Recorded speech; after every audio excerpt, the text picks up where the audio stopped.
Bienvenido, BIGJAY, escape a República Dominicana. Hasta pronto, papi.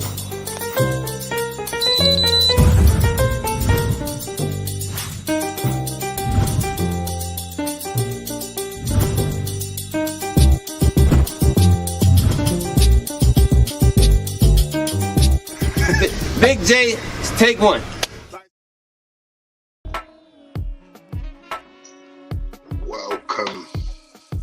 Welcome to another one. Welcome to Big J's Escape to the Dominican Republic. I am going to be your host for this evening, Big J. I hope everybody's doing okay on a Friday evening. Hello, KJ Rod, peace, love, and blessings, manners, bro. Yo, we're still waiting for that footage to drop, bro. So come on, man, I'm waiting for it, man. J Rod, man, come on, drop the footage, man. Still waiting for that.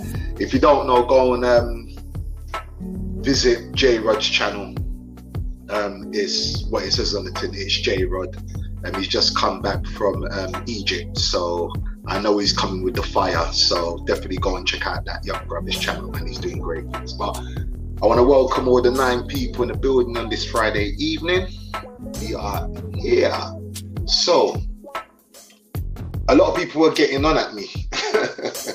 They were saying, Big J, you need to start showing your face. I used to show my face before. If you go back into my earlier builds, I was showing my face and stuff like that. So, it is what it is. So this is going to be the topic tonight. We're going to get to it. Have a plan and a plan before you leave. So this is what we're going to be talking about today. Because, as you know, there's a lot of horror stories out there. Bam, here I am. So anyway, there's a lot of horror stories out there, as you guys know, at the end of the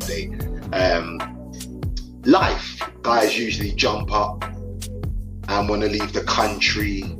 It could be for anything. Could be they're tired of their job, tired of work. So, they just wake up one day and just book a ticket and get the hell out of there.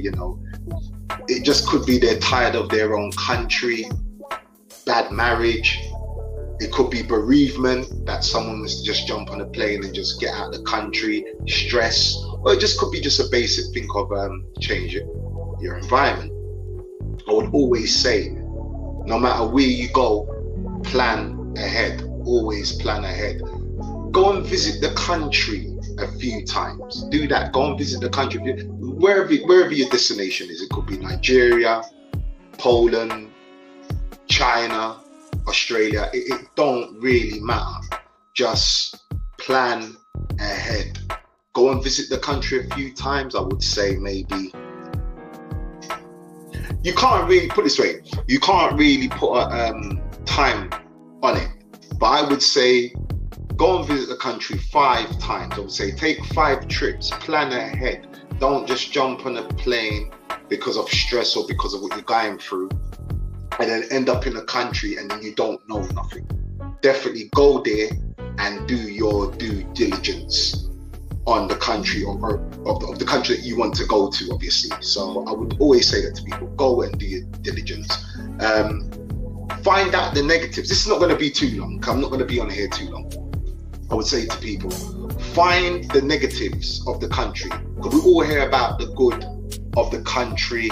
Is my music too loud? Can people hear me? Just mic check 1 2. Can people hear me? Just click 1. If the music's too loud, just click 1. If the music's a nice monotone, just click 2, please. Because I don't know, it's coming through loud in my earphones, but I don't know if it's draining out my voice. Okay, so it's cool, yeah? I'm good. Alright then, cool. So I remain. So visit the country a few times, people. Definitely go to the country a few times, visit, do your due diligence. Find out, because you're going to know what the positives are, because you're going to do your due diligence. I would say to people, don't do that. I would always say to people, go and seek out the negatives. Find the negatives of that place, right? Write it all down, pen, on your laptop, anything, I don't care. You know what I mean? Always write it down and memorize it. Get Hold on, people. Bear with me 1 second. Because this is coming through heavy on my headphones. I can't even hear myself. Bear with me 1 second, people. Gee whiz. Alright, we're going to take it down a little bit. Alright, cool. We're better now. Yeah, so I was saying, find out the negatives about the country. When any country you go to, don't worry about the positives, because positives are positives, innit? Find out the negatives. So when you do get there, the negatives ain't gonna be a shock to the system. My IQ barbecue, I see you, bro. Salute. Oh, for people that want to donate as well, my Cash app is pinned to the top. Or they'll just come in and just wipe your feet and just smash the like button. That helps the channel. Anyway, moving on. The negatives. Always find the negatives about the country, because the reason why it's going to help you in the long run. It's definitely going to help you in the long runs with the negatives. Understand the currency as well. You see, when it comes to the currency, understand the currency and the price of things.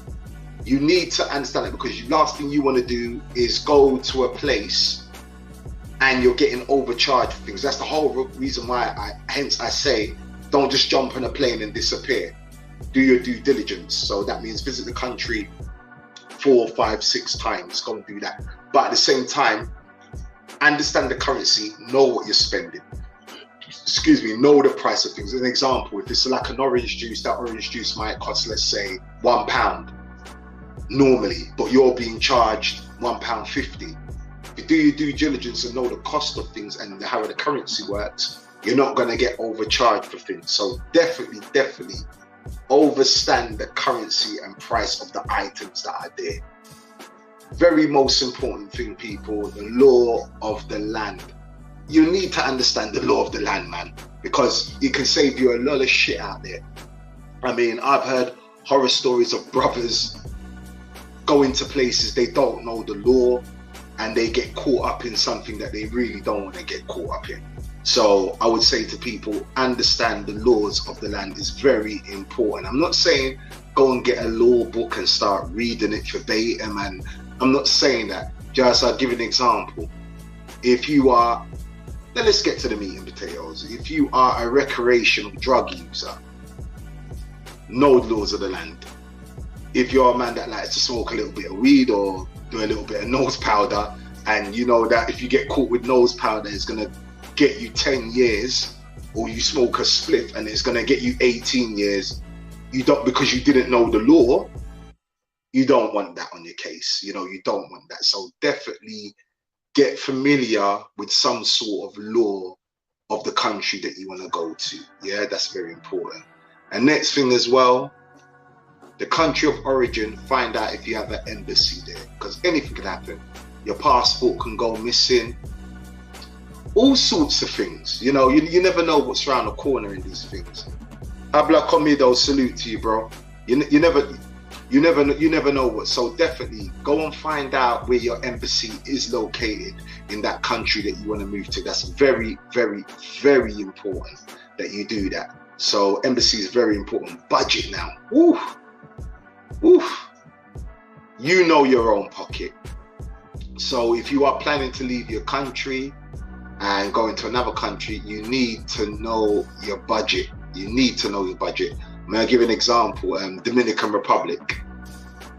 Dominican money's got this thing of growing legs, and I've always said it's got this thing of growing legs and just walking out your pocket. It really has. And this is because I didn't budget.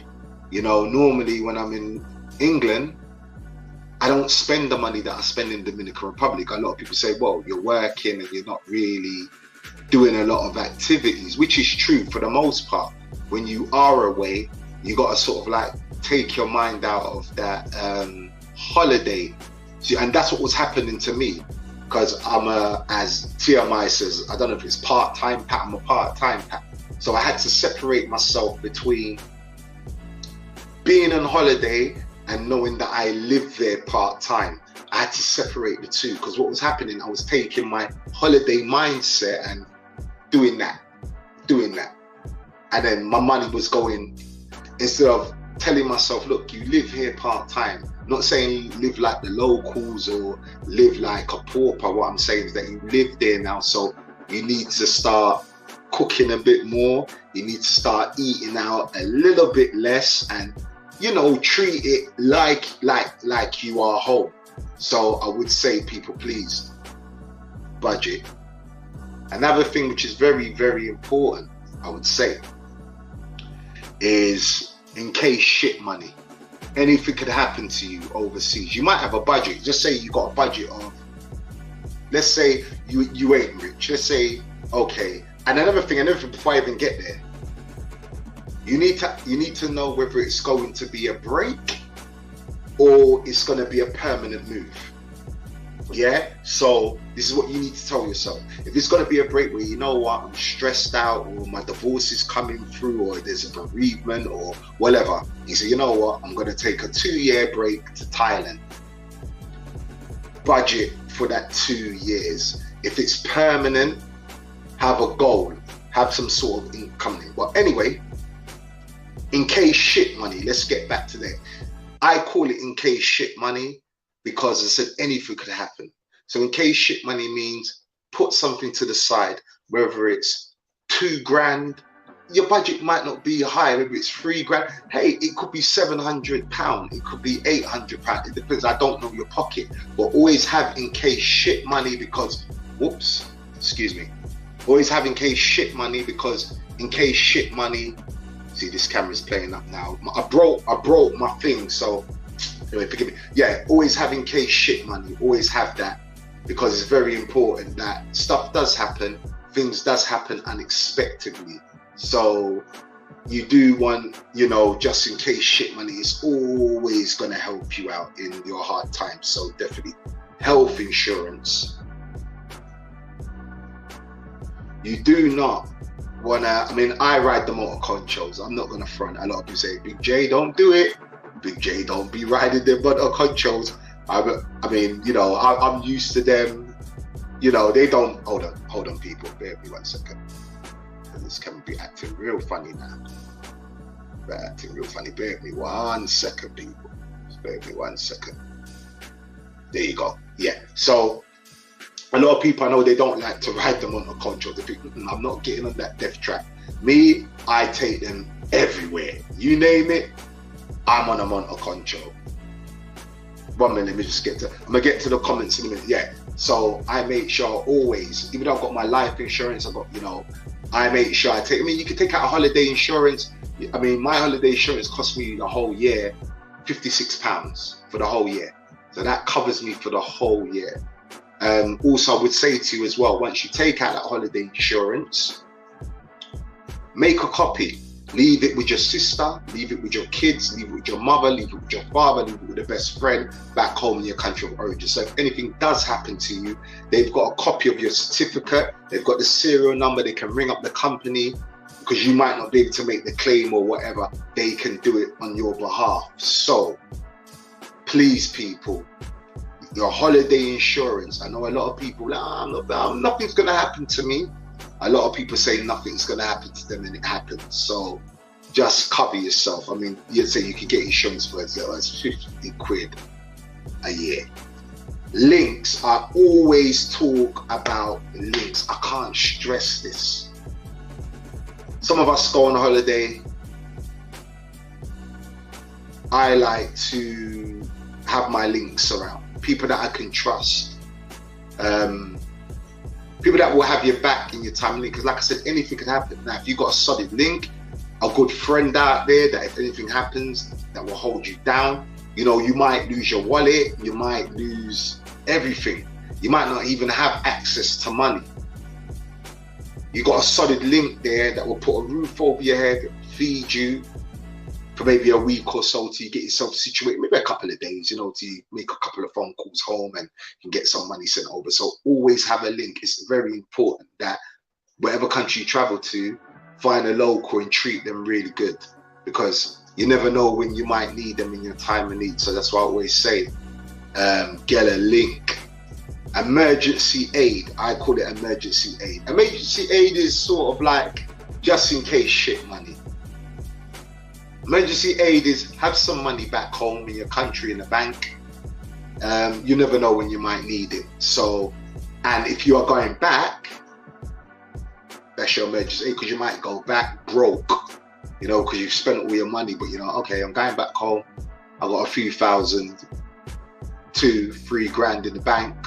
Do I find a job and get myself? So always, I call it emergency aid. That's what I call it. You know, I've got little nicknames for things, you know. So definitely emergency aid.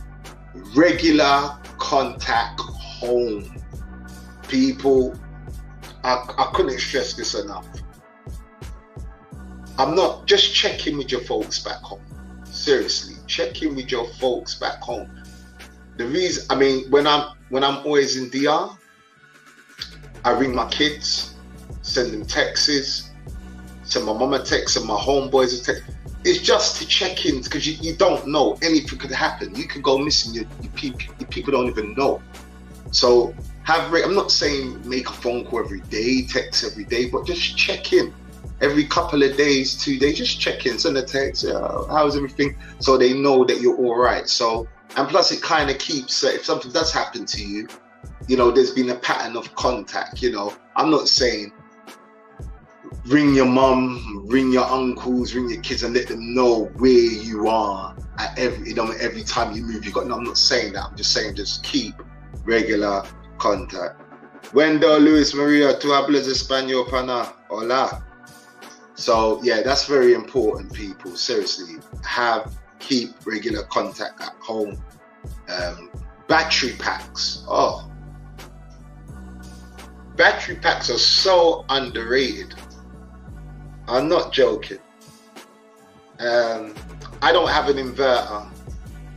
I'm gonna put one in. I'm gonna put one in because we know, as people know, Dominican Republic, we have blackouts. So it's the Caribbean. But my battery packs have saved me, man. I would say to anybody, invest in 2 battery packs. Get 2 solid ones. I mean, I've got one. Well, actually, I've got 2. One just broke. I ain't gonna lie, one just broke. But I've got one.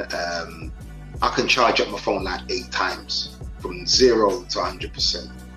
So, and you know, you walk around with them, so because you know you're constantly on the WhatsApp or things like that. So always battery pack. Never underestimate a battery pack. Always have a battery pack with you, you know, because like I said, power cuts. Bring your own meds. I say this because, especially where I'm a part-time pat, some bodegas do sell medication, but sometimes I got a question, where does that medication come from? So yes, I see you, bro. Go Travels, manners and respect, bro. I see you. Let me just start putting up some of these chats, man. I know enough man them are in the building still. So let me get to. So my Echo Barbecue says I can't spend on the island full time like a tourist. Yeah, for real. Because you get into that mindset of you're going on holiday all the time, and when you're making the transition to move, your mind's still on that holiday mindset. So like I said, you know what I mean? I've gone to many a nights in Santo Domingo, and I've literally done that. I'm like, hold on a minute. What? Because I didn't have an understanding of the currency and the price of items. So that also plays a big part. So, you know, as I get familiarized, you know, don't treat it like a holiday after a time. So your money situation plan and income of revenue, that's the next thing. If you are moving over there permanent and you have no revenue coming in, you know, you've just moved over there, let's say you got 25 grand in the bank and you've moved over there, that 25 grand is not going to last you. Because you've moved over to a cheaper country, it's not going to last you. It's really not. You know, you got your rent coming up. Remember, all these things. Now, your cost of living might come down. Yeah, it might not be the same as America or England, but it's still money exiting your bank. You need to find a way and means before you leave of how are you going to have money coming in? Are you going to do some work on a computer? Are you going to find a job out there? Don't just rely on the money that you got in your bank, because honestly, it's just not going to help. I'll give you an example. Excuse me. I was told a story about some guy from a friend.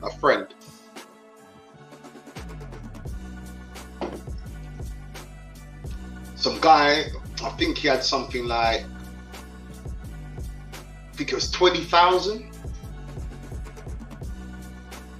This guy spent 20,000 in 6 months and literally had to return back home.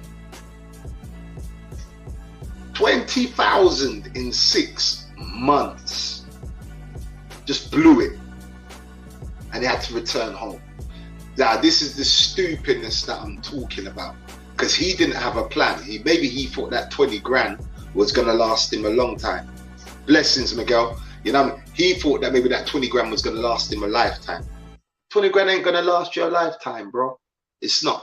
It goes. Believe me. I've been on trips to the Dominican Republic and I blew 4 grand easy. Easy. And I look back and I say, bro, what did... And no, it weren't no pay for play thing. That was the maddest thing. And if it was like, if I was doing pay for play, I could say, okay, I blew my money on pay. No, I was just squandering. I just didn't have no respect for the Dominican peso. So I got taught a very harsh lesson.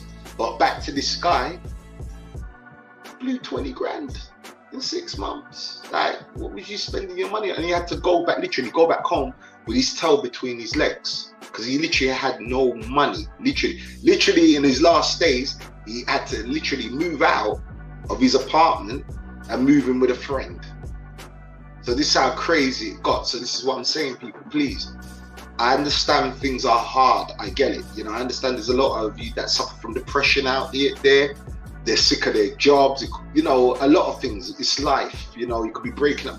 A lot of things happen in life. But don't just do, boom, you know what? I'm going to jump on a plane and get the hell out of it. I need to get the hell out of it. Jumping on the plane. No, they ain't going to solve your issues. Just jumping on the plane and getting out. It don't, because all it is, you're going to just bring your issues with you. What you need to do, just take a breather, relax, chill out, plan. Just say if it's just 1 year. Let's just say, okay, let's because everybody's different. Let's just say, you know what? I really need to get out of here. I'm going to work my job for 1 year. Okay, work your job for 1 year, but have a contingency plan as well. Within that 1 year you're going to leave, at least have a 10 racks in your account. At least work 2 jobs, work your ass to the ground. Work. Right? Make sure you got that 10 bands in your account. Even in that year, take 2 trips. Go and find the cheapest rent. Don't go and just land in the country and start flossing and look at me, I'm running with the boys. Don't do that. A lot of people make that mistake. I'll give an example, people. A friend of mine, I ain't gonna mention no names. A friend of mine came with me to DR. He was on a little bit of a budget, So I said to him, bro, you got your link over there? Buy a bag of rice, buy some fish, buy some meat, make her cook it and rest your bones.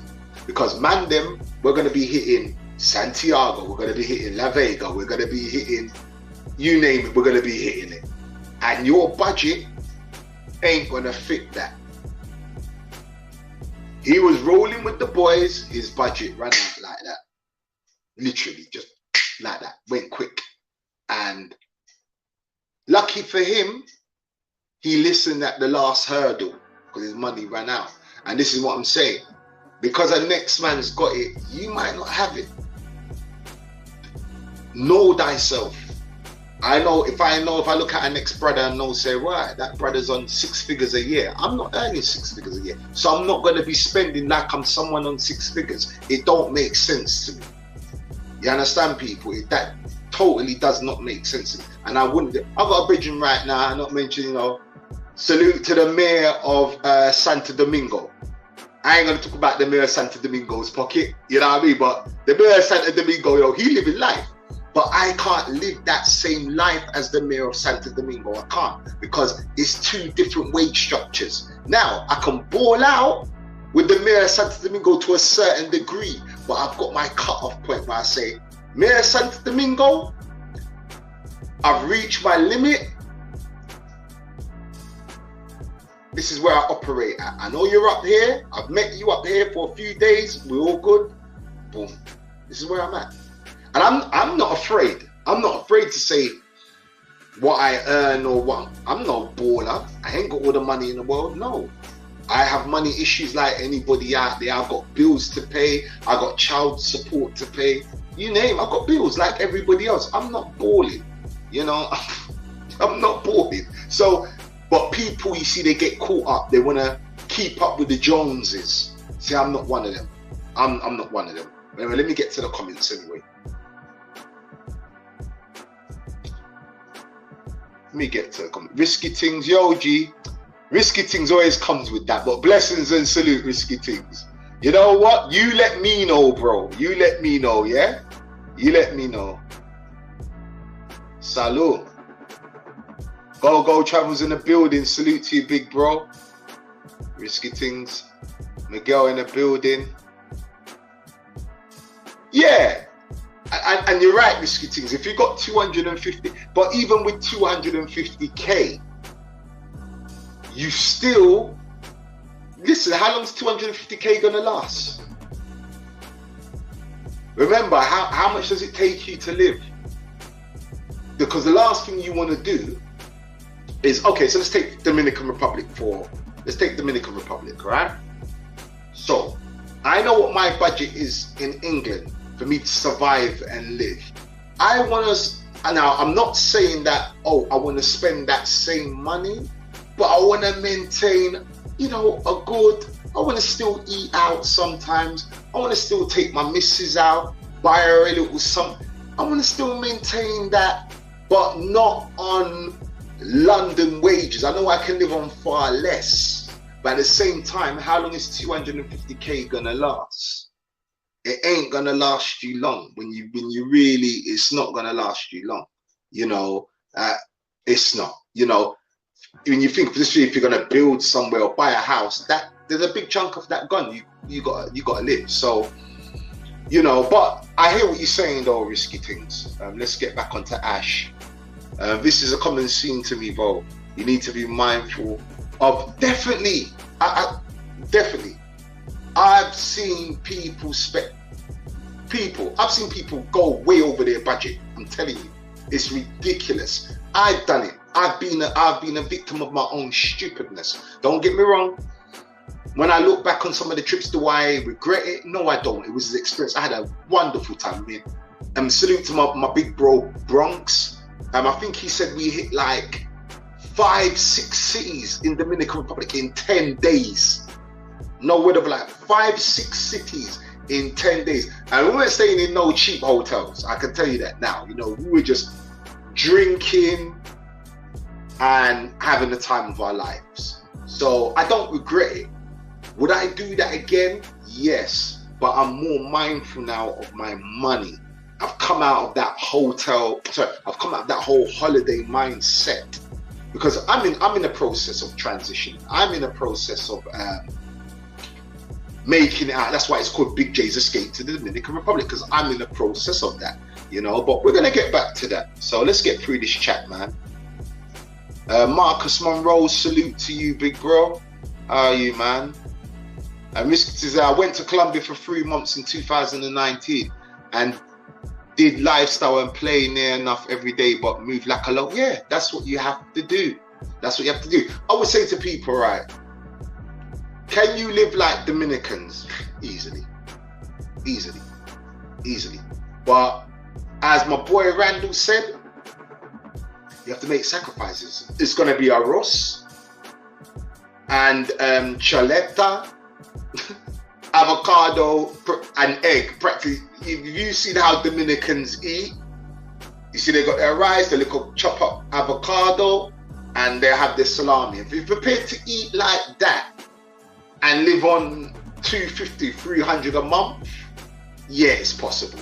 It is possible. It's possible. If you don't mind eating like that, it's possible. I eat a lot of chicken. I go through fish and chicken like it's nothing. So it ain't gonna be possible for me. I like the chicken salami. Don't get me wrong. Now and again, you know, I mess with it, but nah. For the most part, nah. So salute to you. Oh, people, hit the like button. There's 22 people in here. Hit the like button. It don't cost nothing. The Cash App is pinned to the top. If you want to donate, do your thing. But just smash the like button. Like, share, and subscribe, people. Ash L says, I went to Colombia for 2 months and didn't even spend 3K. I was out every night. There you go, because he knew where to go. He knew which bars to hit up. He knew where to go. Am I wrong, Ash? He knew where to go. So, salute to him. I mean, you know, at the end of the day, like, well, when he says he didn't even spend 3K, then I'm talking maybe he spent 2 grand and change, which I'm not trying to do that. You know what I mean? I'm not trying to do that. Yeah, food, liquor, cheap, yeah. Here it goes, the mayor of Santo Domingo. Drinks, cigars, eating out, partying, transportation, accommodation, shopping for clothes, and other essential. Burns through money unless you're living on a budget. Facts. Miguel, take your own advice. I saw them Ralph Lauren bags. Don't even try it, right? I saw them Ralph Lauren bags. But anyway, I digress. But no, he's right. He's right. But you see, Miguel's on that, you know, he operates on that level. His money's different. My money's, Miguel's money's. So, you know, sometimes I can meet him up here and we'll ball out, we'll have a good time, we'll go Paris, we'll eat at some restaurants, you know, get some entertainment, it's all good. But I've always made him know, Miguel, I'm not here with you. I'm not here with you, bro. I ain't even trying to keep up with you either. I have a budget. So I think a lot of people are ashamed. You know, everybody wants to be a baller. No one wants to go, you know, I've got it. I'm not that. You know, I'm 44 years old. I'm not trying to impress the next man and pretend I haven't got something I have because, yo, no. I'm just a man with 2 mortgages in England, got a 9 to 5, work mostly from home. That's me. I don't even earn 6 figures a year. So, you know, it's that. You know, I own land in Dominican Republic. I rent an apartment. So, you know, I remember, I'll give you guys a joke. Shout out to my boy Av.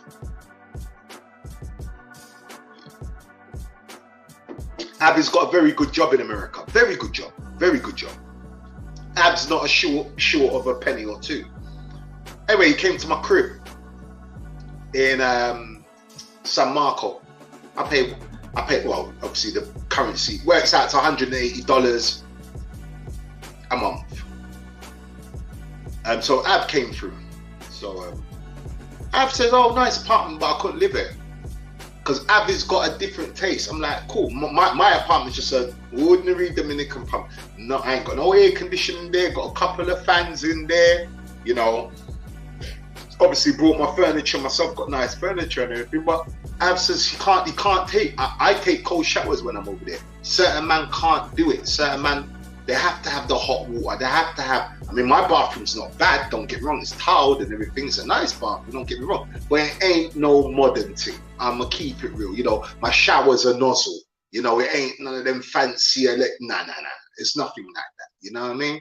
But I understand and I respect that. There's some people that just can't do it. They be like, nah, I can't live there, Big J. I just can't. And that's fair enough. They need something modern. They need something updated. I totally get it. For me, it's perfect for me, you know, because like I said, I'm still escaping to the Dominican Republic. I'm still learning about the Dominican Republic. So, and remember, I'm there 1 month and then fly back to England for 1 month. I mean, I've had to spend a little bit of time in England because my grandfather, like I said, passed away. So I'm sort of like keeping an eye on Mumsy. So this is why I've been here for such a long time. But she's all right. It's me that's been going through it more than her. So, but I'm cool. So I'm coming back very soon. So sooner than you think. So, yeah, you know, my budget for that was just perfect. Like $180 a month. Hey, that's me all day long. I've got a bodega across the road from me.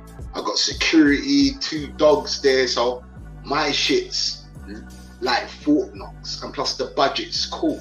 You know, my budget, my electricity, I should have screenshot. My electricity bill just came through for the whole month, 1,200 pesos. That's it. You know what I mean? So, you know, my gas, I remember topping up my gas, 800 pesos, the tank. And that shit lasted me for months. You know, so like I said, that's not my budget, but I'm comfortable with that. There's some people that are not going to be comfortable living that way, you know. 1.5 to 2K, risky things, like I said, is on you.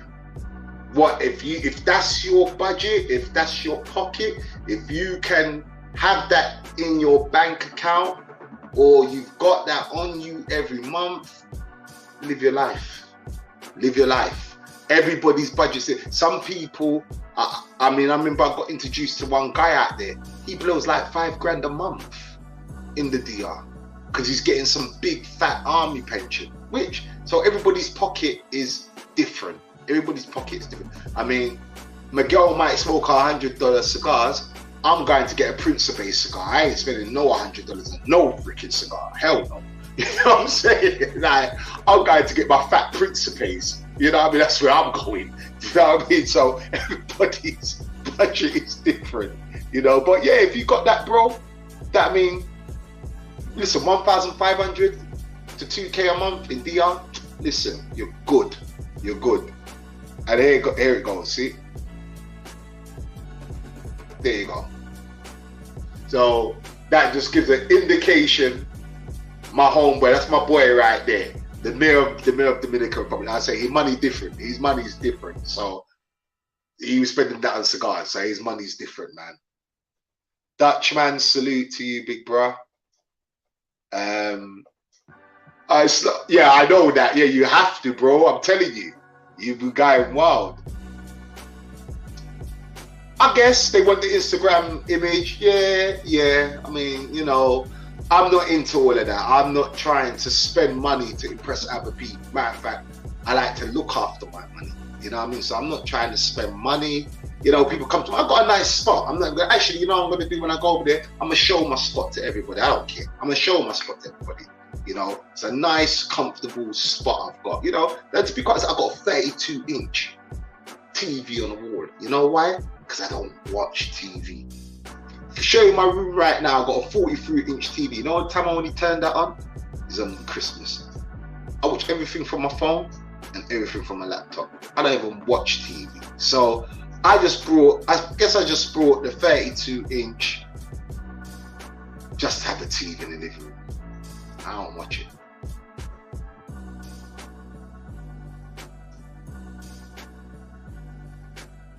Yeah, for real. My boy Travelmatic, salute to you, bro. So go to Travelmatic's channel. Definitely, it says it on the tin. Go and hit that brother's channel, like and subscribe. Just do it. It don't cost you anything. Go to that brother's channel. Seriously, go to that brother's channel. Real talk. Dubs, salute to you, bro. Go to Rome Rules channel as well. Let me get through this chat, man. Miguel, Yardman Abroad, salute to you, my brother. Most people can do a basic budget. That's hard, and that's yeah. And this is what I'm saying. Like I said, my boy, salute to my boy Av. He said, bro, I can't live like this, and he wasn't even being disrespectful, because I said I got a nice spot. But he said, bro, he can't do the basic thing. He needs modern, and hey, I can't hate on that, brother. That's him, you know. Now people can say, but Jay, can you afford $500? Yeah, I can afford $500 a month. Yeah, but to me, that's just dead money. What's the point? I'm comfortable. I'm nice. I live in a nice area. I'm familiar with my neighbors. My Dominican sister lives downstairs, you know, because she owns the whole building. I'm good. One works out in my money 165. Well, I think, well, obviously the pound's kind of neck and neck now with the dollar. So let's just say, for argument's sake, 178, 175 now. I'm cool with that a month, man. Seriously, I'm cool with that, man. I'm comfortable. Colombia is definitely cheaper than DR. I guess so, man. I guess so. I mean, I've never been Colombia. Got no interest in Colombia. I don't think I'll visit Colombia anytime soon. I'm just more curious. Like, I don't think I'm going to be going to Colombia anytime soon. But for me, DR's cheap because I know how to move. Certain men that go out there don't know how to move. They really don't know how to move. You know, they'll stay in one spot and don't know what's going on the other side of the island. So for me, DR's cheap if you want it to be. If you really want DR to be cheap, it can be, and you can still have a wicked time. When you get caught up in order, that's when it becomes expensive. Yes, big up, Kazi. Manners. It's not about living Dominican style. It's not about living Dominican style. I think you got me wrong. Every man's different. I'm not saying I'm living like a Dominican where I'm eating rice and beans. I'm not every, listen, let me just get this out. Not every Dominican eats rice and beans. I'm sure there's Dominicans that eat better than me, every Dominican, even if they're eating rice and beans, they're still eating better than us. Because the stuff that we're eating back home is all garbage anyway and plastic food. So you know what? They're eating better. Even if they're eating the avocado, and they're eating better than us anyway. But my point of the matter is, you're living, the way that you live out there, your food's gonna be fresh anyway. So you could be, and I don't live in no barrio, so let's get that. I'm not in no barrio. No, I'm not doing no barrio and living amongst riffraff. No, I'm not gonna put myself in no hood or any ghetto. There's no need for that. Do you understand what I'm saying? So I don't live in no rundown barrio. I live amongst Dominicans that work. You know what I mean? They get up in the morning, go to work. I live amongst Dominicans that have got businesses and jobs. So my area of San Marco, if you know it, it's nice down there. The part of San Marco I live is very nice. So I say that. Exactly. So you can be it, exactly. No, Dubs, man. Let me tell you something. A cold shower is the most refreshing thing you can ever do, man. Once that cold water hits you, it just wakes your body up differently. That's all I'm saying. But everybody's different. Some people. Salute to the 32 people in the building. Please smash that like button. If you've just come into the room, please smash that like button. We are discussing today. Let me put it up. Here you go. Have a plan and a plan before you leave. That's what it's all about. Don't just jump on a plane and disappear and think that life is going to be a hunky-dory. Don't run away from your problems, man. Have a plan.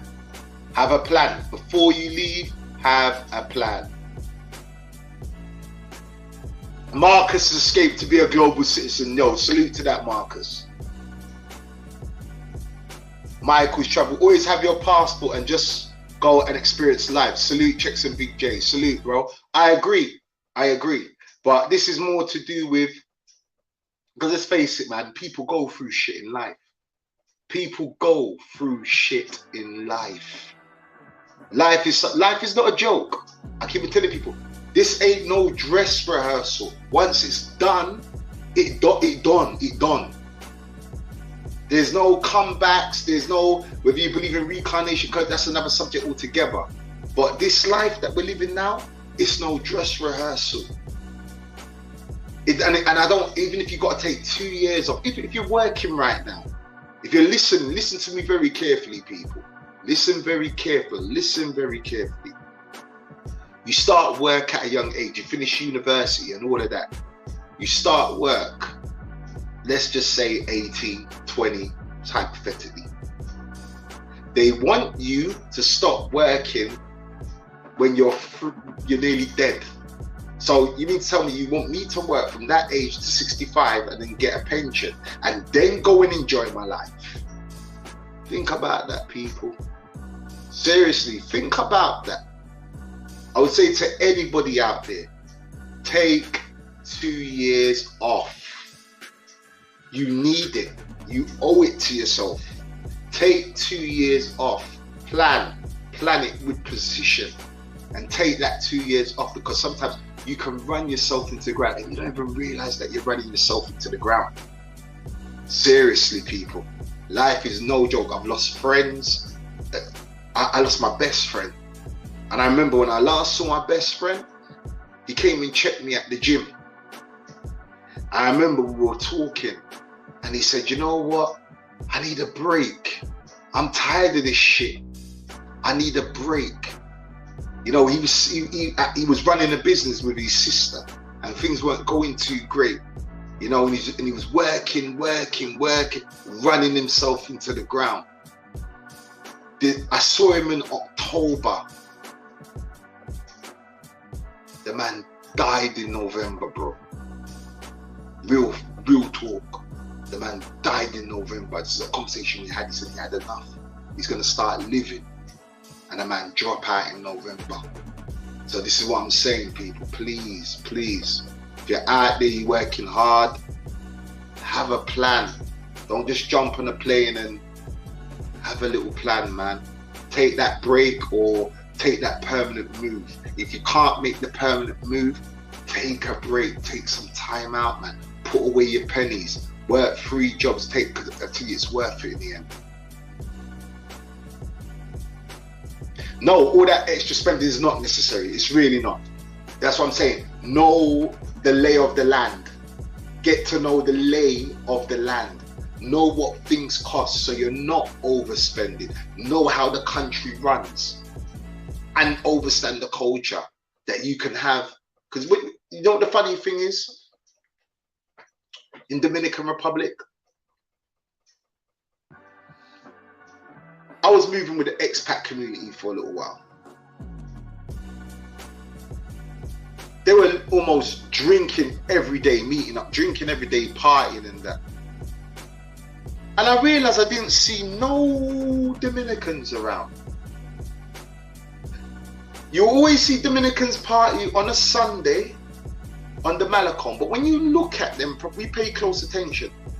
They got their cooler, they got their bottles, and they're sitting with their little deck chairs. Got their little mixers, sharing drinks. While we're out partying every day, spending unnecessary money. They'll come with their little packed lunch. What, you look at them on the beach, Dominicans, when they go to the beach. Same with Jamaicans, you know, we still all the time. Go to the beach, you bring a little packed lunch, they got their rice with it, and they're eating on the beach. They're not trying to spend money at that establishment or spend money in this establishment. They're not trying to do that. And you can see they got their music blaring and they're having a wicked time. Wonderful time. So I'm saying, no, you can still have a good time. Believe me, people don't understand the amount of, I'm talking for Dominican Republic now. So whatever country you want to go to, cool. I'm just saying that I can have a very good time with minimal money in Dominican Republic. It's not really about that conversation, R-dubs. I'm not gonna get into what countries are cheaper, you know. This is not Sosua versus Cartagena. No. I'm not getting into that conversation. This is more to do with planning ahead before you leave.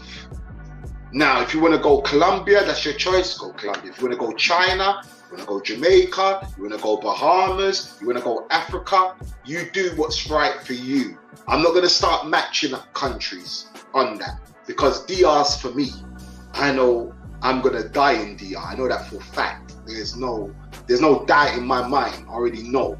So I have to understand how the locals move and how my money works for me and spend accordingly. I don't need to spend unnecessarily to have a good time. So that's all I'm saying. I mean, everything's overpriced because people don't know how to move. It's just simple as that. I always say, DR's expensive if you want it to be expensive. I repeat again, DR's expensive if you want it to be expensive. Let me give you guys a story. I used to go to the supermarket to go and pick up my chicken and stuff. And I remember, salute to my Dominican sister, Ingrid, she said to me, Jay, why are you going to the supermarket? I'm like, she goes, a lot of Dominicans don't, you know, the chicken in the supermarket runs out fast, like the date on it there. They buy off chicken. She's telling me this. What? She goes, yeah, there's a place up the road where you just pick out your chickens and they just, boom, you know, done with the chicken and dice up which way you want it, and you know, it's fresh. All right, that's what's up. So, DR is expensive if you want it to be expensive. Things I used to shop at La Serena and Jumbo. That says it all, innit? I go to Wholesale Louise. I go to Wholesale Louise get cheap, so I get my little essentials from Wholesale Louise. When the man comes on the truck, and the music's playing and everything, and it's got all that organic fruit and veg at the back. That's what I'm dealing with. A lot of you guys won't even cook. A lot of you guys won't even cook in DR. A lot of you guys won't even buy up the back of the truck. You know what I mean? So, at the end of the day, of course DR is going to be expensive. You're not cooking. You know, and a lot of the stuff that you see on the road, these people cooking, they cook it, who you think's cooking the food? Dominicans. So the same thing they sell on the blood clot street, you can get your Dominican chick to cook that at home. So DR is expensive when you want it to be expensive. Bless up Jones, Tony Hernandez, salute to you, bro.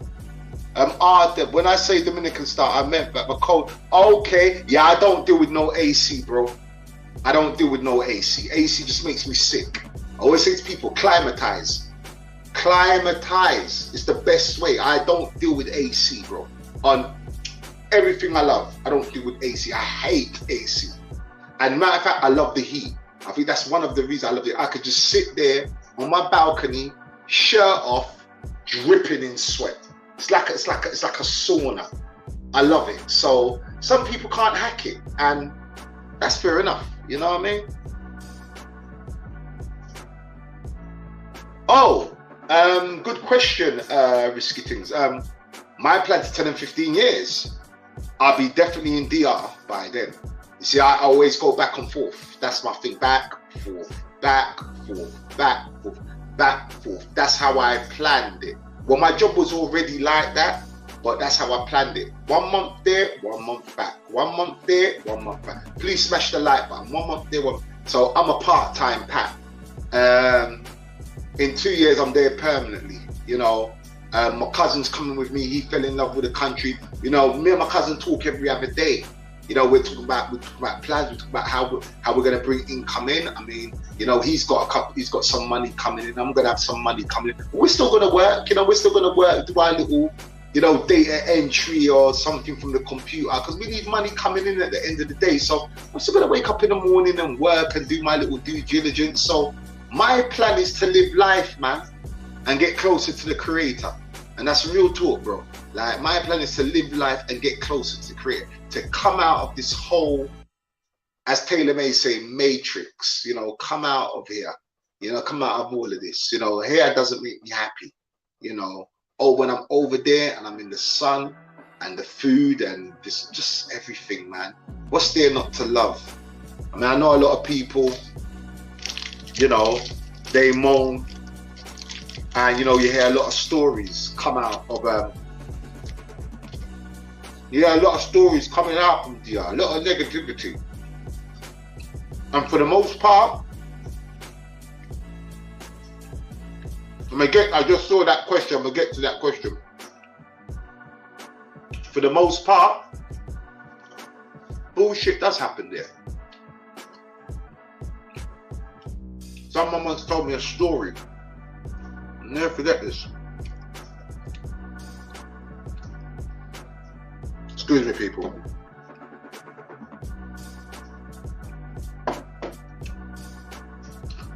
Some guy walks up to a shaman and says to him, "Oi, went to a party last night, got into a rumble and fight. I wouldn't go there if I was you, because you're going to get into the same thing." The shaman turned around and said, no, you'd never catch me there. You're not going to catch me in places like that. So that's that. If you're not going to catch me in that sort of environment, that's not going to happen. Just goes back to, if you're fishing in a pond full of barracuda What's gonna come out the pond? Barracuda. So I don't align myself. I'm a good judge of character. So if I see that you got any bookie movements whatsoever, we're gone. And by the way, let me just make this clear. Bookie does not mean gay. Someone took that and turned it into a gay terminology and didn't really understand the meaning of bookie. Bookie is a London saying. It just means someone's acting weird, or the Americans say someone's moving sideways, or the guy's just a bit funny, his energy's off. So that's what bookie means. It means that you got bookie movements, you're just different. I don't align myself with crazy people. So I would never get caught out that shit does happen. Don't get it twisted. I've got 101 stories. But like I said, time you try and stay out of that pond as much as possible. Anyway, let's get back to these talks, man. Got to invest in real estate and business if you want to live comfortable anyway. Multiple streams of income. Very true. Can't argue with that. Please smash that like button, people. Real talk. Got 27 people in the building. Dig yourself up. Smash the like button. You're just joining Big J's escape to Dominican Republic. We're on a topic of plan before you leave. So manners and respect to people. James, you're right, bro. Other people paying you. Yeah. Know thyself. Know your pocket and know thyself. Let me get this. Yo, Rome, what? Okay. You want to build any of that? Here's where I live. Facts. We Americans, bro. We work until wheels fall off. No days off. I know travel, man. You know what? I'm gonna start bringing up some people. This is what I'm gonna do. This is what I'm gonna do.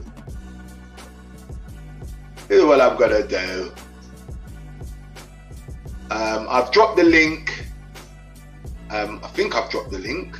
Yeah, I've dropped the link. So whoever wants to come up and join me for this grown man conversation, drop some jewels, drop some gems. Just don't bring the fuckery. But like I said, come up. Talk your talk. I believe you, Miguel. I definitely prefer Colombia. Yeah, nothing wrong with that. That's our dubs. Look, if it suits your lifestyle, who can argue with you, bro? That's you all day. If Colombia suits your way of life, that's all. If you like it, I love it, bro. Yeah, shit happens, Travelmatic, you know what I mean? And that's what made me travel. A lot of people know, think, oh, this blue pill, but I'm going to get into that blue. I know we had a conversation earlier at Travelmatic Group about this blue pill and red pill situation. That wasn't my situation. My situation was my best friend died. So I was going to go to Jamaica and I said no. And one thing just led to another. Came to DR. Okay. But you see, I'm a beach person. I need the beach near me. So, you know, Port Plata, the beach town, it is perfect for me. Not too much. I don't like too much infrastructure in a place. So that's why it suits me. I don't like it. All these modern buildings and supermarkets and malls. I don't like it. But I'd say everybody is different. Miguel says, plus a lot of women involved here speak English, got their own money. Facts. Get better, bro. You know that. Who's popped it? Who the hell is this? Actors. Yo, what's good? Nah, I just. So, this is my cousin. So my cousin came with me to DR. So you're in the midst of escaping to the DR, right? That's right, absolutely. So just share with the people your plans, like just share with the people what you were going. Don't get too much into I ain't gonna dive too much into my past, but I'm just gonna. But I'm just on this show went through. Yeah, I'm just on this show to just say, I went to Dominican Republic. I just opened my eyes to a different lifestyle that I could live out there. And yeah, right now I just, like you said, putting plans in place before I leave, because I can't do it anymore. I can't do it. I need to leave this country and escape to paradise, like you said. So you've got I know you've got a contingency plan. Yeah, I know that already. Yeah. But in terms of what things did you have to think about? Yeah, just limitless opportunities. Just like if, like people saying that investing in properties out there, investing in projects, just it's you can do all that. You've got to be smart and you got to know the right people and have the right connections. So when I was telling you, because obviously I was back and forth, as you know. I kept in, because you at the time you was in Jamaica at the time and you came back. I remember when we used to link up, I kept on drumming it into your head, cuz you need to travel, you need to come. And it kind of used to go over your head. So when I was telling you about the lifestyle, what was going through your head when I was like telling you about the lifestyle over there, and what was going through? Did you just think it was just all air? Do you know, I thought it was kind of like Jamaica. Right. A little bit more like Jamaica. So I was just thinking, well, I don't want really any of that because I spent like half a year there. So I don't really want to experience that again. And but yeah, you know, when I went over there, just opened my eyes, man. I was just like, whoa, blown away. It's just, hospitality is just on point, the food's on point, the weather's nice, locations, everything about that country is just on point. So yeah. So would you say then, out of 100%, all I told you before you got to that country, everything that I told you at 100%, how much of it was true? And just keep it real with the people. I'll keep it real. 100% was real. 100%. It's not good. 100% real. You just gotta know yourself. And basically, no bad mind in your mind. Don't go over there with any bad mind. Seriously. And never. Because see, people are gonna say, oh, you know, oh, it's to do with women. It's the women. Oh, that's why you're over there. It's the women. What would you say to that? I'm gonna say 100% yes. So okay. And they treat you properly. No, but people are gonna say that you're moving just because of the women. Nah. Okay, that's what I mean. People are gonna say, I mean, yeah, the women are beautiful over there. Don't get me wrong. It's a bonus. It's a bonus. Yeah. I'm moving over there to just be off the grid. You could just be like, have a few group of friends and just be chilled for the rest of your life with with a group of friends for the rest of your life there, and not be troubled by police or corruption in the government or you bad. You know, this shit happens. None of that could happen over there if you have the right group of friends and just stick to yourself. That's it. And trust yourself. Believe in yourself. If you know them things, because it's a problem. It's a problem, cuz it's a problem. I'm going over there with the right mind and the right tools. And when I'm over there, I'm just gonna be like living the vacation life. Just because if I can share with the people, you was ready to jack everything in and move over tomorrow. True or false? True. Absolutely. And true. I said to you, look, have a plan. Sell my place and just ready to pack up and out of it. Sell up, go. But are you happy that the advice that I gave you is like, you know, take your time and have a contingency plan. Take your time, because plan. Yep. Get your tools, get the right things that you need. Yeah, definitely. because you can't go over there with no plan.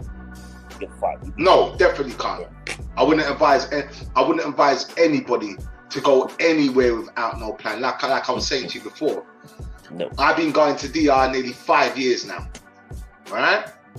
And I'm so happy. Now, don't get me wrong. There were times where I just wanted to say, you know what, F it, I'm gone. But I've always said there's a reason for everything. I knew I needed to do more due diligence and find my feet and align myself with the right people. I'm not talking about the effed up Dominicans, because, you know, we like to bring up, oh, this, oh, that. But people need to understand. If I come to New York tomorrow, that taxi driver is going to try it. He might take the long way around and charge me an extra $10. This is with anywhere you go. But you see, my thing is that it's the whole point of understanding the currency and knowing the cost of things, so it doesn't happen.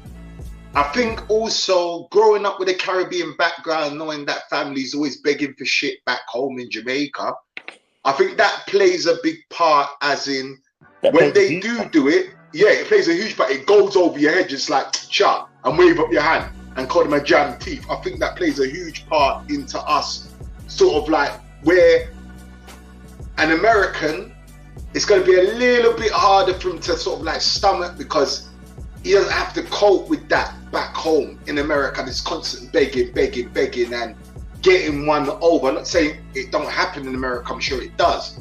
But if you have a Caribbean background, you're more, I wouldn't say more acceptive to it, but you're immune to it. It's like you'll laugh and say, yeah, jam teeth, move, you ain't getting that. You get what I'm saying? Because I mean, I ain't gonna say I get it all the time. I think the only thing that pisses me off over there is the Ubers. You know, you mean we went through it, you know what I mean? Ubers trying to charge extra, and yeah, you already know. You know, I kicked off a couple of times. Yeah, you know, it's gonna happen. You know, the Uber, you know, the Uber scam is gonna happen. But I mean, apart from, I mean, you being over there with me, apart from that, did you see anything in terms, when you were rolling me, did you experience anybody like overcharging you in terms of like, in a big way? They tried it. Obviously they tried it, but because you know the prices and you know the lingo, they can't say anything, you know. Yeah. And they make a joke out of it at the end, and then and then that way, next time they pick you up, they know not to try it again. And in fact, they might even charge you less because you're, you know. But if you're lucky, no Dominicans charging you less. I can tell you that now. Nah, you ain't. no. You kind of reach with that one. No. Ain't no Dominican charging you less. No. That you got to learn. No, hell no. No. But I mean, I know what you mean, though. I know what you mean, though. Yeah. You know, yeah. I know what you mean. You know, you're gonna be cool. Gringo. Yeah. Well, no, you're always gonna be a gringo. No. Yeah. You're always gonna be a gringo. Yeah, always a gringo, but not a gringo to a sense where they will take liberties. Do you know what I mean? They'll take the piss. I mean, like I said, it's all about aligning yourself with. Exactly, in Jamaica, you align yourself with the right people, and then people won't take liberties with you. So you remember, they're black people. They're gonna take. If you give them an inch, they'll take a mile. They take your whole hand off. Unfortunately, our people do a lot of that. You know, let me just get to this comment. People, I've dropped the link. Let me drop the link one more time. If you want to come up. Ah, bloody hell, that went wrong. Bear with me, people. That went wrong. Okay, so I'm going to drop the link in the chat again. So if you want to come up, taking ages now to. Oh, sorry. So, Stefan Joseph, let me ask you a question. I'm not settling in Barbaro. No, I own land in Barbaro. So I'm going to go and pick my deeds already, or my titolo as they call it. I'm going to go and pick up my titles on my next trip. So no, I won't be settling in Barbaro. I will be building in Barbaro. I will be renting my place in Barbaro and so forth. But Barbaro is not my home. Barbaro was completely an investment for the future and a very smart move, especially for that price. So I will definitely not be settling in Barbaro. Barbaro is not a type of place I could live. Barbaro is not a type of place that I would like to settle. It's too fake for me, Barbaro. Too much euros there for a start. Nah. Barbaro's not me. But for investment, I made one of the best investments ever. So yeah. Cops tried to shake me down in the middle of Piantini. Same old Dominican. Yeah, well, you're Dominican. Well, you're in the capital. That's gonna happen. Them shakedowns be annoying. I hate them big cities too. Yeah, that's why. That's why Santo Domingo is not for me. Hey, R-Dub, salute to you, bro. Manners and respect, bro. I appreciate that, bro. I really appreciate that, big fella. Respect. Miguel, see what Miguel's saying. Big That's up why Miguel. sometimes I know the mayor of Santo Domingo in the house.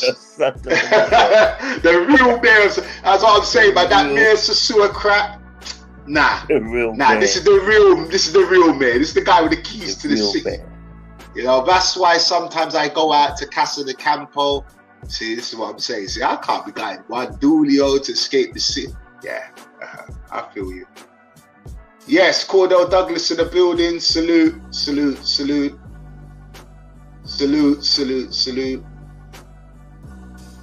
Why does he want to leave so much? The risky things. You risky teas put that up to. Why does he want to leave so? I think that's a question. I think risky things. I don't know if that's a question.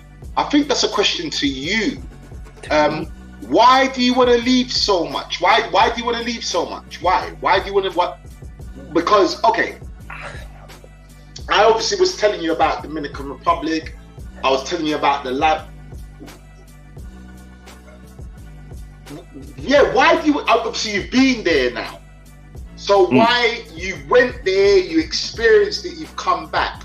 Why do you want to leave so much?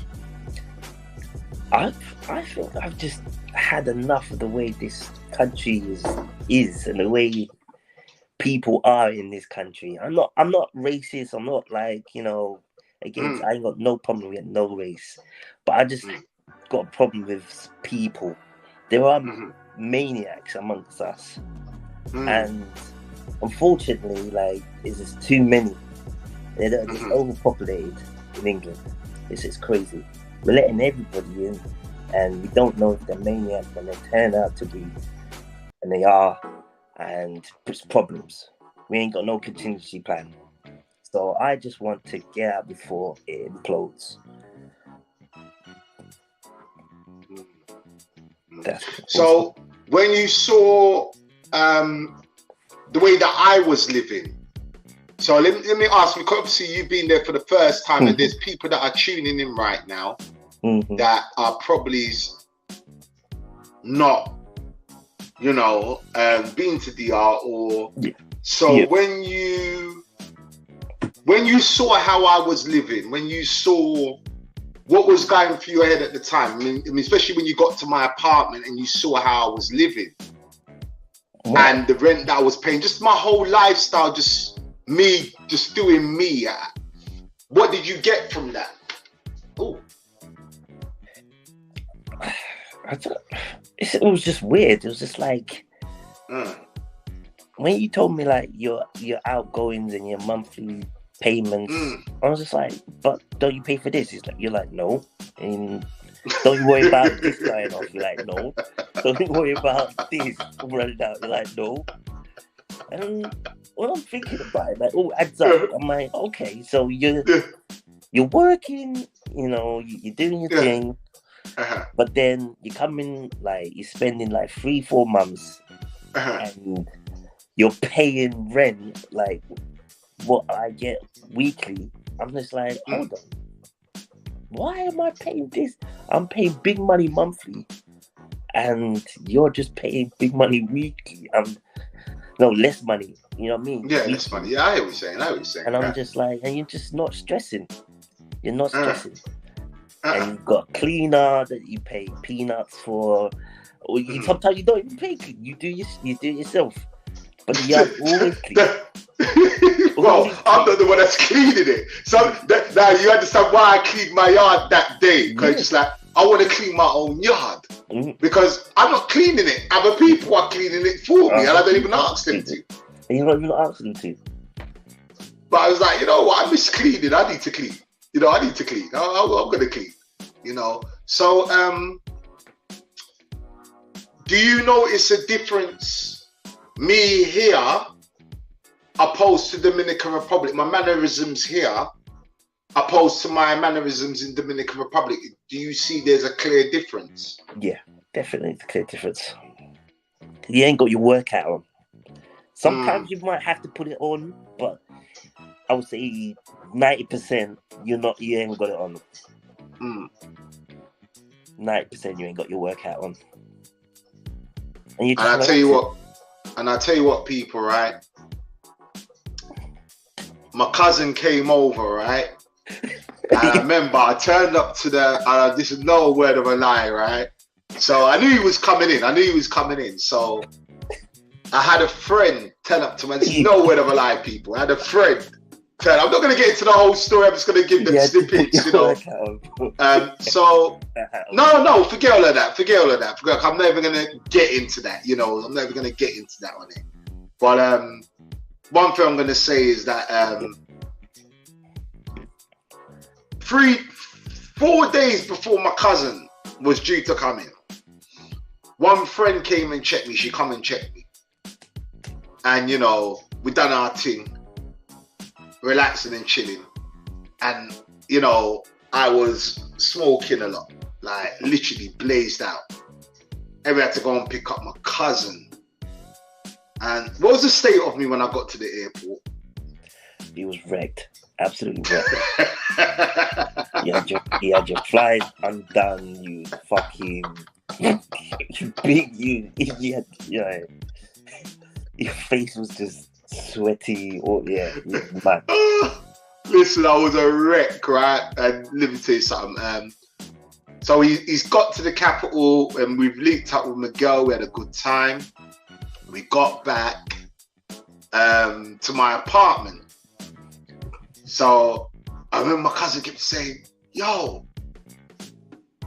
you know, he just couldn't believe it. He literally just couldn't believe.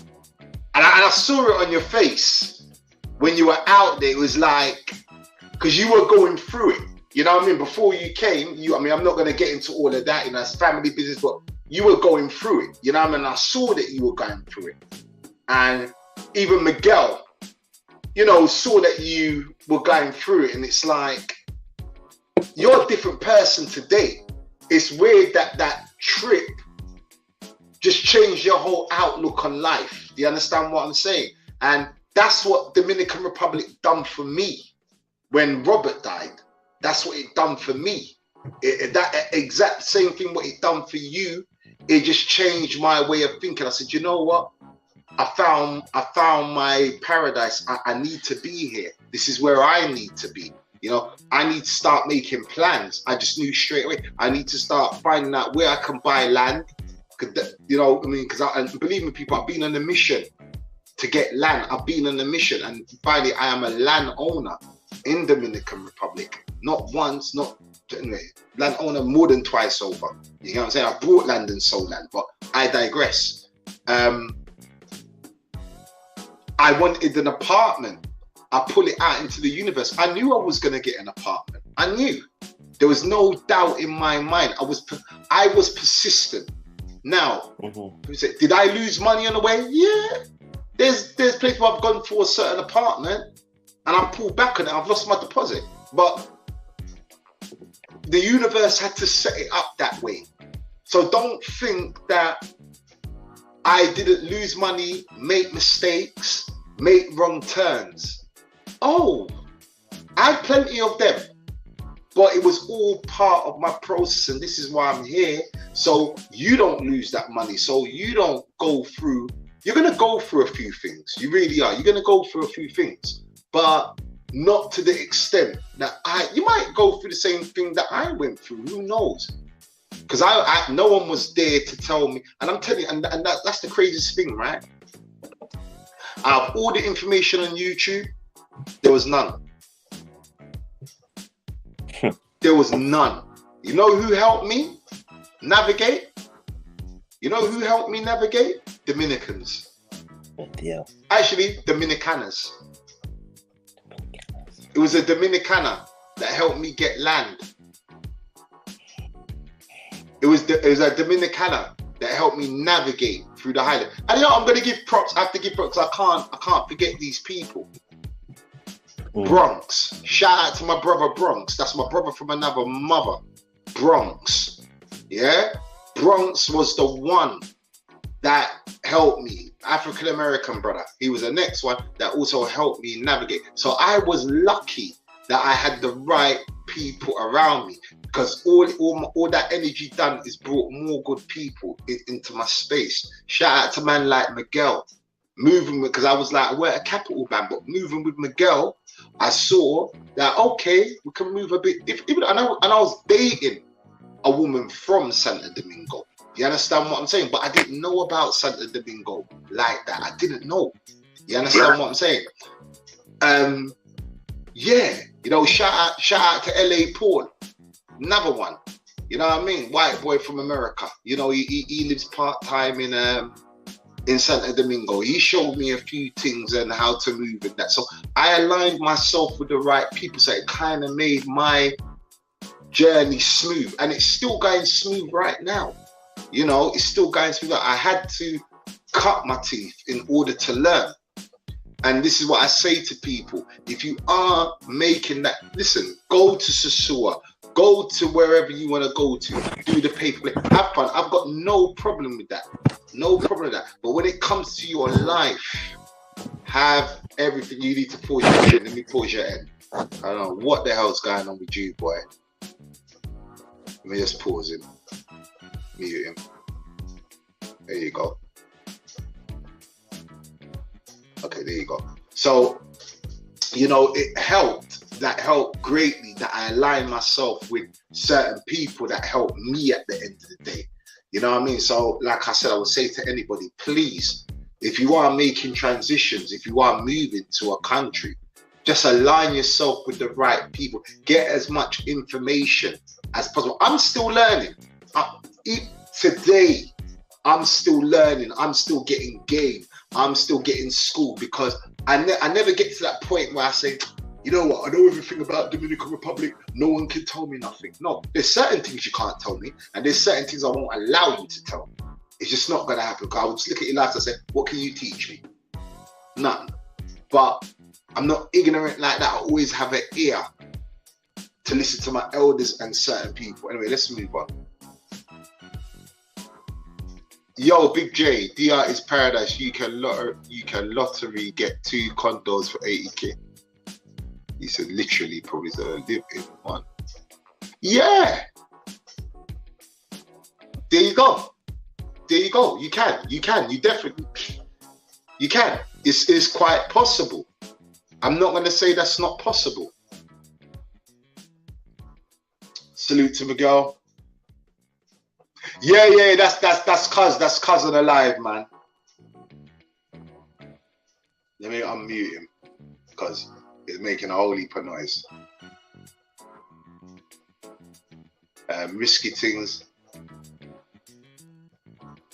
That's Airbnb. Don't do, yeah, bro. Get to this. And go. 100%, and there are so many investments. Of course there is. Of course there is. Like I said, you've got to align yourself with the right people. So I'm just running through this.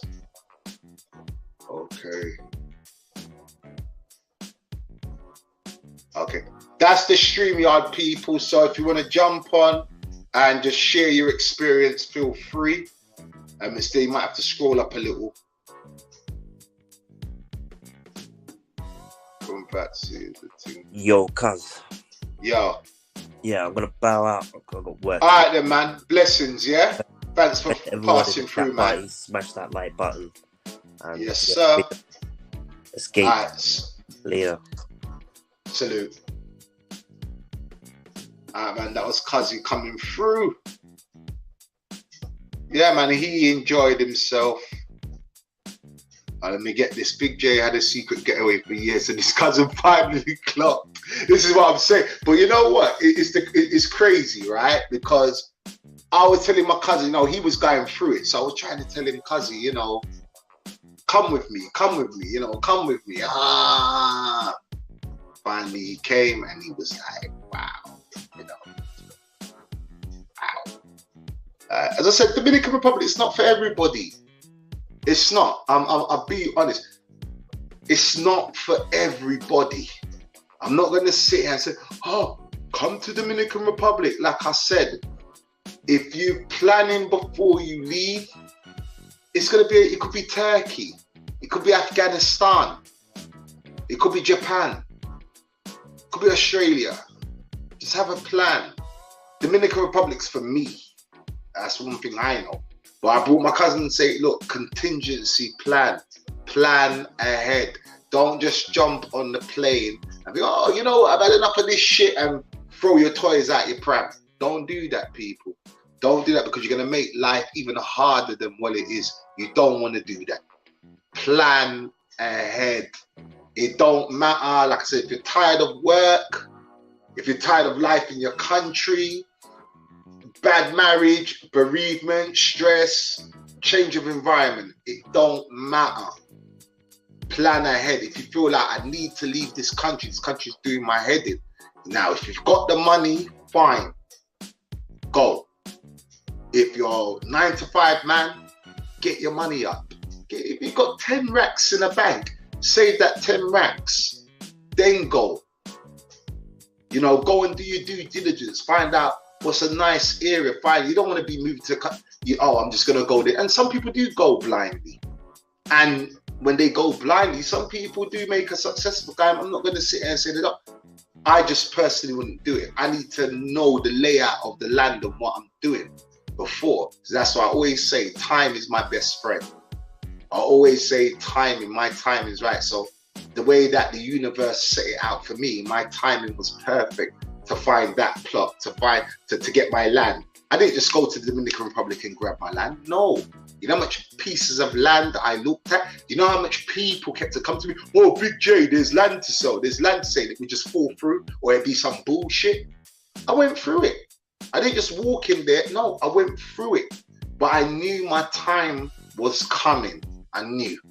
I said, patience, I'm going to get my land. As soon as it came up, snatched it up. Not one, not two, not three. Snatched it up. So, you know, it worked for me at the end of the day. And now, like I said, I'm a landowner in a country that I love. And that I see myself retiring, see myself dying. Whatever. Hold on a minute, we've got a guest.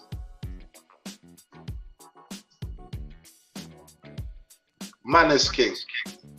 Honor and respect. Yo. Yes, make sure I'm not getting, I don't think I'm getting no feedback. Yeah, I'm getting feedback on your end. Yeah, okay. I'll go and then I'll follow you. You need to go into your settings and deal with your defaults. It's the settings. If you go into the settings, hold on. Yeah, have you in the hands free? No, just speaker. Yeah, I'm getting a little bit of feedback, bro. I got echo cancellation on though. Yeah. Automatically adjust. Everything is on. I can hear you. But is it still feedback? 1 2 3 1 2 3. A little bit, but anyways, speaking. So you've been to Dominican. Yo, it's lying in the build. Yeah, I'm still getting feedback, bro. Okay, I just changed the speakerphone and. Yeah, let me just check with the people then. People them, can you hear feedback? Salute to TMI in the building. So I'm gonna pause my end. Yeah. And then, okay, so pause your end. Actually, pause your end. Because I can't keep on doing it. Alright, I was silent for a minute. I'm gonna cancel the mic for a minute. And Yeah, do that. Yeah, 'cause I'm getting real bad feedback. Yeah. Alright, that's Lion in the building, man. I'm gonna remove him from the stream. Actually, I kick him out the studio.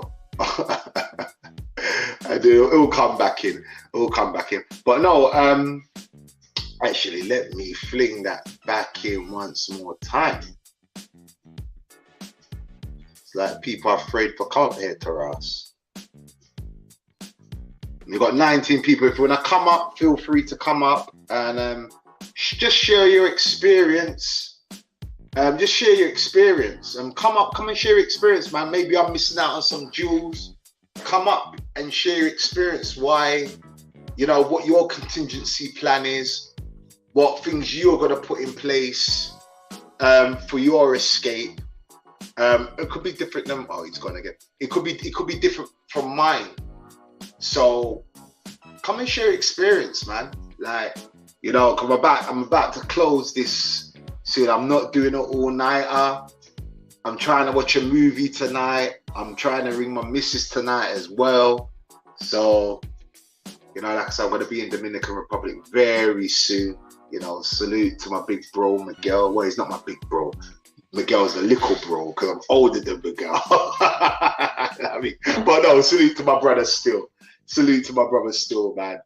Miguel hooked me up with a wicked condo, people. You see this condo? It's nuts. This condo's nuts. Man, I just can't wait to get back out there. But no, people on the level. I understand what life is like. I believe me. I've been through it. I've been through it. And when I say I went through it, I went through it.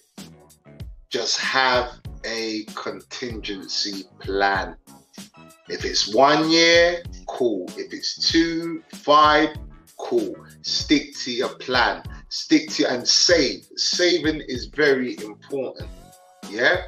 Cut back on a few things. If you're paying a £60 cable bill and you can reduce it by 30 because you're not watching certain movies, cut that. Save that 30 quid. Because it all adds up. You believe it or not, it all adds up. Me, as I said, I'm not a rich guy. I ain't talking to the ballers. I'm talking to the man them that are stuck in the supermarket shelves. I'm talking to the 9-to-5ers. The ones that feel, but without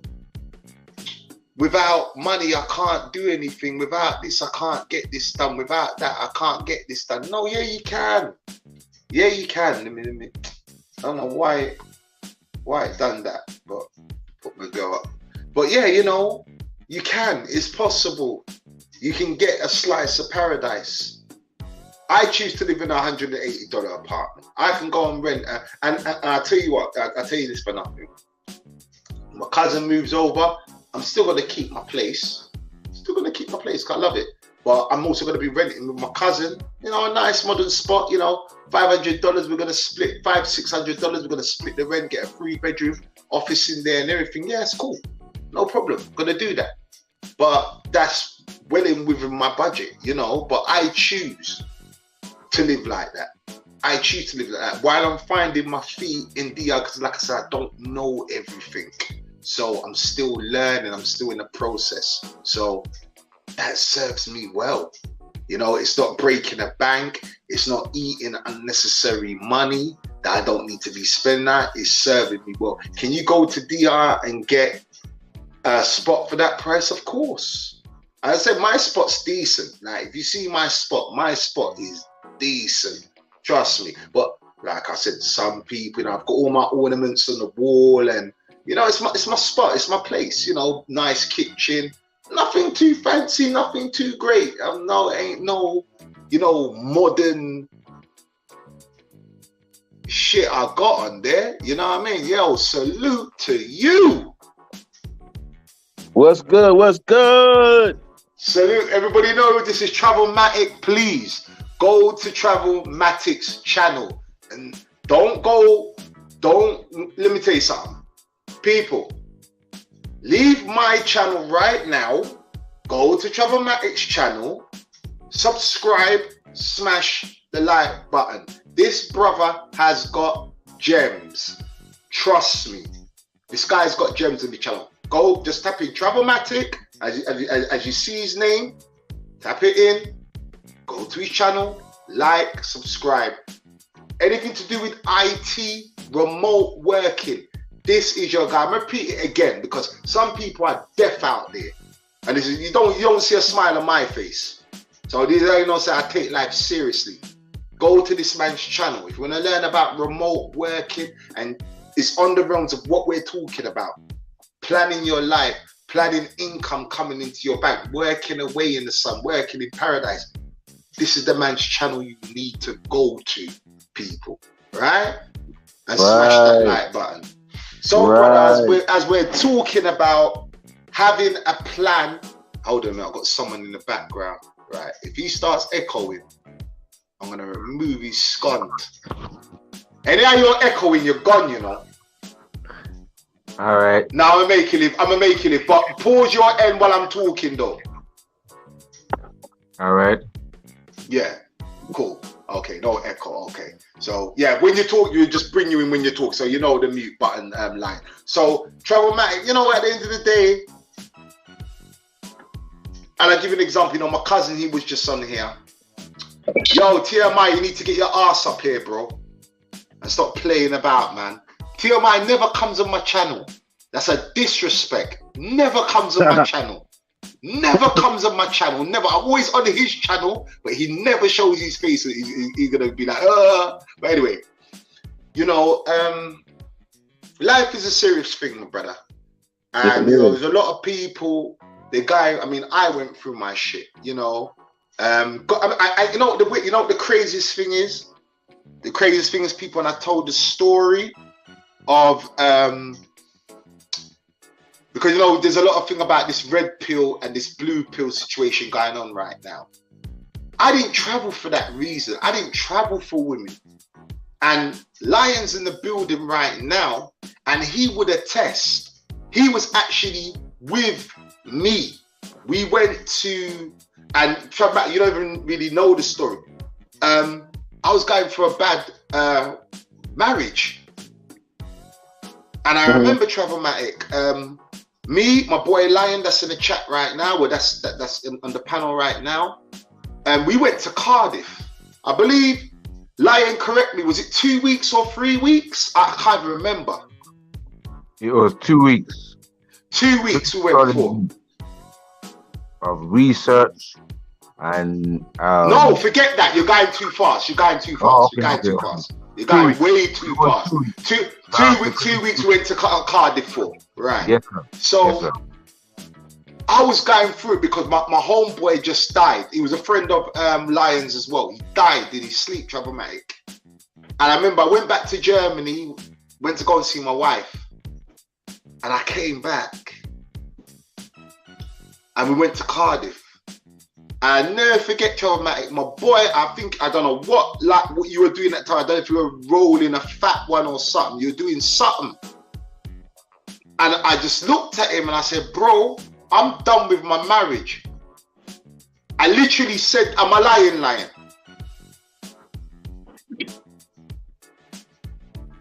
No, you're not. I was rolling a strip at the time. Yeah. And he said he's done with his marriage. I looked at him and I said, what? For real? Right? And he's like, yeah. And I questioned it a few more times and I look at the man and he's like, I'm done. And I hear a little kind of funny bass line in his voice. I'm like, okay, broski, you're serious. All right. Yeah, he done. Yeah. You know when we go long time, innit? And I hate the way the man talk. I questioned him a couple of times well. And the man say, yo, see, look at me, man. I'm done. I said, oh, shit. Okay. All right, so when me there, whatever you do. there. Come in there, Germany. You bring me out there. In a Remember. time where my journey to excuse me. Let's not digress. We're digressing off A little the. bit, a little bit, but just No, we're gonna get there because you've gone too fast. You've gone too fast. Oh, okay, all right. Well, we're gonna get there. Well, We're gonna get there. We're gonna get there. We're gonna get there. We're gonna get there. you're done. All right, Yeah. sticking to that point. Him say him done, and I'm realizing, I'm like, oh, okay, all right. Go on forward, Yeah. whatever. I had enough.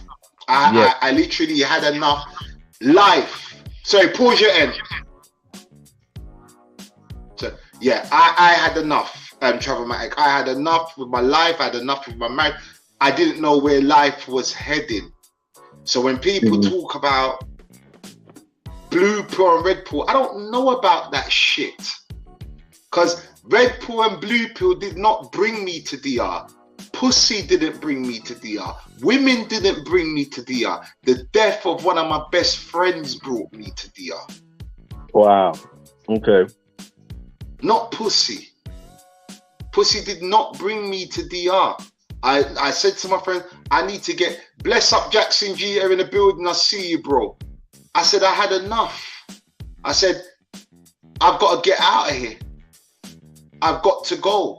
And I never forget, at 4 a.m. in the morning, I lifted up my laptop. I never forget this. And that's when I started watching Taylor Made. And he was talking his first, I didn't even know who the hell this guy was. He was talking about depression and holiday. Okay, I know he was doing his Chica thing, but he spoke about depression and holiday. Mm-hmm. And that was so crazy. So a lot of people say, oh, but you went, yeah, I did go to Sasua. But people don't understand. You know how long I lasted in Sasua, Travamatic? A week. 24 hours. I was gone. So when people want to come out with that, 24 hours I lasted in Sasua. I said, oh, and what year was this? What year was this? Oh my God. 17. Because I've been going now, I'm coming up to my 5th year of going to DR. Okay. Which is crazy. Because it's gone so quick, bro. It's really gone so quick. Sorry, I gotta say this. I gotta jump in here and say this. Yo, as the man said, 24 hours, real talk. When the man say him going to go country, we're in a group and man said, nah, we talking about go country. We don't know nobody up there. Yo, I'm going country, the man says. The man go country and hold his very good vibration up there as an introduction to the Dominican Republic naturally. People have fruits and vegetables growing in his garden to the person that he visited and was flexing with at the time. Right? Yeah, so it was like, and then when him forward down to the brethren that are in the group, and he's like, yo, he experienced A, B, and C, and D, and E, D, and F. I didn't say it in the right order, but forgive me, but you understand what I'm coming from, yeah? Yeah. All right. And they're like, shit, okay. And these are people that have been going there for 4, 5, 6, 7, 8, 9, 10 years. And this man did something in a very short space of time that they hadn't even done yet. And it was so great and a valuable experience. So I just wanted to add that point there, and I'll jump out. Yeah, no, that was a very valid point. Definitely a very valid point. That, you know, when I was in DR, I spent 24 hours in Sasua and I was out of that bitch. Don't get me wrong, I had my hotel there, but I was out. I said, I'm going to the countryside. I want to see, obviously, you know, being from Jamaica, knowing, okay, let me go further in. Let me see the real Dominican people. I don't want to meet a representation of Dominican people being prostitutes and hustlers. Nah, let me meet the real people. And that's what I did. You know, so when people, oh, this blue pill, I don't know anything about that. I know nothing about it. Nothing. Because I went to the DR on a different premise. I didn't jump on the plane and think, oh, I'm going to go and bang a whole load of pussy. I mean, don't get me wrong. Were brothers telling me about it? Yeah. Were brothers telling me the stories. Oh yeah, of course. Did I dip my feet into the river and test the temperature? Yeah, I ain't gonna come. Jumped in the deep end. Hey, but I got a question though. I got a question for you. Yeah, go ahead, bro. Actually, I had like two of them, but hey, fire. Because you said you just went on the internet. Now it's tons of places on the internet you can look for. Just I'm trying to escape, right? And Very I know, good question. Glad I you know, asked like that. I know, like England, London, British, whatever that area you call it, whatever, United Kingdom. A lot of them like to go to like other places in the EU, or they may like to go to like look at Spain or something. So why Dominican Republic? Was it just your Caribbean? Good question. Very good question. So what I'm missing out on this is what I'm missing out. Salute to my homeboy Nicholas. I've got his younger brother Hassani. We grew up together. Hassani now lives in Spain. He speaks fluent Spanish. Right? His girlfriend was Dominican for years. He's been telling me, Big J, you know about Dominican Republic? Like what? Because what we call Dominican Republic in England is poor man's Caribbean. That's the nickname for it. Right? I was like, man, no. He kept telling every time he came back from Spain and was in Tottenham, Dominican Republic, his girl's Dominican, you need to go over there. Yeah. That went over my head. So to answer your question now, it's crazy because when I was in Cardiff, and like I said, my boy just died. So, I mean, when I was going through it, bro, I went through it, bro. Like, literally, like, it hit all of us. I'm not going to say it hit all of us, but it hit me bad. And I remember now, me and Lion kind of came to this conclusion. Was Google listening to us talking? Because that day, I was like, I need to get out. I need to go. I need to leave. I just need to get out. And we were talking about, where should we go? Where should we go? Where should we go? So I'm like, I don't know. I goes, you know what? And then I was like, Dominican Republic, like, maybe I need to go to Dominican because Nicholas's brother keeps on telling me, he's been telling me for years, go to the, but I just, you know what I mean? So that came up. So I don't know if Google was listening. All I remember, bro, this is no word of a lie on everything that I love. And Lion, you remember this. That evening, yes, sir. I ordered, do you remember that evening when I ordered a shitload of takeaway for no reason? Yeah, what was it? Pizza and Chinese. Yeah, pizza Chinese. Yeah, Chinese and that there. And I had to find, I'm a fussy motherfucker. We come to eat, but I boxed up one bag of food. Yeah, literally, Adrian, I wasn't in my right mind. I said, I ordered from here, or I must have ordered about from 3 different places, Adrian. Literally. And I remember waking up at 4 in the morning. That's all I remember. I woke up to roll a spliff. I lifted up my laptop. And for some reason they were holding. Now I've never at these times, I'm not thinking of Dominican Republic. It wasn't spoken about. It was maybe we could have spoke about it within passing, but nothing was on the horizon. Nothing, literally. And I lifted up my laptop and I was going through, and then TaylorMade came on my feed. Now, how the fuck did he end up on my feed? I never researched Dominican Republic. So, and I remember I always say to you, Lion, I wonder if Google was listening. Because, you know, we're conspiracy theorists like that. And I just started watching TaylorMade's videos, literally from 4 in the morning, just started watching, one after another. And I remember I went to go and see my mum. Because I live out of London now. Lion still lives in London.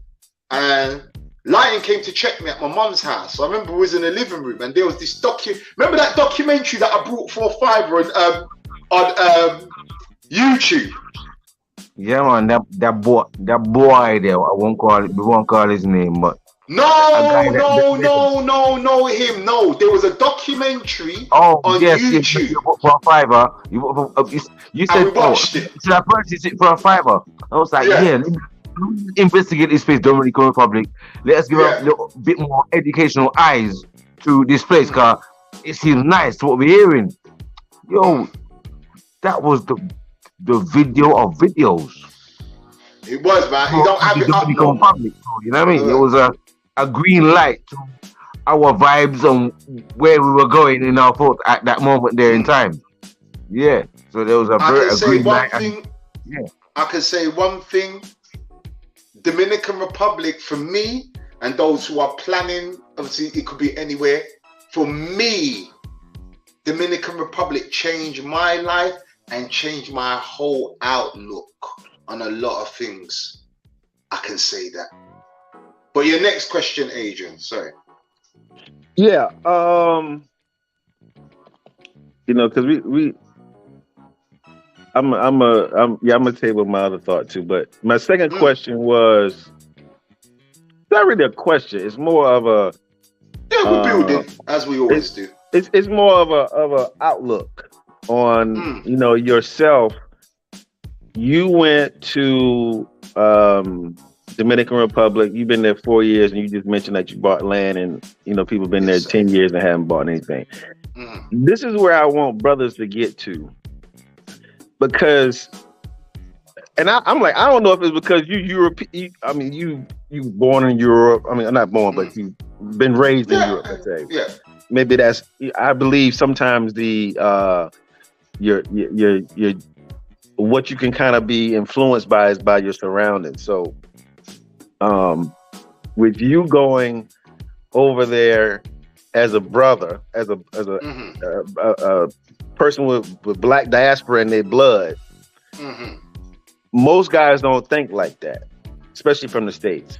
We think about, and I say we because I'm with them all. We think about how much we can spend versus how much we can make. You get that? Let me repeat that again. We think about how much we can spend versus how much we can make. There's so much opportunities to make money over there versus spending money. Oh yeah, I took about three racks over there, man. Had a whole goddamn doing something strange for a little piece of change, man. Oh man, let me see the video, blah blah blah. Next thing you know, you don't even see that dude no more. What happened to such and such, man? You used to be popping them bottles, man. They don't last long. But it's like the slow, the tortoise in the hare. Like the tortoise bought the property, the hare went and spent all the money up, So it's just more of an analysis that I was just really impressed when the first time you mentioned that you brought property. I was like, wow, okay, that's because I look at that in any country I go into, like especially like these developing countries, man. I can take 5,000 here. Man, I have a lemonade stand here, but I can take it to DR Colombia and open up a little eatery, a little corner store, a little a barbershop, a little salon, you know what I'm saying, and make money. But we don't think like that. Do you know what the problem is? Shall I tell you what the problem is? And I'm gonna keep it real with you. The problem is black men, we want to impress niggas that don't give a fuck about you.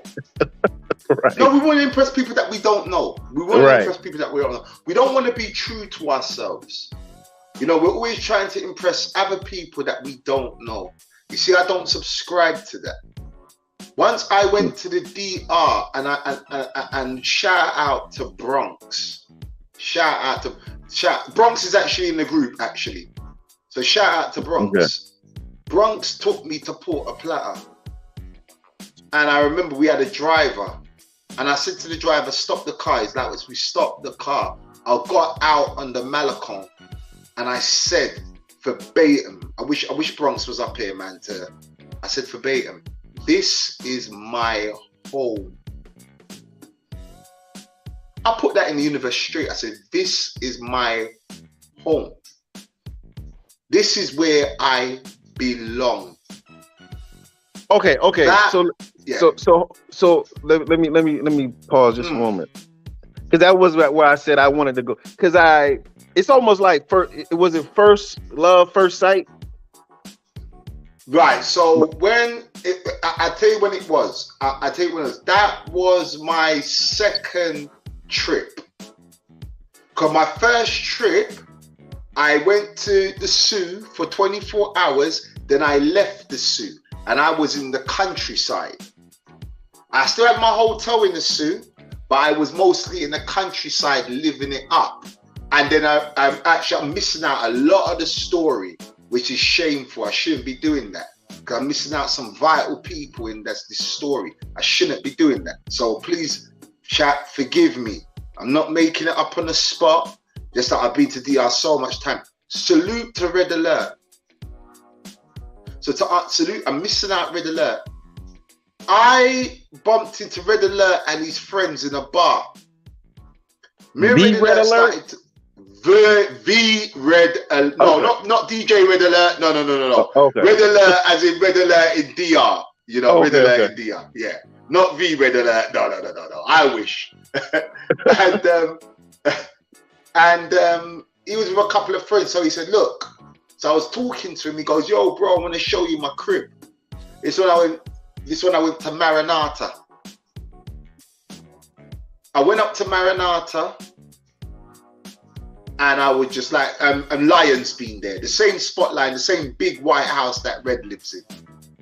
And that just blew me the hell away. I was just like, so I knew right then and then, I'm coming back.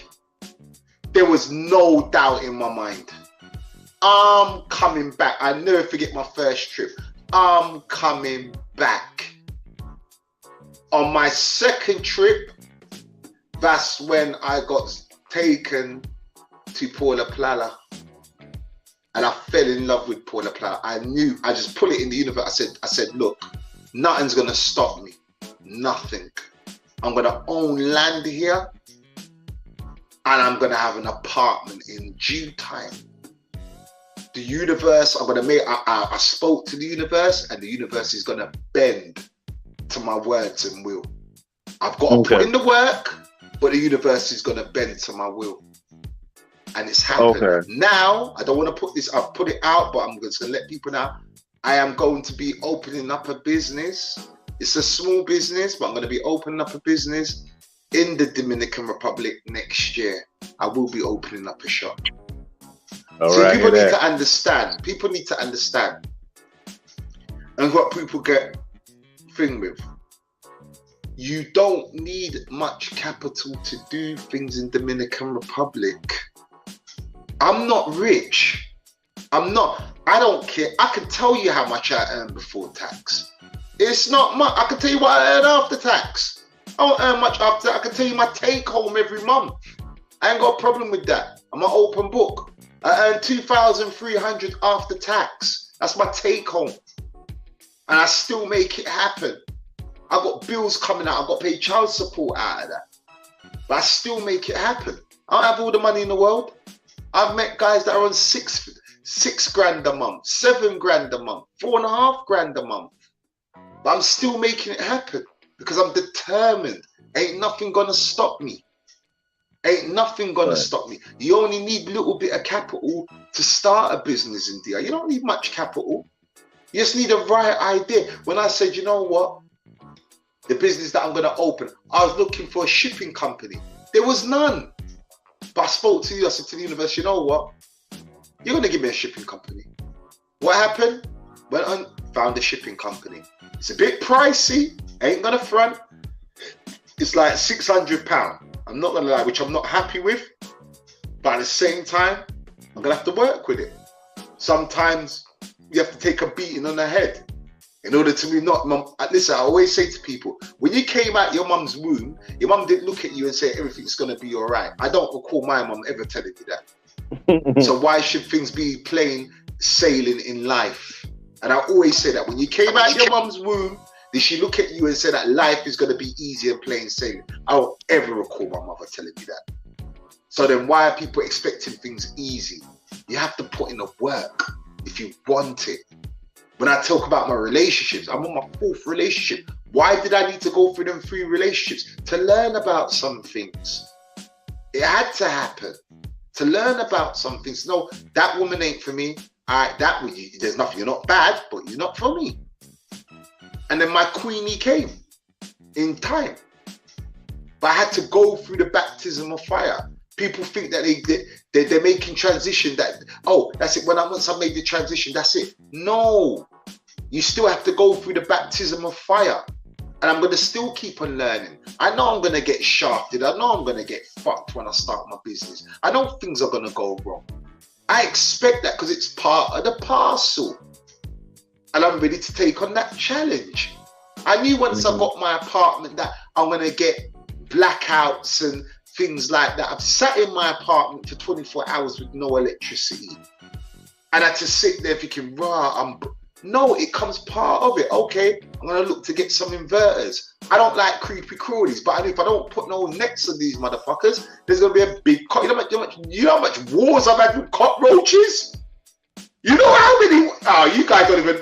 Wars where I've run out on the balcony. I'm like, right, you got to go back in there. You got to go back in there, bro. I wrestle with this thing. I hate cockroaches. But I knew... Yo, I can't live in the Caribbean and not see a cockroach. That's impossible. It's not going to happen. I can't live in the Caribbean and not see moths the size of bats. You know, little things like leaving my garbage outside and the cat coming in the middle of the night and ripping that shit to shreds. And waking up and all my... It's a learning curve, but you know what? I embrace it. Every negative I embrace. I don't get mad about negatives no more. What's the point? You learn from them. I always say I'm into mistakes. I'm not into fuck-ups. And this is what it's all about. Embrace the negatives. Don't look at negatives. No, smile about it. Embrace it. Because you're going to learn. It's a valuable lesson. And that's what people have got to learn. And I'm still going to go through it. And I'm ready. But like I said, VR has changed my life. It might not be for everybody. And I get it. People have gone through bad experience. Salute to Russell Taylor. He's ready to kick out. You know, he went through some sort of experience with his, he's made it public with his baby mother. No disrespect to him, guys. You know, I got mad love for Russell, but he's put it out in public anyway. He went through his shit. You know, now he's ready to leave. But maybe DR's not for him full time. And I respect that. Yeah, that's where I wanted to go after you finished with that, because you, like I said, it was your first love almost, you know, and like I feel Russell was the same way, but like, how do you stay in love with your new baby? You know what I'm saying? Cat and dog don't have the same luck. Okay, It's as simple as that. Maybe it's not for Russell. Okay, did you get my voice note? I don't know if you heard my voice note this morning when I came up with the analogy of this red and blue pill, where I don't think it's that. And I said something about being born in the wrong culture. I don't know if you heard that voice note this morning. No, I didn't hear it. I don't think so. All right, well, I'm not going to go. Oh, come on, man. Really? What happened? Sorry, no. You know Hassan Campbell, right? So African Bambata says, anybody see that Hassan Campbell? Now that's wrong, man. We don't condone that, man. I'm not laughing. We don't condone that. We don't condone that. But anyway, salute to Hassan Campbell. But you know, my analogy was, which I'm not going to get into. I'm going to save that for build where it's you, unks. I'm going to have everybody on the paddle. You know what I mean? But not to digress into that too much. There's just some people that are built for Dominican Republic. There's some people that are built for Colombia. There's some people that are built for China. I have a friend. He won't touch a white woman. He won't touch a black woman. He's black himself. He deals only with Chinese women. That's just his thing. It works for him. Maybe this just doesn't fit Russell as a person. That's so I'm not going to sit that, you know. Right. And I think people, well, I think the one main thing is embracing the culture with any country you go to. You know, Sure. embracing the culture. They have a different language. Knowing the language. Number Sure. two. So DR is a different beast, man. This is a different. But I've not run into these. But my thing is Well, this, right? No, Go on. not in a bad way. I really want to say not in a bad way, because I feel, especially like on the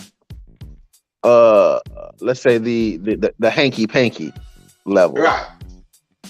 Because I feel like the States, man, we so like holier than thou, but we got so much pornography and sex studios and shit. OnlyFans is OnlyFans actually out of London, I think, or something like that. But it's for a US audience. So we got a lot of that over here, but sex is so taboo. Versus in DR, it's like my boy Leon said, it's like a handshake. It's as natural as a handshake. Like I dapped you up. Hey, that was natural. We saw each other. We dapped each other. Okay, what's up? What's up? It's just like that. Like, so that was so enlightening for me to say, like, dang, is it really that bad? Like, I have such a U.S. mind when it comes to sex, So it was enlightening to kind of just understand their culture with that. But they still act like they real Catholic in a minute, though. Let me ask you a question. Do you have prostitutes in America? Oh yeah. Do you have gold diggers in America? Yeah. Do you have women that will fleece you out of every single penny that you've got and won't even batter her eyelid or feel guilty? Oh, definitely. Right. So why wouldn't DR have the same thing? Hear me out. You know what the problem is, Travelmatic? Let me tell you the problem. The problem is, brothers go to DR thinking that these people are really starving. They fall for they're starving. Oh, DR's a poor country. Yeah. Hold on, DR's a poor country. So I'm gonna help her, and they help beyond means. Yeah. That's why you said something. Know the culture. I've been saying this for a long time. It's all good you understand Spanish and all, overstand the culture. You know how I learned about DR? I overstood the country. Not only did I overstood the country, I went aligning myself with brothers that all they spoke about was pussy. I was aligning myself with brothers that literally sat me down. When I say I had the best teacher, I'm not even gonna shout out to my boy Randall. If you're listening, Randall, salute to you. Right? When I say Randall was, at one point I didn't even want to talk to Randall. This is real talk. Randall, if you're listening right now, if you're tuning in right now, that's my brother. That is my brother, But Randall had some harsh words, but he told me how it was. Miguel Dill told me I aligned myself with good people. Bronx told me how it was. I wasn't aligning myself with people that all they want to tell me is about prostitutes and about women and how much women they've slept. No. I was aligning myself with real brothers to say, look, this is how it is. These are the women that you need to avoid. This is what you need to avoid. You need to stay away from this. You need to stay away from that. That's why I always say, tell me the bad news. Don't tell me the good news. Tell me the bad news. Tell me what I need to avoid. Tell me what to look out for. I had them people around me. Why? Because I purposely aligned myself with people. Because I'm only going to learn from people that live there. But if I'm going to learn from someone that just wants to talk about the red light dish, that wants to talk about pum pum every 20, how's that going to help me? I've never had a problem with women. So why do I need your advice about women? Never had a problem in England. That's why I say I don't subscribe to that red blue pill. I don't know what that's all about. Because I've got 3 baby mamas in England. And I love them all and they've raised my kids. Salute to all of them. I was the problem. I couldn't keep it in my trousers. And I can say that. So I didn't have these problems. Matrix women this, matrix women that. I don't know about that. All I know is that I was a dog. That's all I know. Right. I don't know about that. These are women that are, they're my kids' mothers. Were they perfect? No. Were they submissive to a point? No. Do they do half of what Dominican women do? No. But how would they? That's not their culture. It's not American culture.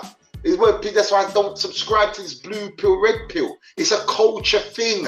If it's not in the American culture, if it's not in the English culture, why would these women start doing what Dominican women doing? That's why, hence I said, we're born into the wrong culture. If a transgender can tell you, big up Glenn Ball, manners and respect. You see the link there, Glenn? So if you want to come in, bro, you know you're always welcome. If transgenders can tell you, bro, I'm born in the wrong body. I'm a woman. I'm gonna go and get surgery done and all of this shit. If a white person or a black man can come to you, age, and say, look, I know I got black skin, but I'm white inside. That's how he feels.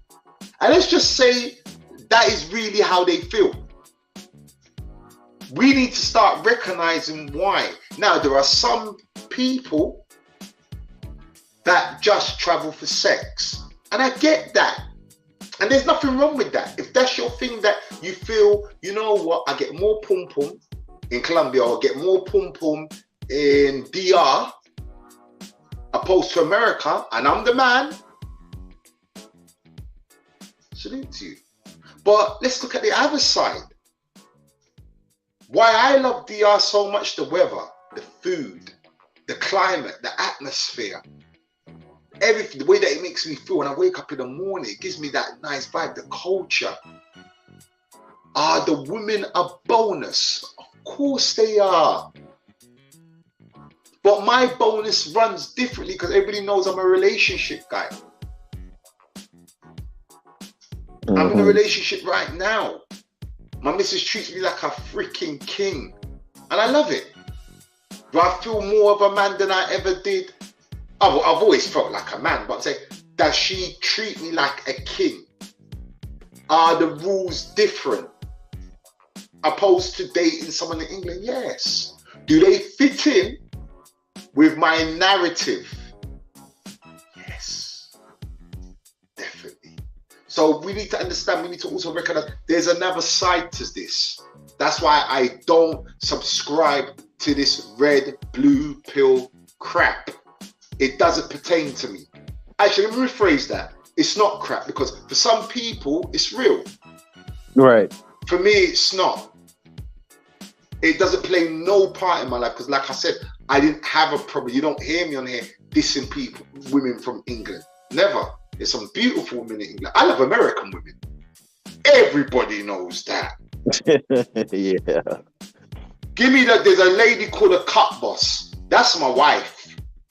That's my wife. The cut boss. She's from Cleveland. She's a hairdresser. That's my wife. She's married, but that's my wife. That's my wife. I told all my American friends, look, pack her in a suitcase. I'll clear her through customs. Don't worry about the rest. I'll clear her through UK customs. Right? So, you know, I don't subscribe to all of that. But like I said, are the women different culturally in Dominican Republic? A real Dominican woman. Not this. Yes. 100%. 100%. Yeah. I mean, I believe DR women do kind of take a bad rap. There's some great women in that country, as it should be. I don't think a whole country should have all bad women, whatever. But you know, because they got that black diaspora running through their blood, even though they may not want to claim that. But that's a whole nother story. Well, look at my missus. My missus is black, big nose, big lips. Dark skin. She lighter than me. She lighter than me, but not that much lighter. But it's a black woman. It's a black right. woman. No shut up for that. Africa running through her veins. She black. Right. You know, she got that melanin running through her veins. You know, no wet head. No. Not a wet head at all. Right. But you know, I do want you to do this. I want you to travel to Colombia once, Brazil once, and just say I done it. Right. You know. And you know what? I'm not that ignorant that I would never do it. So here's me as a person, Troublematic. And me and Chex had this conversation. I said to Chex, I respect what you do. Jumping on the plane, jumping off the plane, going to different countries and vlogging. I'm not a traveler. Okay. I'm not a traveler. I'm really not. I'm not a traveler. I said to Chex, you can give me £10 million and say to me, Jay, here's £10 million, I travel the world. I'll be like, no. I'm a type of person set in his ways. Once I found where I like, and now a lot of people will be like, yeah, but Big J, you just went and you know, the world is a big place. I agree, it is. But if it ain't broke, which is not, there's no need to fix it. I'm not trying to find another place to replace DR. I've got everything that I need there. Now, some people might say, oh, well, Big J, yeah, let's see if you're going to be singing that in 6 years time, 10 years time. I will be singing that hymn because I'm a simplistic type of guy. I don't need much. I need is spiritual happiness. And I'm not going to be a church nut or anything like that. No, being in line with the Creator, that's it. That's all I need. This needs to be clean. That needs to be clean. As long as I got that, and my free of my mind, I got my missus there, my kids all right, mums is doing good, brother's doing good. I'm good. I don't need much. I need to get out of this place. This place driving me crazy. Apart from that, everything. The universe gave it to me. I asked for it and I worked hard and I was there. I didn't stop. People didn't even know what was happening behind the scenes when I was looking for land. They don't even know what I went through. They don't. I took a punt and it paid. Now my land is worth 20k now. This is in Barrow. I'm 15 minutes drive from the beach. Wow. Right? Listen. My missus's auntie's building a 4-bedroom house. You want to see? I'm gonna send you the pictures, Adrian. I'm gonna send you the pictures. And if I tell you how much she's spending on that right now, my missus's dad is looking at my contracts and he's found a loop in the contract, so they won't charge me 100 grand to build my house. Oh wow! See, okay. I'm not playing. I keep on telling people I operate on a different frequency. I'm not a man that's gonna go into the country and, oh, here's your contract. Oh, and by the way, it says this. Nah. I'm a different type of animal. My missus's father's a big lawyer in Santo Domingo. Okay. He looked over my contracts. I said, how much is that cost? And I said, no. I said, I'm not taking nothing from you. Because I see the way that you deal with my daughter differently. Can't do that. The man told me that, bedroom. Man, look, a man told me, yeah, he deals with all that. He goes, yeah, you can get a builder to build your house. Don't worry about it. You have to use them. Now they're charging people 110 grand to build a house. I'm going to be paying 40. Nice. I don't stop. That's why I say to people, don't settle. I made sure, let me go on because I'm not paying you that. I'm not paying you that. What it says in the contract is being in line with the house. The houses have got a look. That's fine. I know I can build because it's Haitians that's building the houses. Dominicans ain't building them. Right. So, now, when I saw my girl's aunt's house, she's in the process of building it, the concrete's up, everything. By the time 2 million Dominican pesos. So they know the builder and everything. Got that plug. people, man. Ah, he's gone and got it. Okay, he went and got it. Okay, cool. Okay. Salute, Miguel. I see that you went and got it. Blessings. So, yeah, for me, my journey ain't stopped, bro. It ain't stopped. And I've got a long way to go, but I'm determined. I don't just stop. I've got a contract. I've got land. Nah. What does that? I don't read Spanish. What does that really say? Because I understand it's a money game. I can't. It's a money game. They want 110 grand from me. I get it. I'm not gonna hate on them. They're not my friend. Right. They're here to make money out of me, and I understand that. But you got YouTubers right now that's selling that same land right now for 12K. I know how much my land's worth. Right now they're selling the land for 12K. But I tell you how much I bought the land for. If I tell people the real truth, how much I bought the land for, it will fuck their game. And it's the same YouTubers that were trying to fuck up my shit. I don't even care if I'm monetized, because let's get to it. I'm telling you, there's people out there that's making money off people that are trying to mess up your shit. And they're trying to sabotage my shit. These are YouTube, well-known YouTubers. I'm not even mentioning no names. But they tried to sabotage my shit. They tried to take food out my kid's mouth. But no, because I'm out of that, I'm not even mentioning no names. And they're selling the same land. I'm going to tell people how much I bought the land for. I ain't got a problem with that. I ain't got a problem with that. I'm here to tell the truth. I bought that land. It worked out in my money, 2.5 grand. That was through a Dominican plug that knew the builder, that knew the constructor of the land. I got it for Dominican price. Salute, roll the tape. I see you, bro. Salute, manners and respect to you, bro. Right, so I say to people, I'm listening to some chat here. Salute to you, roll the tape. Smash that like button. If you want to come up, bro, the link's there. So feel free to come up if you want to. The link's there. I'll put the link in the chat. So, as I said, my journey's not done. My journey's just beginning. I'm going to have a shop. I'm going to have a clothes shop. As a matter of fact, I'm going to tell you this. I'm going to have the best clothes shop in DR. I guarantee you. There's no doubt in my mind. You said clothes shop? I'm going to have a clothes shop in Puerto Plata. Okay. The best one. Exclusives. Okay. I'm not saying it's the best one because I'm trying to brag. I'm just telling you it's going to be the best clothes shop. Because the universe has to make it the best clothes shop. If I don't believe in something that I'm not doing, I ain't going to do it.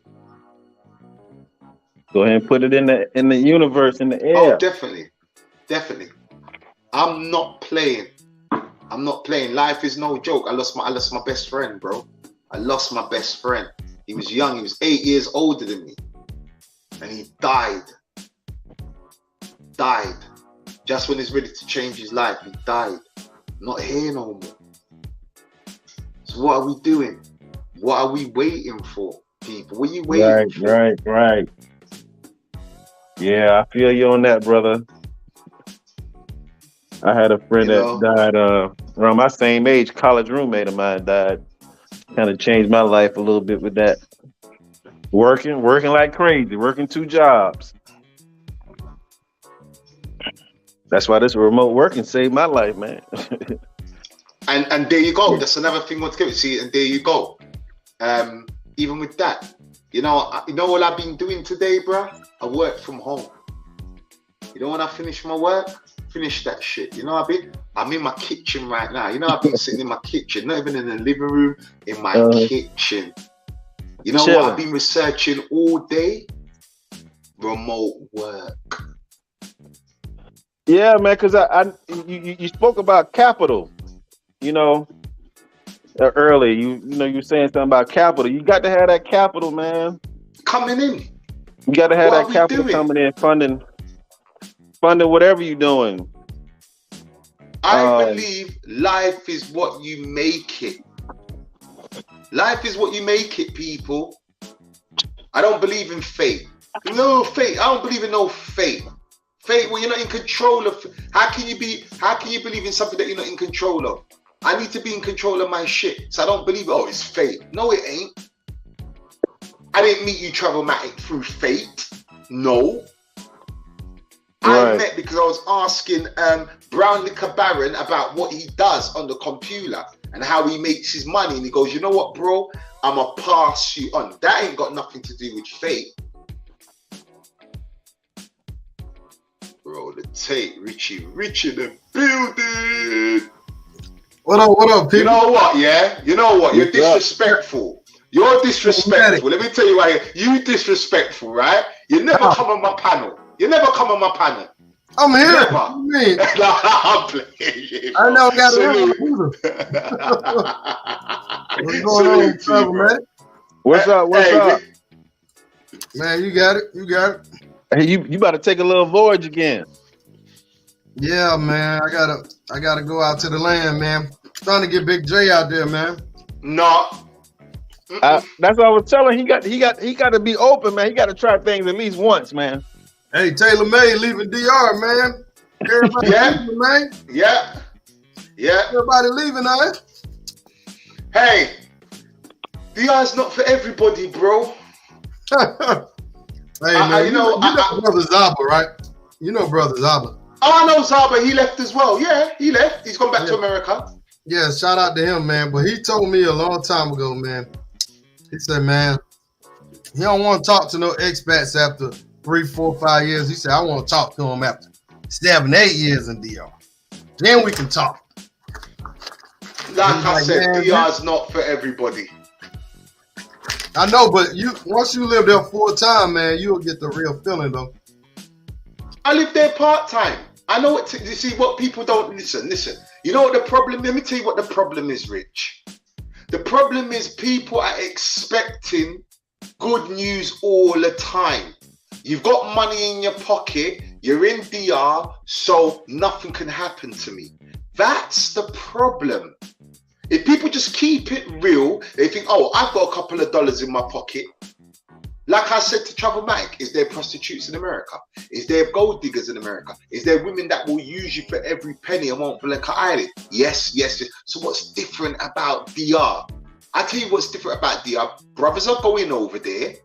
They think they got money in their pocket and they think they can control shit. You can't control human beings. That's the problem. They're not going over there with a realistic mindset. A lot of people go, yeah, but BJ, you've only been there. No, it's nothing to do with that. It's like me coming to America, right? Or coming to Atlanta, Georgia, right? And expecting, oh, because of my English accent, oh, I'm going to get this, I'm going to get that, I'm going to get this. No, that's not true. Now, I might get far. I might get some things coming to me because of my accent, but is it just going to land on my doorstep? No, it's not. Is every woman going to pull down their drawers because I sound like James Bond? No, it's not. So it's realistic expectations. When you look at people's stories, yeah. A psychologist told me this a long time ago. When people talk, they tell you more than they should be telling you. You just gotta listen. When you listen to a lot of these stories, it's all based around woman. Call me a liar. Call me a liar. Hey, women are always the center of it. I'm with you on some of that, but you can't compare a third world country to Atlanta. You know what I'm saying? You're missing the point. You're missing the point. You're missing the point. No, I'm just telling you everything you said because you covered a lot. But we're dealing with human beings. It's not about the demographic of which country it's in. It's human beings. Big J, you saying just expect stuff to happen. Just do that. But after brushing stuff under the rug so much, man, for certain people, it will get to them. Maybe not you. Say that again. Say that again. Hold on. Run that back. You're doing what? Brushing the what? What's that? Brushing it under the rug. There you go. So hold on. Can I ask you a question? Yeah, go ahead. Every time you come to my house, Rich, right? You wipe your dirty feet, yeah? All over my stairs, or run it through my hallway. There's just mud everywhere. And every time you come to my house, you do the same shit. And I don't say shit to you. You're going to keep on doing it. These guys are not changing the environment and the cesspool that they're in. Come out of that. Change it. The whole country's not full of gold diggers, people that I wanted to get. Yes, Uber gets on my nerves. Have I snapped on people? Yeah, but I've snapped on people in London. But it's the cesspool people are surrounding them. So you're gonna keep. You know how much people I know in DR? They're living their best life. One of my good friends is married to a Dominican. Okay, so let's talk about Kirkwood. Kirkwood's he owns properties over there. He finds property for people. He owns a real estate. His wife's Dominican. Why don't anybody talk about that? My boy Randall, salute to my boy Randall. He married to a Dominican. He's a teacher out there. He living his best life. People don't talk about positivity. We always want to hear about the horror stories. But when you peel back the horror stories, they did it to themselves. They've aligned themselves. If you align yourself, you lie down with riffraff. You align yourself with riffraff. What kind of behavior are you going to get, Rich? If you go into the hood, Rich, and you're moving with gangsters, and then you're moaning about, oh, I got shot. Duh. You've been moving with gangsters. You've been moving with a set of crew that is known for robbing people, and you got caught up in a crossfire. So you've increased your chances of getting shot, Rich. Right. It's like me coming to Atlanta right now, right? Troublematic's the working guy, you're the gangster. Both of you have said to me, right, Big J, we're going to come and get you from the airport. I've never been to Atlanta, and I'm thinking, right, boy, Rich is about that life, you know. I don't know what he's got on his head. I could be killed because of you. So you know what? Let me lessen my chances. Troublematic, come and get me. Rich, meet me in Bankhead or wherever, a nice part of Atlanta. I ain't coming there. Because I don't know what you've got on your head. So I'm trying to lessen my chances. You fish in a pond full of barracuda. That is what's going to come out of the ocean, my brother. All right. Well, I mean, like I said, I agree with you on something.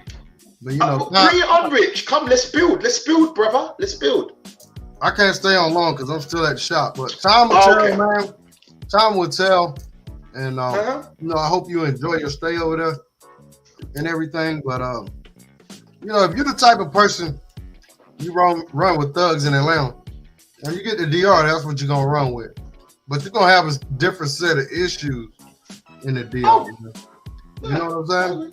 You're gonna have a different set of issues, bro. But I agree. I mean, if it's for you, it's for you. I'm not telling nobody to go there. No, you're right. What you're saying, no, I'm glad that because like I said, people are going to have their views about it. Do you know what I mean? They're going to have their views about it. And I know DR gets a very bad rap. But my point is this. When you peel back the carpet of the bad rap, yeah? I mean, you're saying that, but every single person I know that's been to DR been robbed. By who? And I can't say that. Hold on. I can't say that in America. Okay, but hold on. You said every black man that you know that have been to DR has been robbed, right? Every expat, yeah. That's right. So hold on, robbed in a way, what, gunpoint or by somebody shafting them? Both ways. Right, so okay, so let me ask you a question. Does gun crime happen in DR? Before you went, did you hear about gun crime in DR? Do I hear about it? Yeah, people running up on motorbikes and robbing you. I see the videos all the time. There you go. So why should that be a surprise? If that's happening, just like Colombia, I've never been to Colombia, but I know people are getting drugged. I know people are getting robbed on motorcycles. So if I go to Colombia and one of them things happened to me. Oh, I'm not saying we're not DR. I'm just saying. But yeah, I agree with you. Yeah. I mean, that's why I haven't been to Colombia in a while, though. You know, that's why I'm giving it a break. I'm just saying that a lot of the, all I'm saying is this, is that a lot of the problems, because let's face it, a lot of the problems are coming from women. It's not about the police shaking you down. We know that happens. That happens anywhere. Whether you're in a third world country, police are going to shake you down. Police are going to shake you down in Jamaica, if they can. That's to be expected. But when we look at the major problems of the men in DR expats, it's based around women. That's the same here in America, though. And that's my whole point. God, man. That's why I said earlier. Let me take my intake on this, man. I've been to Just drop this last little point. That's why I said earlier. I've been in America, places, stuck over there. and I can 100% be sure that DR is way safer than Colombia, bro. When I went there, because the first time I went to Colombia, I was like, okay. Then I went to DR, and I was like, man, this shit's safe as fuck, man. This is nothing. You know, DR is like, you know, it's different. You know, it's different compared to some of the other countries we go to. It's safer, like compared to Colombia, Brazil, you know, Costa Rica, some of those other places is way safer. I don't disagree with that. You know, but you know, I'm gonna add on to this. I think both of them could be as safe or dangerous because I could argue both ends because most guys go to the same places. When you say, you know, Sosua or Medellin, a lot of guys go to the same places. They don't go to the Paredes or the Bucaramanga in Colombia, or they don't go to the Banao or the La Vega in DR. Robbers and gangsters and killers know exactly where they need to go to get Americans because we all go to the same places. And that's why the second time I went to Colombia, Medellin, I didn't stay in El Pablo. I actually stayed at Envigado, which is like, you know, minutes away from El Poblado. Because they know where the cash is. Because Poblado is where all the cash is, the tourist cash is, and that's where a lot of the rich Colombians live. So, I mean, criminals, as you said, they know where to go, you know? So it's like, you know, guys just need to be aware of that, keep that in mind, because, you know, you have to think the mind of,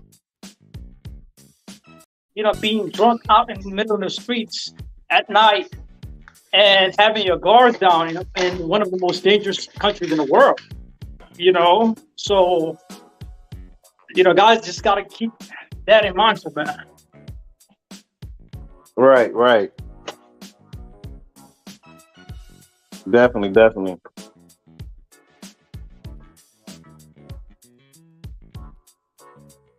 Big J, what's good? I said, my opinion is, when I'm hearing a lot of horror stories come out of DR, there's always a woman involved. They've picked the wrong woman. That's all I hear. Big Not J, about man. business going Big J, bad. let me ask you a question. Go ahead, bro. You never seen no videos online of like families that go to DR and they got swindled by the cops just riding down the street? And, I mean, it's stuff that go on in these foreign countries that don't happen in America, bro. I mean, and sometimes you just come to your breaking point, man. You might get frustrated, man. I mean, it might not have nothing to do with a female. You know what I'm saying? So you're saying that a family going on holiday, right? Yeah. Getting swindled by who? Like cops, street hustlers, just different stories, man.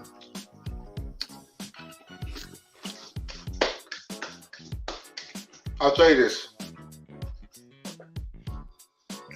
Basically, what I'm saying, Jay, is this is all I'm saying. If I come to America Hold on. as an Englishman, Let me yeah, throw this in go. real quick. Go. You coming from a first world country, right? Quote unquote, going to a third world country, it's gonna be different type of stuff you're gonna deal with that you wouldn't have to deal with at home. That's all I'm saying, basically. I'm not telling nobody not to go I'm not telling nobody it's not a good country, but it's things you're gonna deal with. I mean, okay, let me give you an example. Just standing in line in the grocery store, man, and somebody just cuts right in front of you. Just driving down the street, somebody cuts you off just to make a turn right in front of you. I mean, it's all kind of shit you got to deal with, man. And if, you know, like I said, people get tired of it, you know, and they leave. And that's what it is. It ain't always got to be a female. It ain't always got to be. It's just third world country, you know, the culture, man. That's it. Right. That, I agree with you. Some people leave because they just can't cope with the lifestyle of a certain third world country. Of course, there's people that leave on different premises. Yeah. But that's not what we're talking about. We both know when the DR gets brought up, it's always the women, the people. They're always trying it. They're always... And it's the same old thing. You're aligning yourself for that to happen. Shit's like that's gonna happen. It's gonna happen. You're always gonna be, like I said to my cousin, you're always gonna be a gringo. You're always gonna get charged that extra 20 pesos, 30 pesos. Always. I can come to America tomorrow and get charged 50 cents extra if someone wants to. Now, is that going to happen every time? Elaborate on that. What is going to happen at? Elaborate on that. What is going to happen at? Give me an example. Right. Because I'm calling cap on that. No. Where you going to get overcharged in America at? Where? No, you're missing the point. Sorry, people. All right, well, let me say this. The incident that happened... Hold on. Okay. What I mean, if I turn up in Atlanta tomorrow, that wrong person that I bump into will know he ain't from round here. Depending who they now, is it going to be far and few between? Am I saying that every person in Atlanta is going to be dishonest because a UK brother's coming out? I'm not saying that. No. What I'm saying, we got to look at the demographics. This is what we seem to answer. It's a poor country. People's mentality are going to think, you know what? Rich has got it. I'm glad you're saying this because you're talking into my points. Go ahead. You know, Rich has got it. So of course you're gonna get charged more. It's a third world country because it's gonna be rich. All right, that thing that costs 100 pesos. Rich can afford 200 pesos. He's American. He got the money, so I'm gonna charge him that. I'm glad you're saying this. Go ahead. I'm waiting for you to finish. Then that goes without saying. That happens in. Do you think I don't get that shit when I go to Jamaica? You think they ain't trying to charge me double? And I'm their own people. Until I start speaking back, well, he's a Jamaican. Sorry, me not realize that. And the price goes back to, it's everywhere. In a third world country, it don't matter. It's everywhere. My point is this. People are not leaving Dominican Republic for that. When you do the statistics of brothers, 9 times out of 10, they've been shafted by a woman. This is facts. You've been in the groups, Rich. What do you hear? Dominican women. They're always begging. What are you doing with begging bitches? I don't deal with begging bitches. Another thing, let me add this. Let me know when I can respond, man, because I got you on this one. Listen, man, it's a pleasure to have you up here. You know why? Because you think for yourself, and I love that, right? I love that. Let me know when I can respond now. The point I wanted to make, you as an American man, as a man from Europe, as a man from the UK, you go into Dominican Republic or you go into a third world country with your dollars and your pounds. Here's the problem. People don't get time to understand the Dominican culture. I hear people say language, me and Trevor, I hear people say language. When you get into the midst of Dominican people, I'm not saying Dominican women don't work, because there's a lot of Dominican women that have got fantastic jobs. What I'm saying, culturally, they have a system as the man goes to work, the woman stays at home. A lot of the time it's like that. Now, Dominican can come in here and correct me if I'm wrong, but traditionally they have that. Doesn't mean the woman's lazy. Just means she's a stay-at-home woman. She has to take care of her man and mirror, and that's fine. That's cool. So you, as the breadwinner, why are you gonna? And I'm about real Dominican women, you know. I'm not talking about puppy, bring me your iPhone and all of that shit. I'm not. No, forget that. Forget that. We ain't talking about them. You see, I don't deal with them type of women. Puppy, bring me iPhone, Victoria. See, I don't deal with that. There's certain women that you must use for what you use them for, and that's it. I don't deal with women like that. I'm about real Dominican women. Why shouldn't you sub that woman or support that woman? You're going into a situation where you already know that woman's poor. So if you're making her your woman, your wifey, girlfriend, whatever you want to put on it, why wouldn't you do that? You know already, but then you want to moan about it. But then when they get with the wrong woman and the woman gets them for every penny, they start crying. You're fishing in the ocean with barracuda. I know Dominican women, I can take them to a canteen, buy a plate of food and buy one jumbo presidente and share it with them. And we'll have a fantastic time. I don't need to take them to go and eat lobster and shrimp like a lot of you brothers do. Girlfriend experience. Okay. I can get that same girlfriend experience in a canteen. Yeah, go ahead, my brother. I'm responding. I'm gonna get off here because I'm still working, but I'll come back on if you're still on. But okay, earlier you said something about if something costs 100 pesos, you're gonna pay 2 because they know you got it. Stop complaining about it. But earlier, no, I didn't say that. No, I didn't say that. That's not what I said. What you said? I did not say stop complaining about it. I said if you are going to a country, you know that it's a third world country, these are poor people, the mentality is going to be thinking, he's got the $2 to spend instead of the 1. So I'm going to try and push him for the $2, right? All right. Okay. All right. You said I'm not saying to accept it. No. All right. Now, earlier you talked about your property and you said somebody tried to double up on you. Or they tried to finagle you out of the price. That's not what I said. No. What did you say?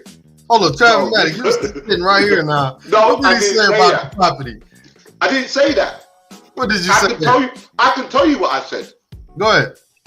I said, a Dominican woman helped me get the land for Dominican price.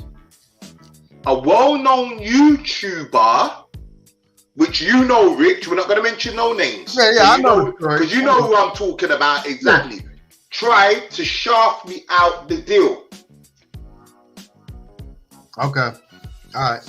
Well, I stand corrected then. I thought. Yeah. No. It was a Dominican that helped me get that Dominican. As I say, it was a Dominicana that helped me get. And not only did she help me, she helped my friends to obtain land for the same price. But that's still talking to my point though. You had to go through another person just to get the real price. I mean, but hold on. But hold on. So let me get this right.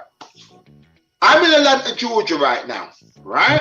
Yeah. You both are Atlanteans, right? Forgive the abbreviation if I haven't said it right. Please forgive me.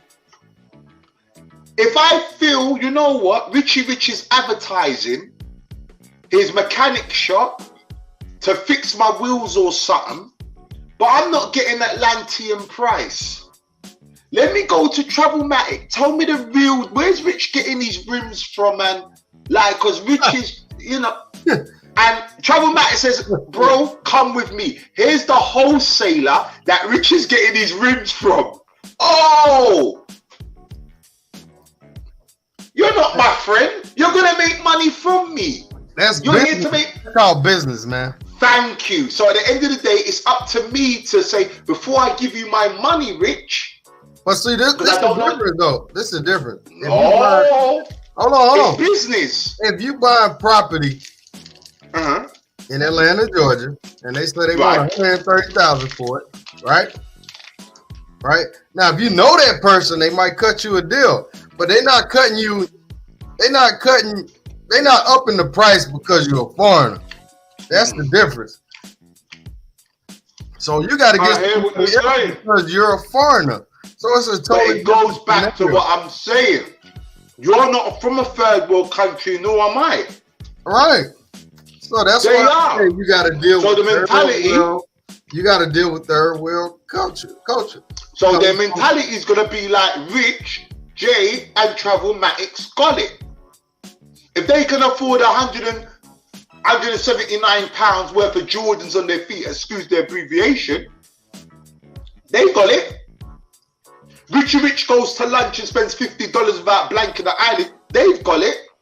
I don't go to them spots in Dominican Republic. I don't even eat a $50 lunch back home in England. I'm eating a special at the pub for flipping a beer and a pint and a burger for flipping $5.99. I want that same deal. I'm not trying to go and eat fish on Sosua Beach for $25. What? No, take me to Cheramicos. Let me go and get my fish for 600 pesos. And a lot of people don't even know about that spot. That's just a tourist area, though. I don't care where you go, even in America, you go to a tourist area, you're going to spend more money.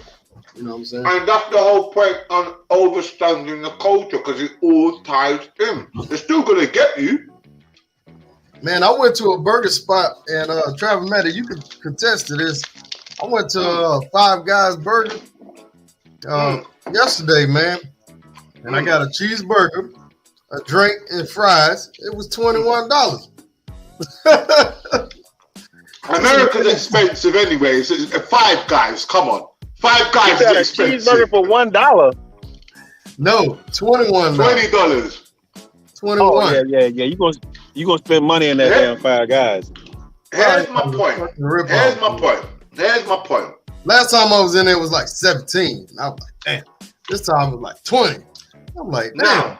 So dude put a large drink on my order and shit. The drink was $3, man. I'm like, man, y'all tripping. Here's my point, Rich.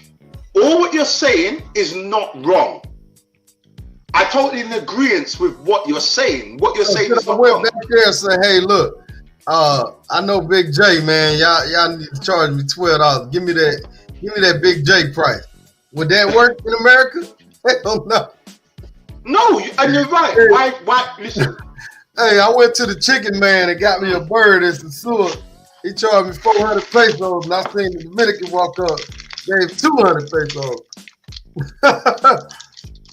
No, you're absolutely right, bro. You're absolutely right. Why should we get charged double? Why should we pay that? Why should we put up with that? Let me give you an example, Rich. Let me give you an example. Down the road from my house, there's a little canteen. You know, they sell pico pollo there. You know, Dominican food. You know. I used to always go there, get my little.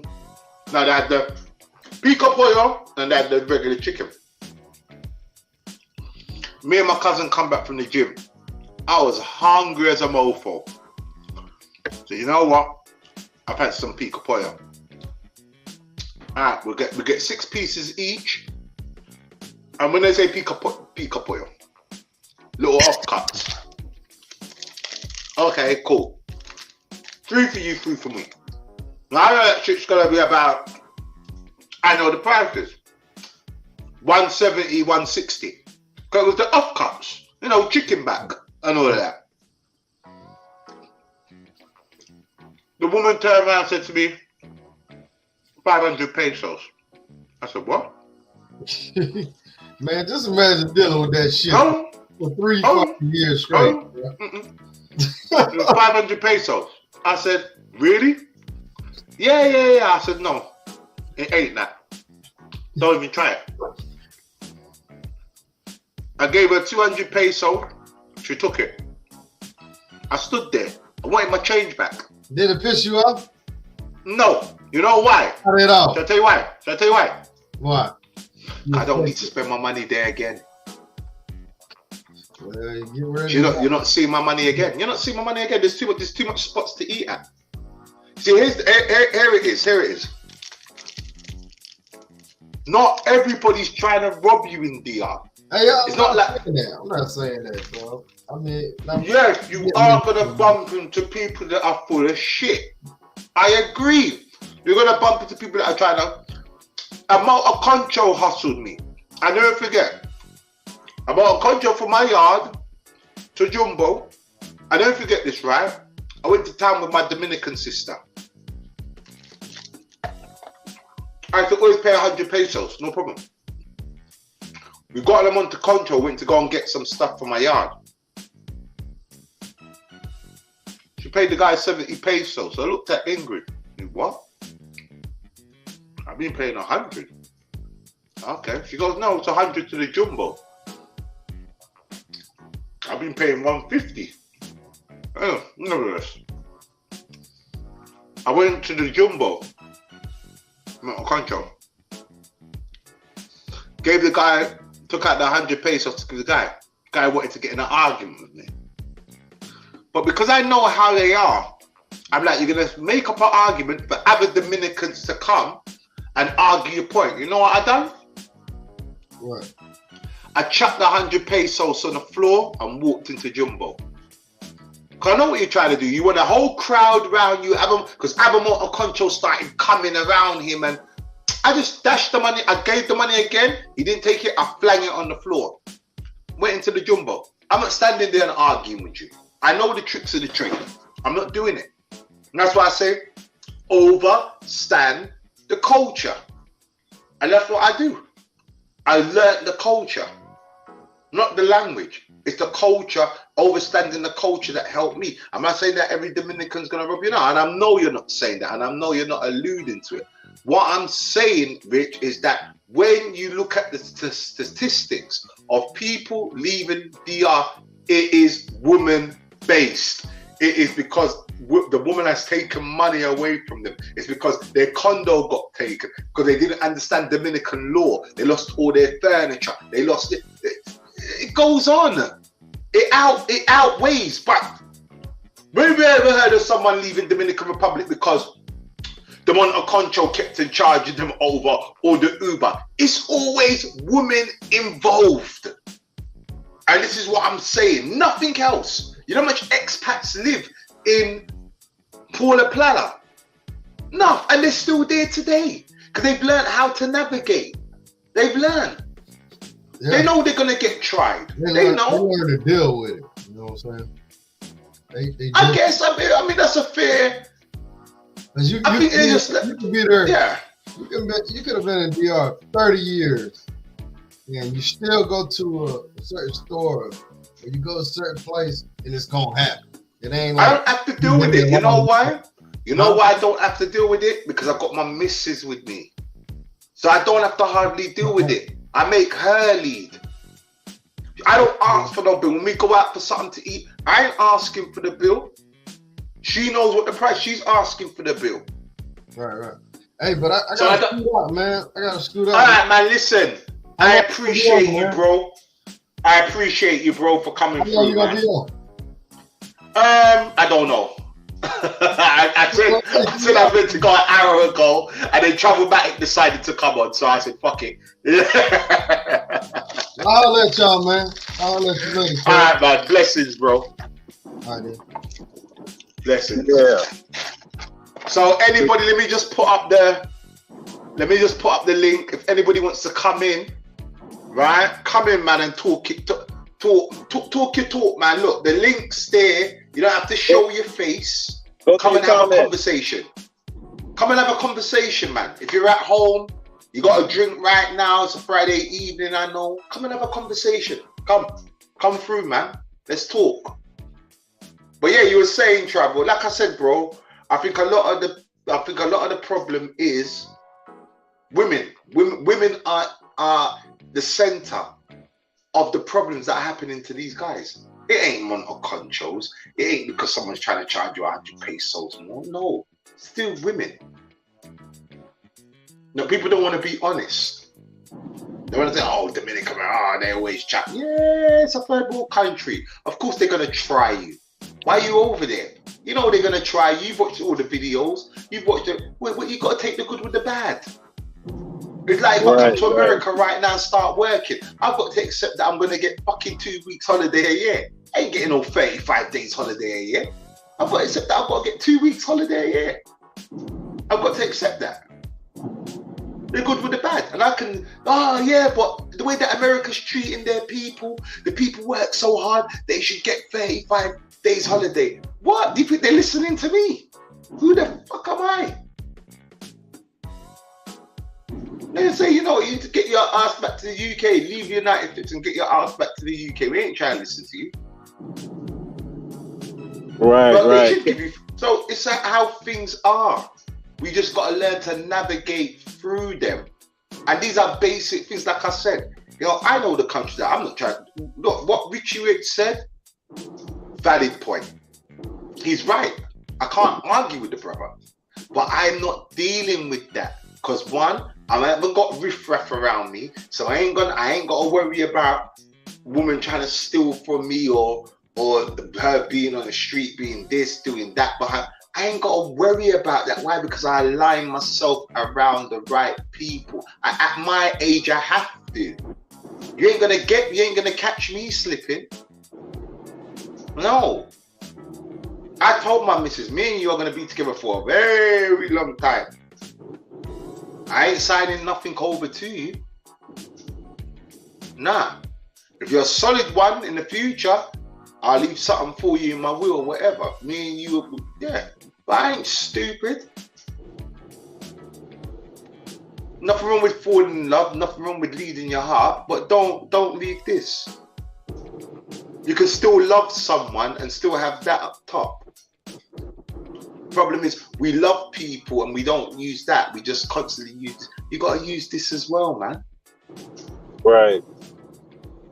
We gotta use, I always say, someone told me a long time ago, how you know, Big J, that, your girl might be cheating? I said, well, that's her pension gone. She ain't that dumb.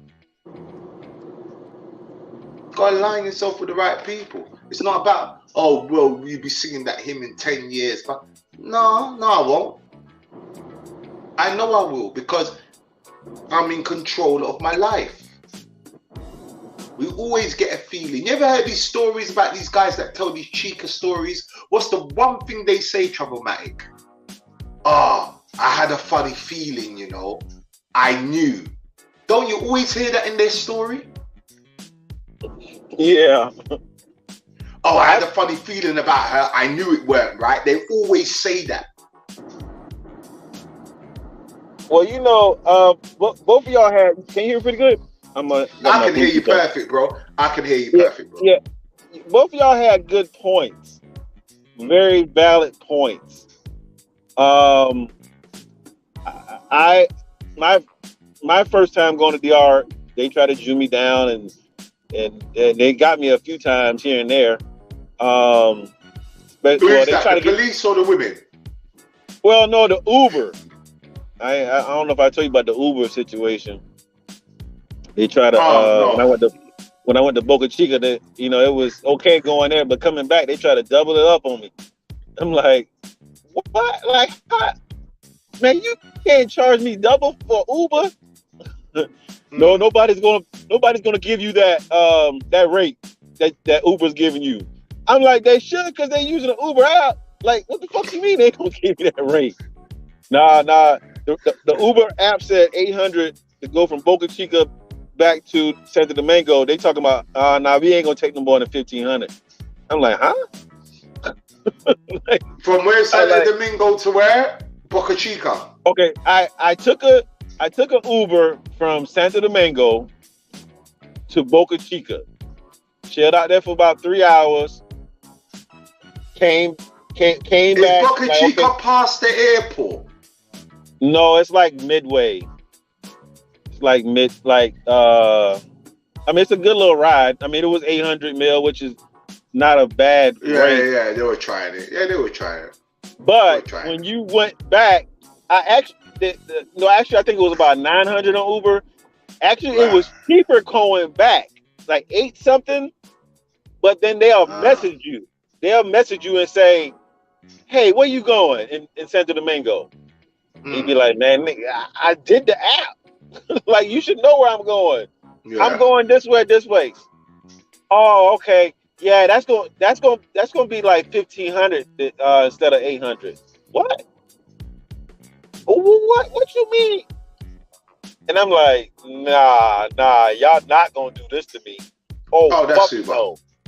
So then he said, well, nobody ain't gonna do it in this area, right? So I messaged another person, same thing. This dude come back, message me, hey, where you going? I'm going to Santo Domingo, man. You should know. I already see it coming. Oh yeah, that's gonna be about 2,000, man. I'm like, what? I just canceled that again. Yeah. Luckily, the third person I got was a Haitian dude, and the Haitian dude didn't even do it to me. The Dominicans, were plotting in that area, and I'm sure they were probably messaging each other to say like, "Hey, anybody going back? We ain't doing no more than this on the Uber app."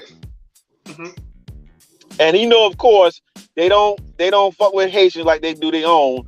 So the Haitian dude wasn't in on it, and he did it. And I actually gave him a $5 tip, just because he didn't Jew me down. Because I'm like, yo.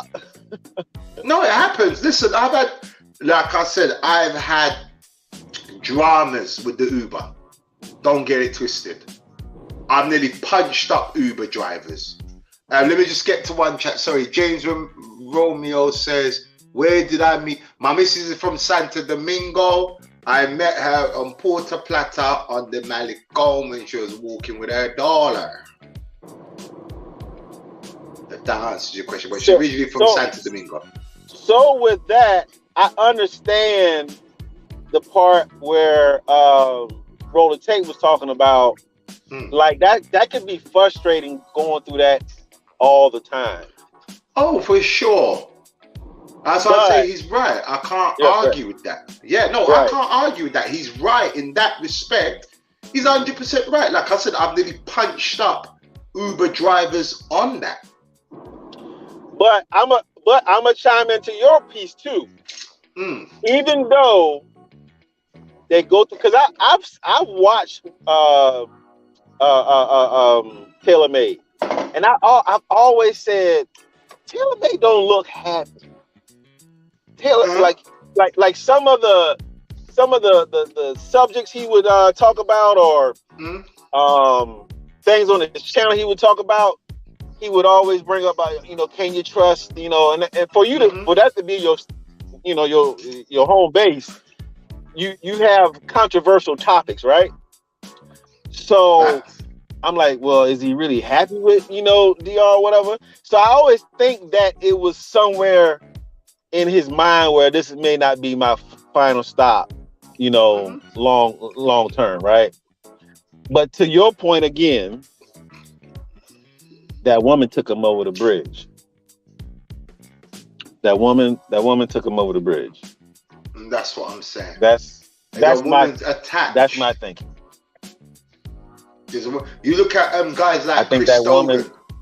Chris Stogan, if you know Chris Stogan, who still does YouTube. He lives in the capital. He's been there for years. There's many people in African Americans in DR that are living a fruitful life.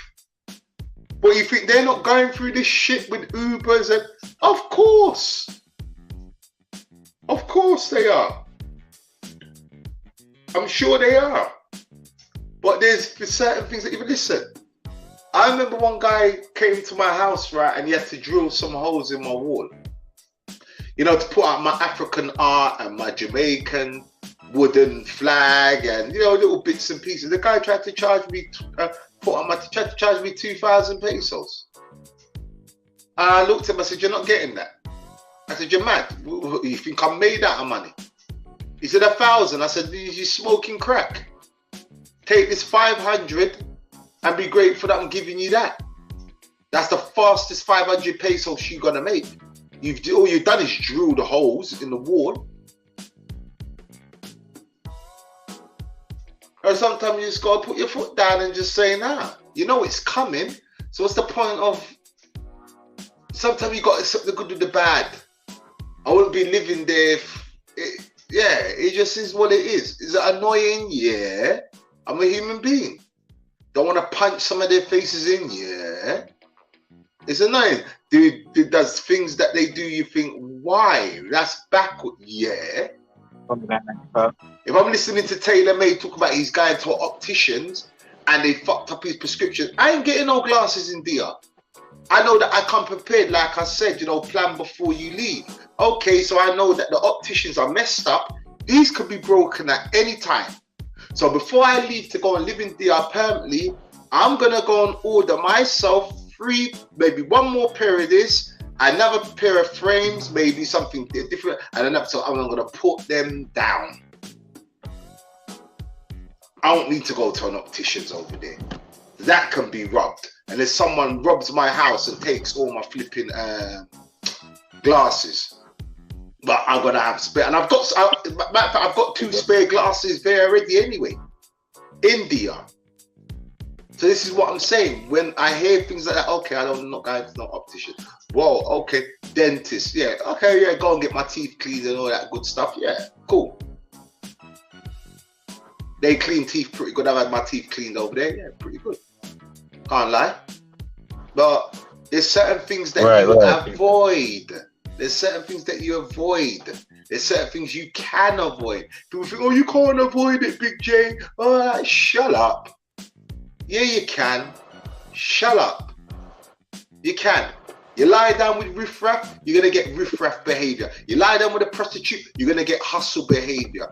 You lie down with a chapadora, expected to ask you for every goddamn thing under the sun. Come on now. Brothers need to stop with this shit. Because then when you look at their woman and you think, what? Like, really? I know a dude that was running around preaching about his girl, my girl. His girl was running around fucking every African American brother there was in Port Plata. And then went back to America with his tail between his legs. And it's like, what did you expect, bruh? Right. What did you expect? Man. No, I don't think Taylor made so that I wouldn't say that. That's my problem with white teenagers. We're always selling the dream. Oh, YouTubers, we're always selling. Oh, yes, sir. I'd say this. Yes, sir. I'd say this. I wouldn't say Taylor made sold a dream. I'm not gonna say that. I'm not gonna do the brother like that. I think Taylor made I think Taylor made saved. Yeah, Taylor made saved a lot of black men and a lot of white men. You know, he did. He brought a lot of money to Sosua. Sosua mayor needs to be cutting a check to Taylor Made. Facts. I say that. Right? Did he sell a dream? No, I'm not gonna do the brother like that. He didn't sell a dream. Because like I said, I've always thought his content was very controversial in a you know, head scratching way, like, because like the guy is saying, a lot of people are selling dreams with YouTube. All the chicas are out here. All it's going for $40. Yeah. You know, the mangoes is X, Y, and Z. See, those are the dreams. Those are the dreams. But do you blame him or do you blame the guy that's salivating through the mouth? Yeah, the guy that's salivating through the mouth. Well, I watched Taylor Made, And I had my own brain. I said, well, I'm not gonna spend all my days in Sasua. Nah, this is a big country. Let me use my own brain and go exploring. And that's what I did. I'll never forget, I dated a girl in Santiago, right? I never forget. And this is what I'm saying. So let me just tell people this. I dated a girl in Santiago. She lived in a big, massive house. Her mom's, her brother. I remember when she was like, come to my mom's house. Come to my mom's house. So, all right, cool. Went to the mom's house. Me being from Caribbean origin, I said, cool. Mum was lovely. I said, right, come. Took her to the supermarket. I was staying there for a week. I brought a sack of rice. I brought some chicken. I brought some beef. And I brought some habituela. Brought a couple of bottles of Coke. We went back. The mum was grateful. And she just cooked every day. Got my meals. Chilled, relaxed, done my thing. Now, some people have been in that same situation, and then the people them telling them, oh, they need a new bed. That I didn't get any of that. I didn't align myself with that type of woman to do that to me. My other ex from Barbara went to flipping Banal with her. Okay. Stayed in her mum's house with a tin roof, bro. Went to the chicken farm. Brought some chickens for the mum. Brought some big sack of rice for the mum. The mum treated me like a king. I didn't have these problems. Why? Because I aligned myself with the right people. I'm not aligning myself with riffraff. And I'm going to do a talk on that. Spot the difference. That's the problem. Brothers don't know how to spot the difference. That's why they end up in shit. Well, man. And this is a fact. This is not something that I'm making up. These are facts. You listen. If you've been in any of them groups, when they talk about DR, it's always a chica. It's never about Monteconchos. It's never about Uber. It's about chicas. Oh, she don't know. She was asking for an iPhone. Oh, she was asking for this. She was asking for that. We lost Chazomatic. He'll be back. Do you know what I mean? It's never about Ubers. It's never about, oh, the restaurant charged me $2 more. It's never about that. It's about how a woman did them dirty. Always the center of the argument.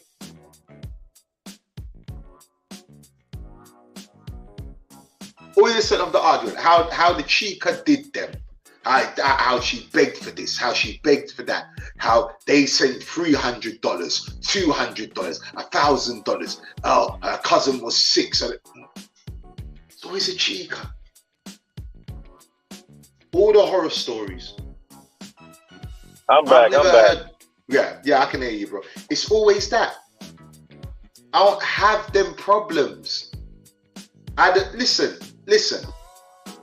I had a couple of brothers hit me today. BJ, man, we're finding it hard.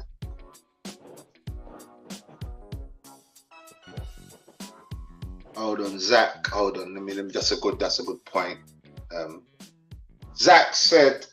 Let me scratch my back. Zach said, Big J, you can overstand their culture because because of your Jamaican culture. Even though you were brought up in the UK, most Black Americans haven't got that benefit. Maybe that's why they can't adjust. Right. That's a good point. That's where I was going with why did you pick DR? I thought maybe it was because of that. Oh, yeah. Okay. I didn't overstudy. Well, DR also had similarities to Jamaica. Yes, it did. They just speak Spanish. Okay. Yeah. There's a lot of similarities to home. Yeah, there was. So I just didn't understand your culture. Yeah. But you know what, too, though? I would say he's got a point. At the same time, I say this. there's a lot of American brothers that know how to move out there. Shout out to Bronx. Bronx knows how to. Bronx is like a stealth bomber. Shout out to Unks. Unks is like a stealth bomber. These are African American brothers, and they will move through the island like splinter cells. I'm telling you, Unks. Oh, that's a splinter cell right there. So they ain't bumping into these problems that these brothers are having. It's a fact. And these are African American brothers. So if they got no Caribbean blood in them. They're FBA through and through. So explain that. Right. And they're in a group as well. Well, I'll explain that. That's why I'm about to go with this topic. That because I always say in these travel groups, there's a lot of hurt brothers in these groups, man. Thank you. Hurt brothers, man. Thank you. And they mirror. I can say I'm somewhat hurt. You know, going through a divorce, going through crazy relationships here. Damn near about to go to jail for child support shit. Like that wasn't no fault of mine. I was hurt. I'm still healing from that shit. So you kind of, or not even, let's say your childhood, because a lot of niggas that like, I think about Atlanta. Atlanta has become the craziest place in the South right now because a lot of people who live in other places that think they can leave. Their problem was where they were at, and than them being the problem. The problem wasn't where they were at. Is them. So when they move their problems with them. It goes for the same thing in these Latin countries or these other countries that you want to move to. Oh man, that's where you get the influx of, man, American bitches ain't shit. American goddamn. They take that same energy over to, oh man, Dominican bitches ain't shit. Goddamn, man, I'm gonna go to Costa Rica, man. They're a little bit better over there. Then next thing you know, 6 months later, hey man, John, how Costa Rica bitches ain't shit. You like, what the hell, nigga? Is that all of them ain't worth shit? You gotta start looking at yourself sometime. Like, damn, let me just take a minute to look back at myself and what stuff I could have played at fault in this, you know? Adrian, I see kids, that a lot. You got kids, right? Huh? You got kids, yeah? How much kids you got? I got 2. Right, okay. So, you know, as a black man and as a father, the women that you impregnated, because you don't seem like a dumb brother to me. You seem like a very high intellectual brother to me, that you're going to pick wisely who you impregnate. True or false? Forget about how the marriage ended. Yeah? Because I was married and that ended horribly. My point is this. Why are brothers going over there giving baby and breeding prostitutes? And this is my point, family. You got brothers going over giving prostitutes babies. So how can we sit back and blame Dominican? How can we sit back and blame these women? I stopped blaming these women a long time ago. These guys are going over there and impregnating, sleeping without a condom, and giving these women babies.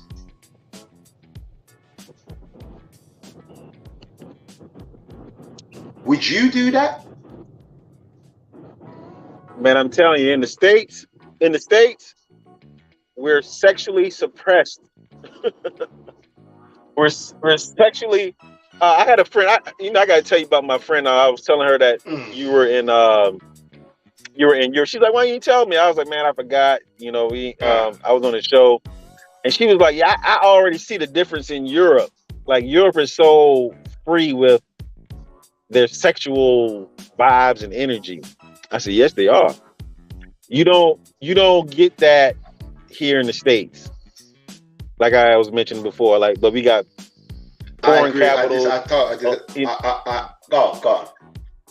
Yeah, we're sexually suppressed. So and I always say, DR is the worst place you can go if you're sexually suppressed. It's the perfect storm. That's why you'd be sleeping with a chica with no condom. That's why you get a chica pregnant, because she catch you in Sasua and she pulling on you, and she got Indian hair down to her butt crack, and she got that brown canela skin, and she let him poppy. Oh man, you beat that skeet up in that thing, man. Because you never. No, man. It's like your first day out in prison. First day out, man. I've been locked up for 12. I done did 12 years in the pen, man. Had to sit down 12 years, man. Ooh, look at that chica right there. And she gives you that same energy that you want. It's the perfect storm. But then, and that's what I was saying, that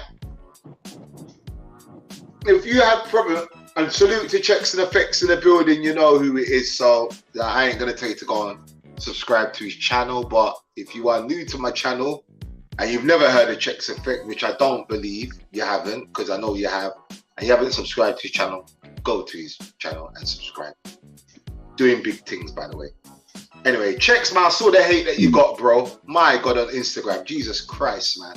Huh. Jesus Christ. But anyway, I digress. And this is the problem, because these women know that you're sexually oppressed. They know, and they play on it. You see, they can't play on it with me, because I used to always tell them, I goes, what, you think I don't get pum pum? I tell Dominican women straight, what? You think I don't get pum pum in England? What? You think I'm over here because you feel that you're this pretty Dominican woman, and we ain't playing that game. I let them know off the bat, we ain't playing that game. I don't need your pum pum. Sex is the easiest thing to find. Sex is easy. I want to know what's up there. What you working with there? That shit's too easy. Too easy. That's nothing. Right. That's games. No problem. I had this brother hit me up. 2 brothers hit me up. Oh, Big J, we ain't getting in Dominican. What are you talking? How is it that you guys are in Dominican Republic and you ain't getting those? Oh, we got to pay for it. You live over there. What do you mean you're paying for it? But I'm in England and I've bagged 5 off the internet. 5 poppies off the internet. You live over there and you're still paying for it. Hey, this is what I'm saying, bro. It's the brothers. Swag is not common though, bro. I don't know. I don't believe in all that swag, bro.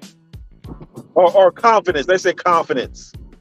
They say confidence is not given, it's earned. Or it could be in your blood or whatever. It's natural. Someone made a quote the other day. They were like, yeah, all you got to do is do this. And I'm like, look, man, not every woman likes me. Not every woman's going to like me. I'm not every woman's cup of tea. That's just the truth. But what I will do is open up my mouth and talk to women. That's what I will do. That thing ain't, it's not that easy. It's not that easy, man. It's not that easy. I guarantee out of 10 dudes, probably only 3 could probably do a successful cold approach. And I'm stretching with 3.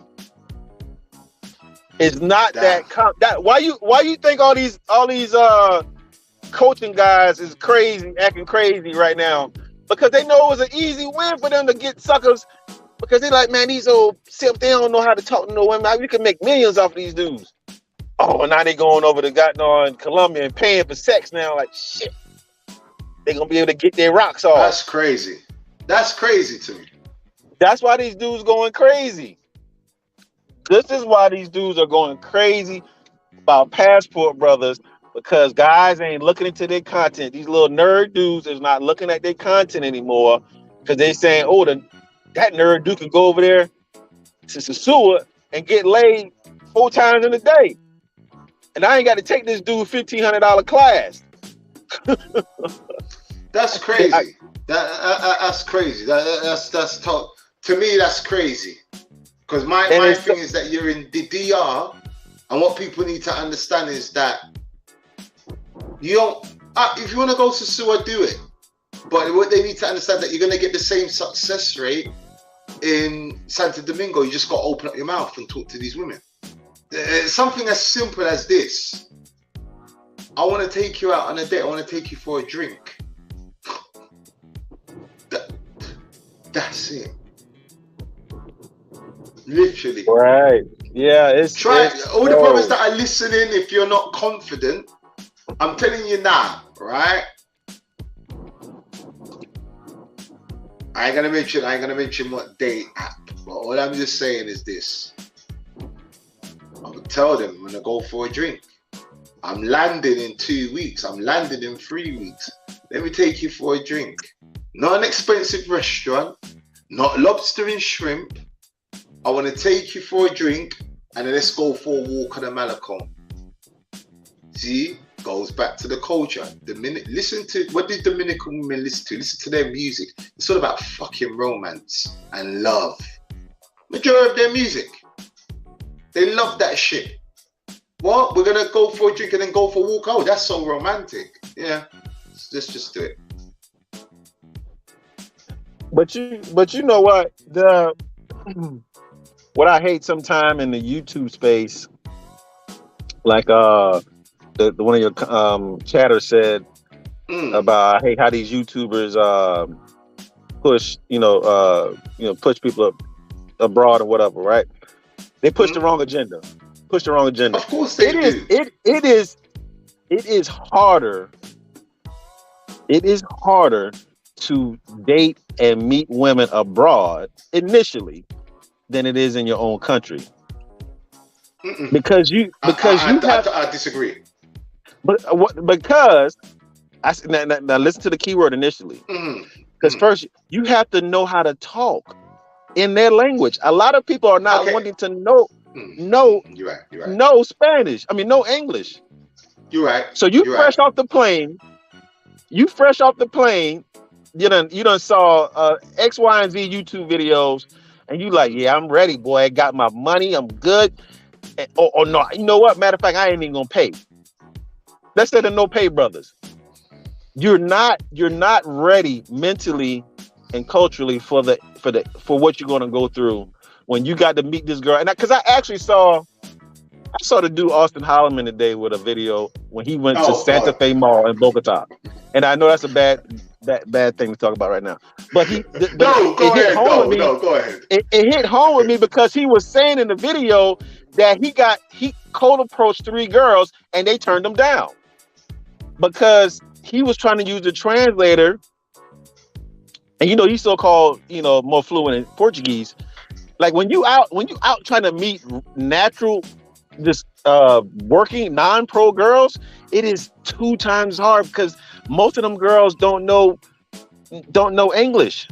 How many people in London know Spanish that you walk around and say, hey, can you talk to me in Spanish? They're gonna be like, no, I don't know Spanish. I only know English or whatever.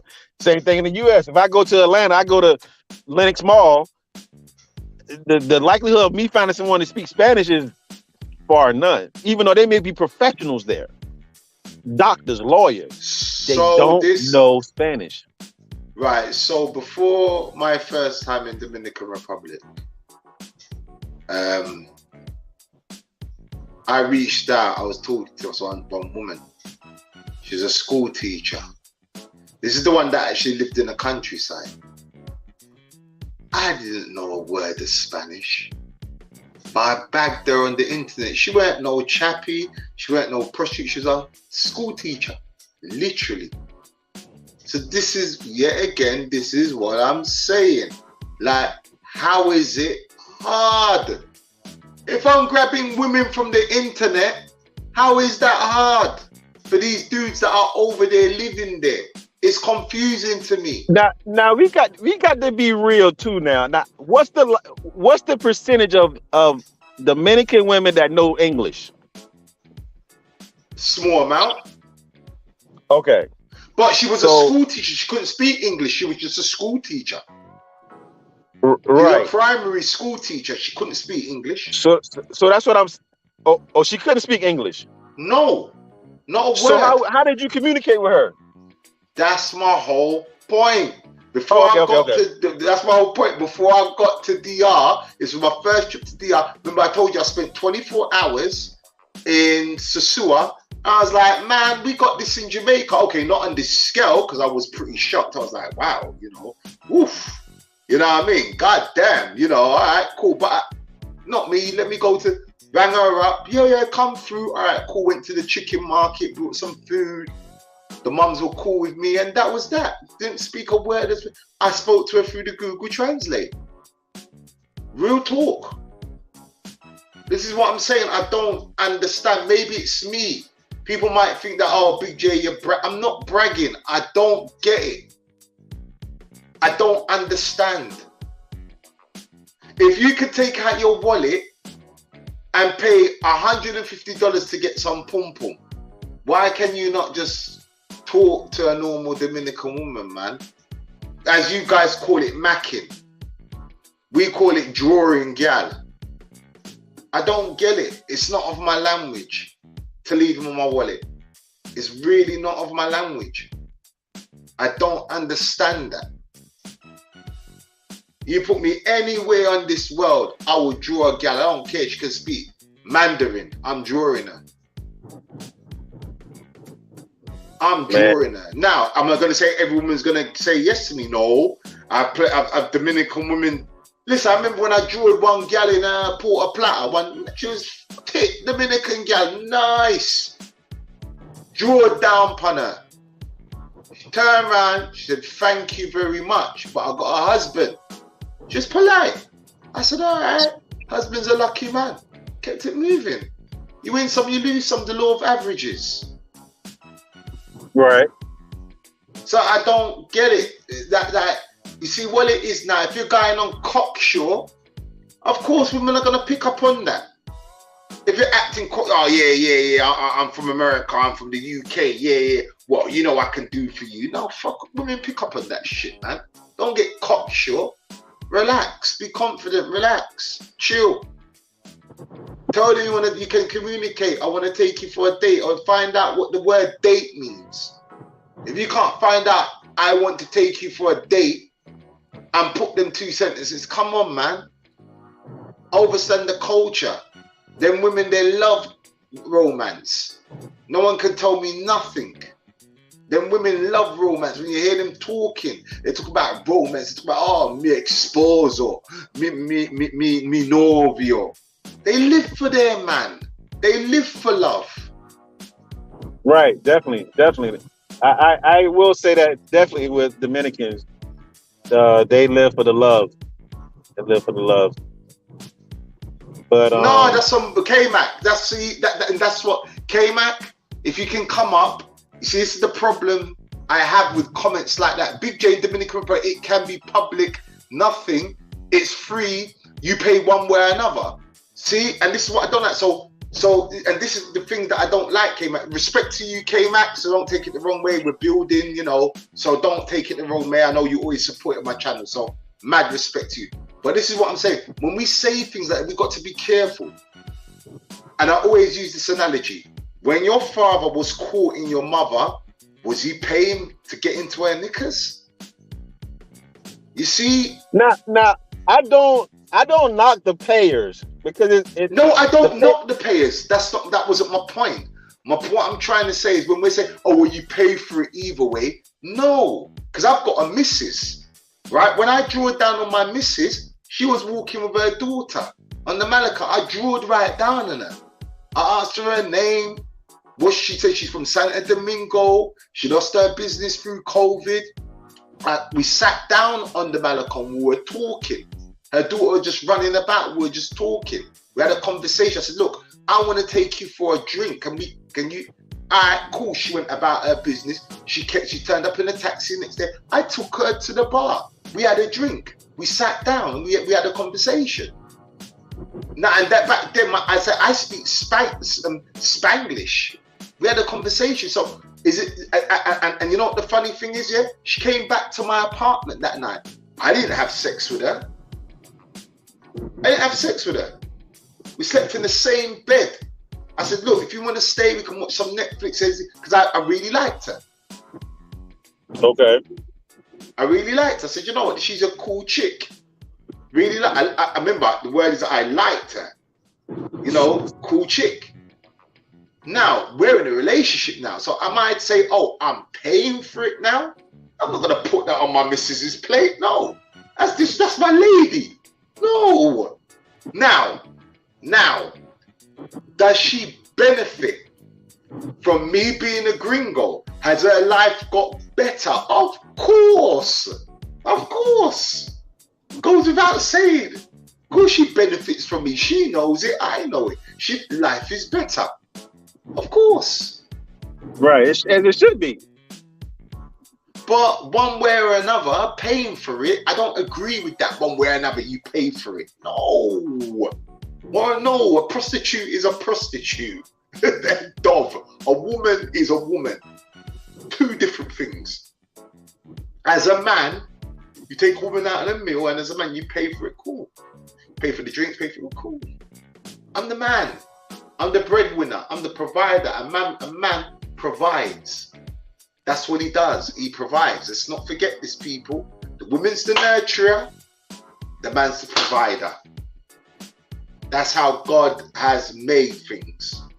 We used to go out and hunt, kill the animal, bring the animal back for the family to eat.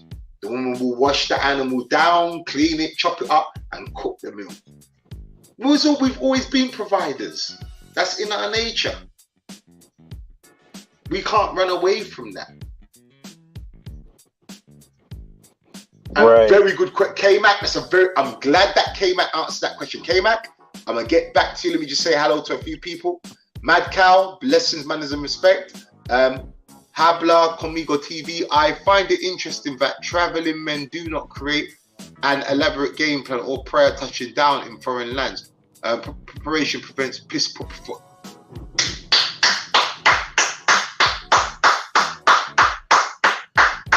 Very true. Very true. Preparation. Right. So K-Mac says, very interesting. He's touched on a very subject here. Big J, if she has no job, you take her out to dinner and you pay for the dinner, what do you call that? I call that a date. It's a date. So K-Mac, let me ask, I've got 3 baby mothers. 3. My first baby mother, I met her in school, so that don't count. But even when I met her in school as a little boy, I took her to McDonald's and, you know, little restaurants that I can afford at the time. Second baby mother, I took her to dinner. My third baby mother, I took her to dinner. Why do you guys align that with prostitution? It goes back when your father was courting your mother. He was paying for sex. I've got daughters, 4. My oldest one's married. So when that young man was courting my eldest daughter, does that make my daughter a prostitute? See, we need to be very careful with what we're saying. Because what is good for the goose is good for the gander. See, it all changes now when we talk about mums and daughters and sisters. So when my sister's got a baby, she's broken up now with the guy. So my sister's a prostitute because the guy decided to court her, take her out. See, we need to be careful. It's 2 different things. A prostitute is a prostitute. A lady is a lady. You're taking a lady out, you're paying for the meal, you're being hospitable, you're being the man. You know what, babes, I've got this, don't worry. Now, if she wants to pay, cool. No one's saying that she shouldn't pay. But as the man, everybody know the rules, everybody know the rules. The man's go, you know, I've got the check, don't worry about it. Some men say, oh, let's go Dutch. Me, I'm a type of man to pay for the meal. I'm just keeping it real. Me, how I was raised, you pay for a woman's meal. Taking a woman out for lunch or for dinner, as a man, I'm paying for it. It's simply that. I'm in a relationship now. When I take my woman out, I'm paying for the meal. I've got the bill. My missus earns 10,000 pesos a month. That's what she earns. I top her up every month by 2,000 pesos. She's my lady.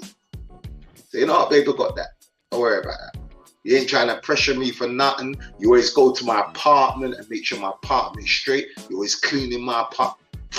Listen, got you. So for me, two different things. K-Mac, let me just see what K-Mac said. Women are exactly. Look at the animal kingdom. Let's take the animal kingdom. There's one bird, and I forgot what they call it. There's a bird though, Travamatic, right?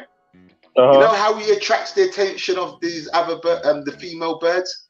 He starts dancing, then he builds this little nest. So all of these birds start building a nest, and what happens? This female bird goes and inspects who's the best nest, and then mates with that bird. Even in the animal kingdom. So of course women look for security. As a father, what did I tell my daughters? Don't pick up no shit. Don't pick up no riffraff. As much as me and your mum, we broke up, I was always there for you guys and provided and spent time with you guys. Don't pick up no shit. Definitely don't look for someone like me, because I was a piece of work. I definitely don't go be looking for a man like me. No, I was a piece of work. Now you can look for a man like me, your father who is today. Your father back then, no. Don't do that. So as a father, I tell my daughters, look, make sure, the man's got a good job, blah, blah. This is what we do. And this is a father telling his daughter that. Mate, don't go and pick up no shit. Don't do that. Not on my watch. And that's my whole point. When we say, oh, but you're still paying for it, how are you going to align a lady with a prostitute? You can't do that. And we have a bad habit of doing this. Oh, but you still pay for it one way or another. I don't align the two. My mind doesn't work. I can't align the two. When I courted my missus, when I said, you know what, next day, come out, I'm going to take you out for a drink. I want to get to know you. Had a good conversation today. Told you she came to my apartment. I ain't sleep with her. Slept in the same bed. We fell asleep in the same bed watching Netflix. Sex is the easiest thing for me. I'm not trying to rush that. I'm trying to say, okay, so are you going to be the one for the future? Are you going to be the one? Are you going to, let's see what this is working. Are you going to hold me down when I need to hold down? I'm not talking about financial, I'm talking about mentally and spiritually. Are you going to be there for what I need? I've got my own money. I don't need your money. I understand your situation. You ain't got all the money in the world. I get that. And this is what I'm saying. We expect too much. You got into a third world country. A woman that's on 10, 12,000 pesos. What do you think what can she do for you? Right. Can't do much for you. So you have to accept that. If you're willing to accept that, and she's the right woman that appreciates things, and that's the key element, appreciates things, appreciates the little things, not, oh, I need this, I need that, and sending you pictures of Gucci sliders, oh, this is what I need. No. When you can go to the dollar store and buy 6 pairs of knickers from there that cost you $5 and bring them back as she's jumping up and down, hopscotch. Yo. Not looking, oh, well, the knickers are not from Victoria's Secret. Bitch, can you afford Victoria's Secret? So what the fuck you asking me for that for? Let's be grateful you got new pairs of knickers. That's the type of women I'm talking about. I don't want them gold dig. I don't want them gold digging women. I don't want them women that are selling me, oh, I got the latest iPhone. Or you're selling me pictures, oh, and drive him. I don't want them type of women around me, bro. Because you're not for me. You're for my pocket. You're not for me, you're for my pocket. I don't want that. If I can, I'm in England, if I can go and buy a couple of vest tops for my missus that cost $1.50, $2, and I'm sending her a picture and she's grateful for it. That's the kind of woman I'm talking about. I want a woman that respects my pocket, that respects my wallet, not disrespects my wallet. I want a woman that respects, that understands, look, I work hard. I'm not the richest man in the world. This is me. And she's like, no important. I'm good. The life that I got with you now, I'm good. I'm good. I'm already up. I don't need all that. I'm up. That's the type of woman I need on my team. That's good, man. Exactly. A meal ticket and security. Yeah, said the two different things. I agree. There you go. For real. And that's all my missus. Yeah, I'm a security. I definitely. And I'm cool with that. Because I look after her. She look after me. Fair exchange. And this is, like I said, this goes beyond sex. Is the sex? My sex life is good, so I ain't got no problem with that. But I'm 44 years old, fellas. Maybe it's not for some fellas that they don't want to find the one, and I respect that. I just sing from a different hymn sheet. I need my partner with me. I need to know, no, that's my partner. That's my best friend. Is she going to help me to build in her own little way? Is she going to support what I'm doing? She's going to hold me the hell down. What are we doing? Man, you know these dudes want to be on. You know these dudes want to be on Pedro Crescente, 60 years old, talking with a jersey on, tucked in, and salute, yelling at the chicas.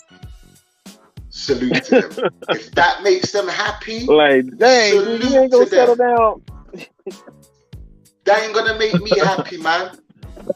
I want my morning cuddles, bruh.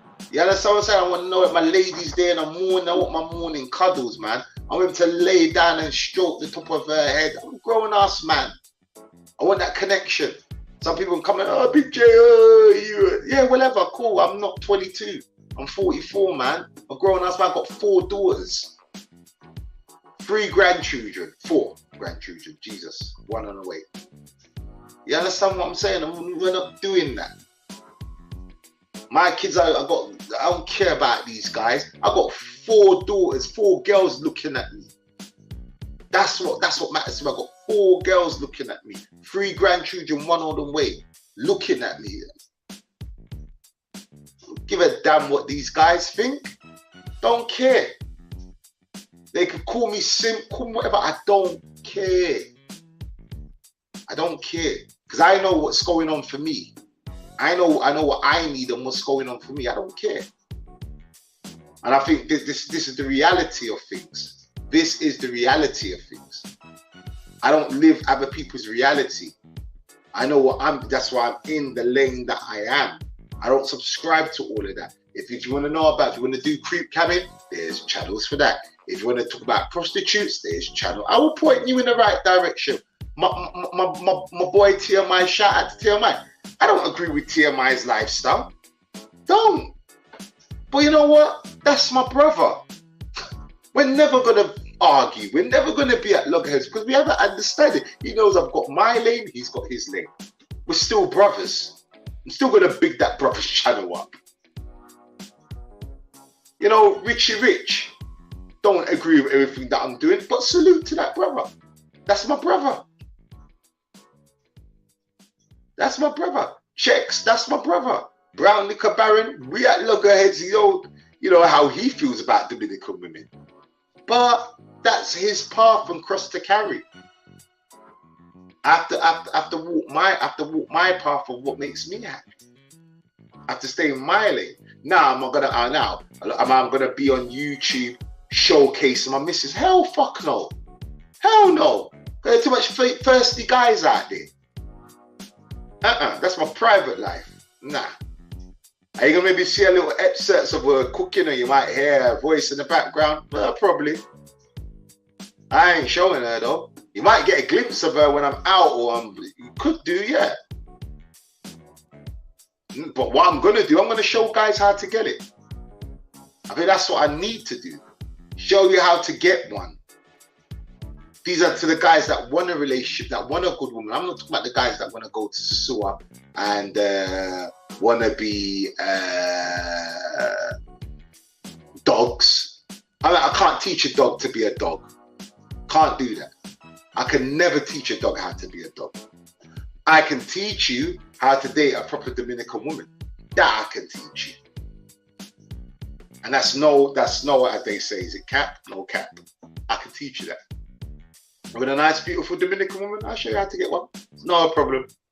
I'll show you how to meet. I'll do like I said, I've got six that want to meet me. 6.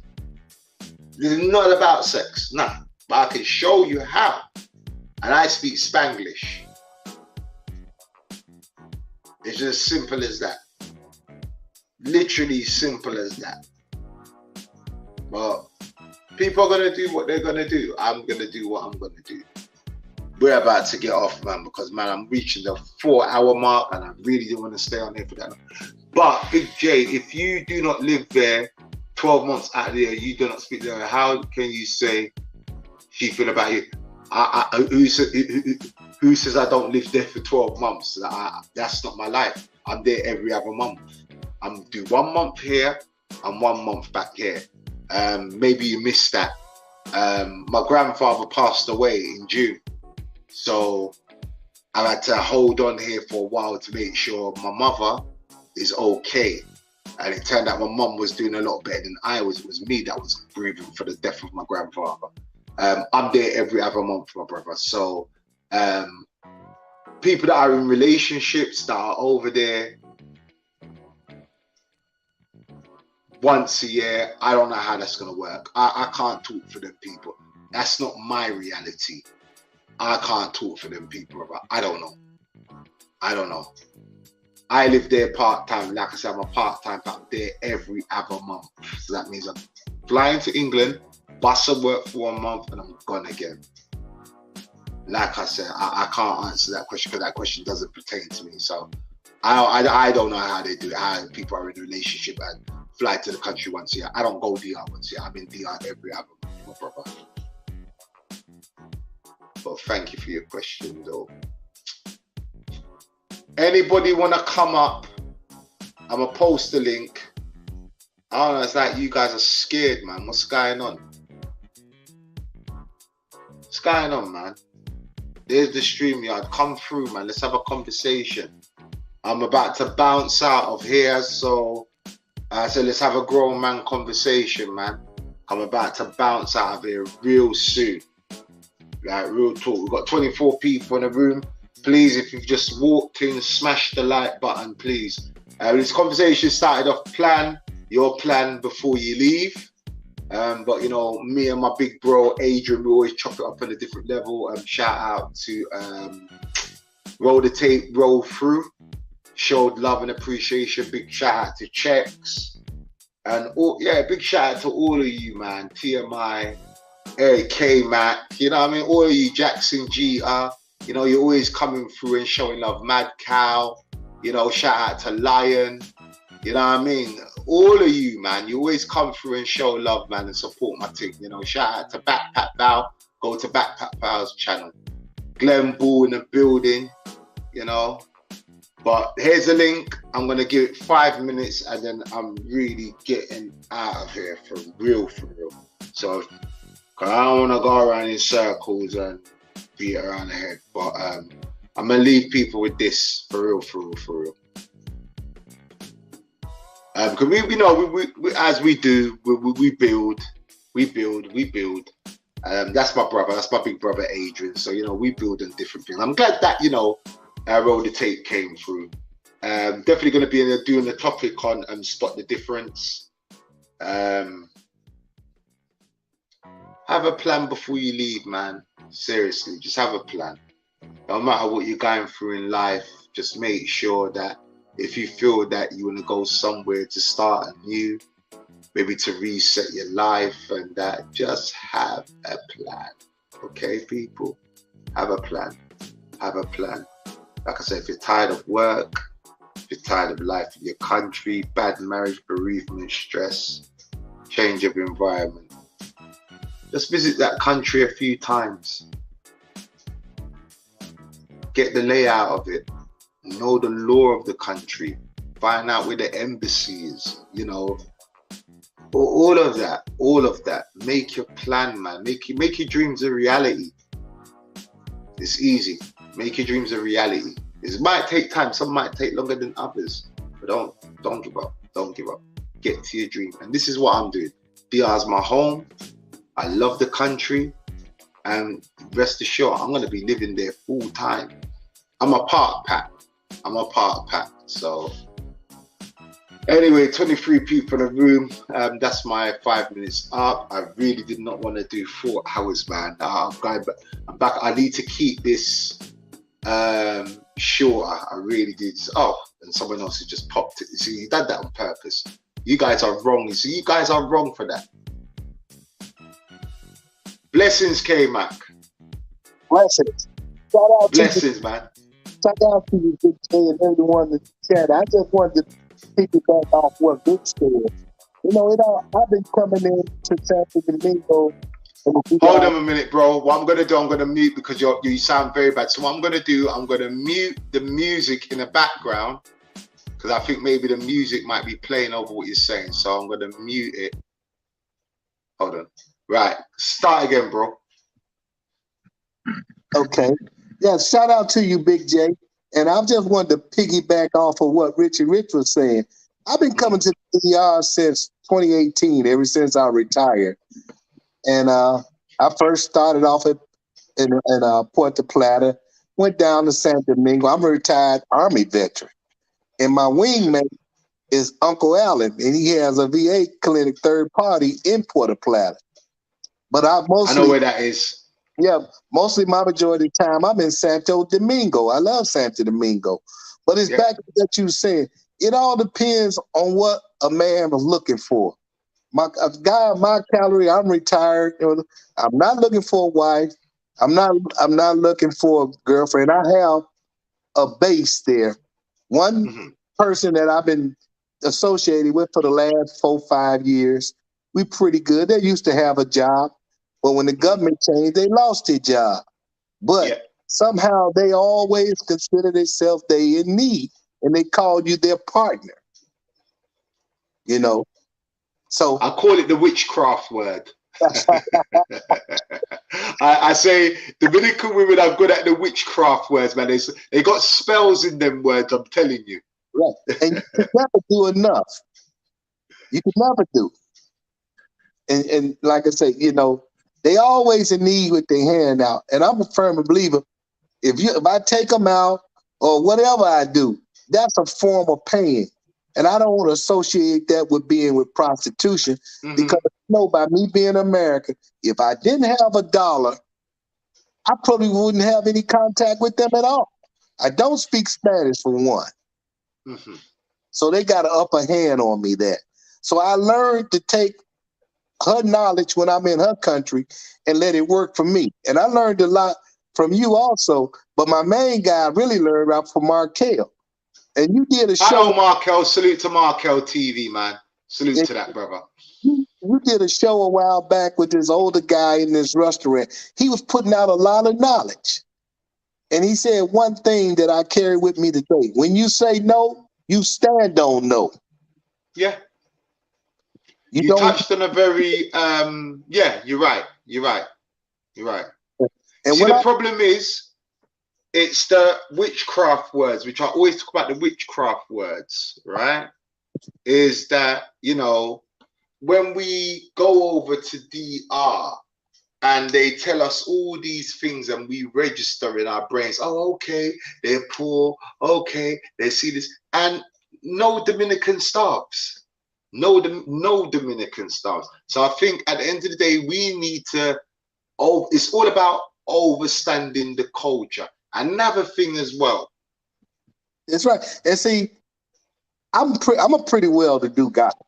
And the little stuff what I may give or donate it's no big thing to me. You know, so I do it faithfully. But I learned that they're going to treat you much different than they treat a Dominican guy. You never will get the same respect that guy get. You see, and that's playing into the myth yet again. I don't agree with that. Okay. Let me tell you why. I'm not saying that it doesn't exist. I'm saying that I'm not gonna play by their rules. This is the problem. The problem is, see, we hear a lot of this all the time. Oh, but you're always going to be treated different. Has anybody heard of treat those how to treat you? I don't care how they treat a Dominican man. That's none of my business. That's right. I care of how they treat me. I agree. But we get so wrapped up in, because when you're in a lot of these groups, and I'm sure you've been in one or two groups, you always, you would never get treated like a Dominican man. They'll do this, they do that. But then we're busy feeding a cow steak at the same time. And I always say to brothers, don't feed a cow steak. So when we're taking them out for lobster and shrimp, a Dominican man's not taking them out for lobster and shrimp. When they're telling you, oh, me don't like machismo. No, they love it. That's the only language they understand is machismo.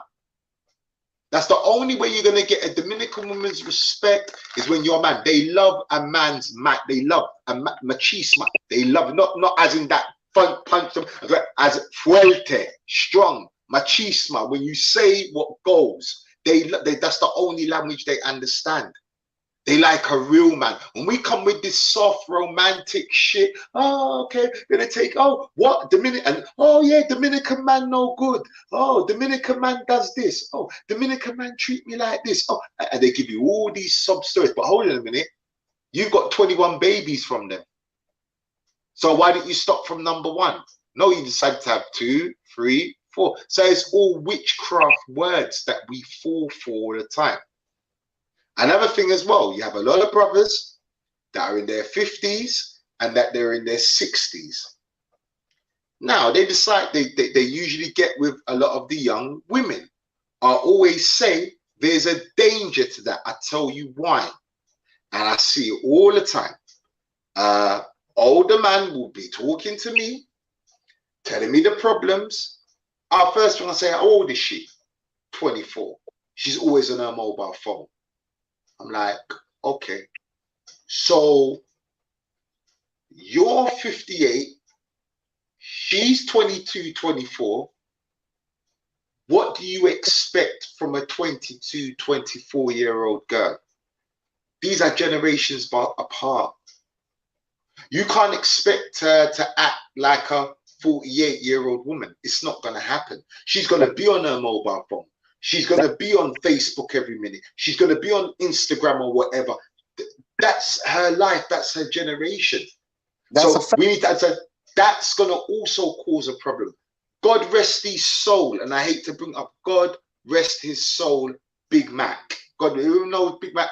God rest Big Mac's soul. Big Mac was a friend of mine. Every time you met Mac. I met Big Mac through my buddy Uncle Al. There you go. Mac, same problem. I used to say to Mac, look, get a woman 35. Get a woman there's plenty of them around. There's plenty of them around. Leave them 20-something-year-old. Leave them alone. Because you've got nothing, you're not going to have anything in common. But Mac didn't listen. Mac didn't listen. He didn't listen. Big J, I'm like, all right, if that's what makes you happy, there's nothing I can do. But at the end of the day, I want a woman by my side that I know if anything happens to me, she's going to wipe my ass, not turn her back on me and empty my house out. I don't need that kind of stress around me. I don't. There's just some women in DR that you just use them for what they're worth. Use them and throw them away like a Kleenex tissue. Do not get the two construed. And here's the problem that we have all the time. We take these women of the night and think that we can change them with our dollars. No. It's not going to happen. I done a talk about this. Beautiful, honest liars. If you go back to that video, it's called Beautiful, Honest Liars. Dominican women will tell you what they're really like. They will lie to you, but at the same time, they're telling you the truth. We just don't pay attention to some because we're so, oh, she's beautiful and I can't believe that. No, there's plenty. You know how much 50-year-old women I've seen and their bodies on point? Oh, my God. Hey, Big J, I don't even know.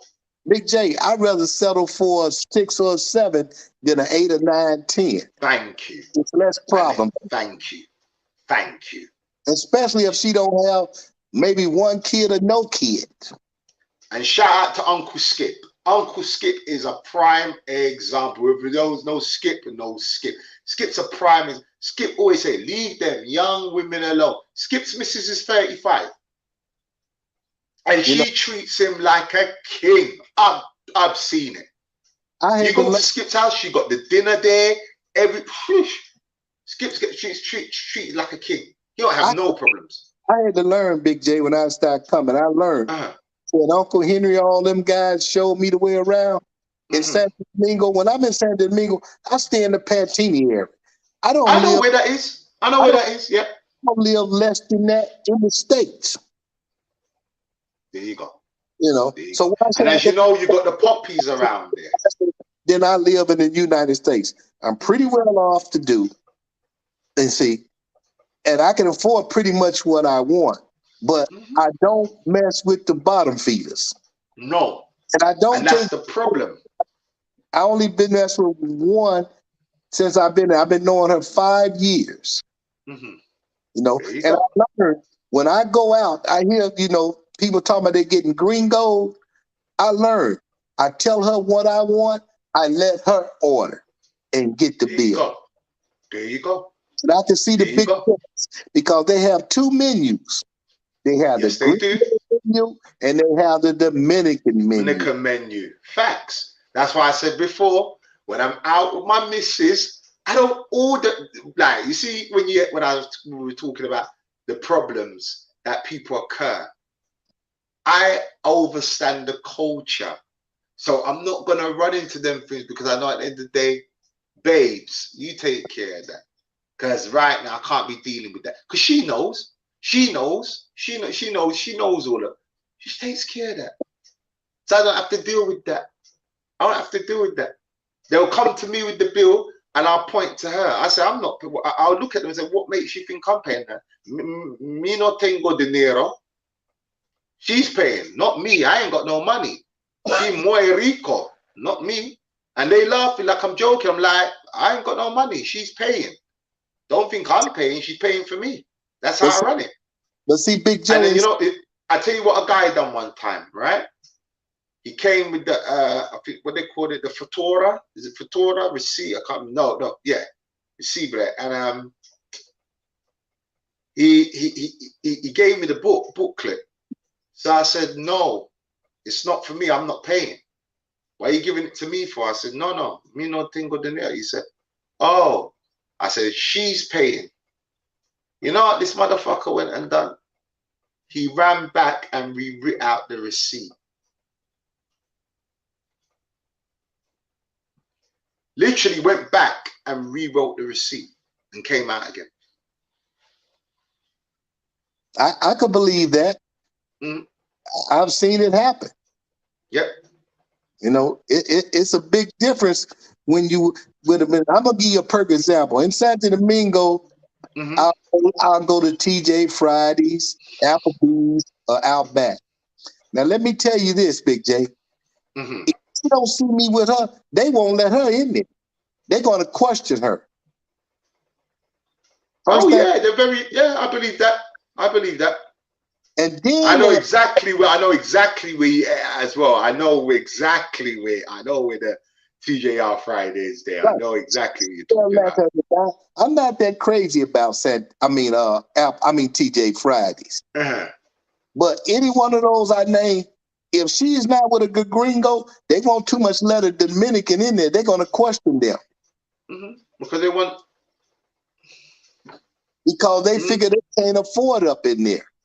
But when I do that, I already explained to her what I want and what to order. She do all the talking.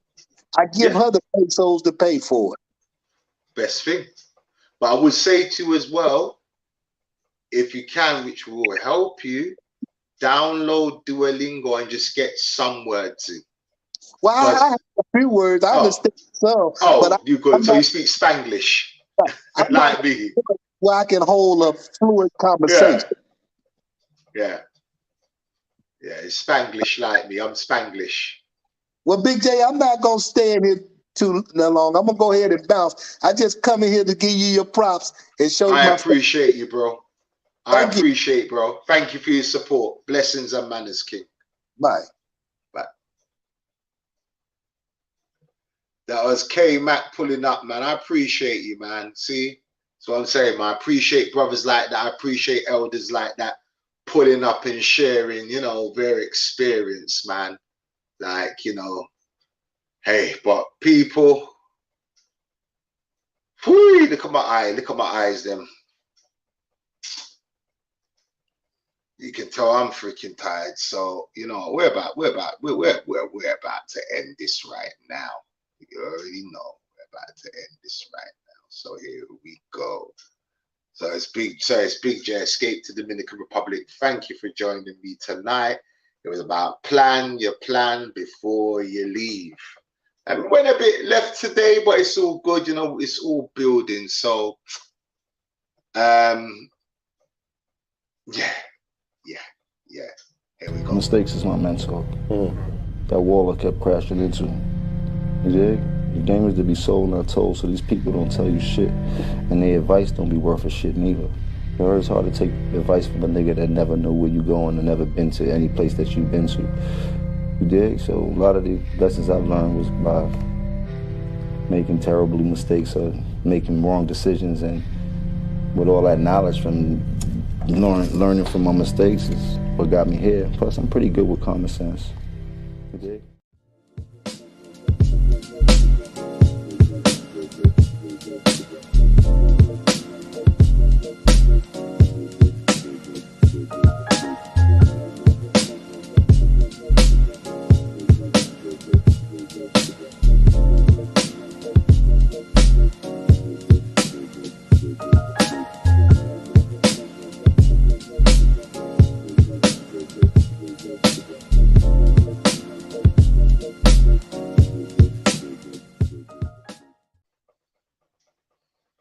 So thank you, people. I really appreciate all of you for dropping in and supporting me as usual.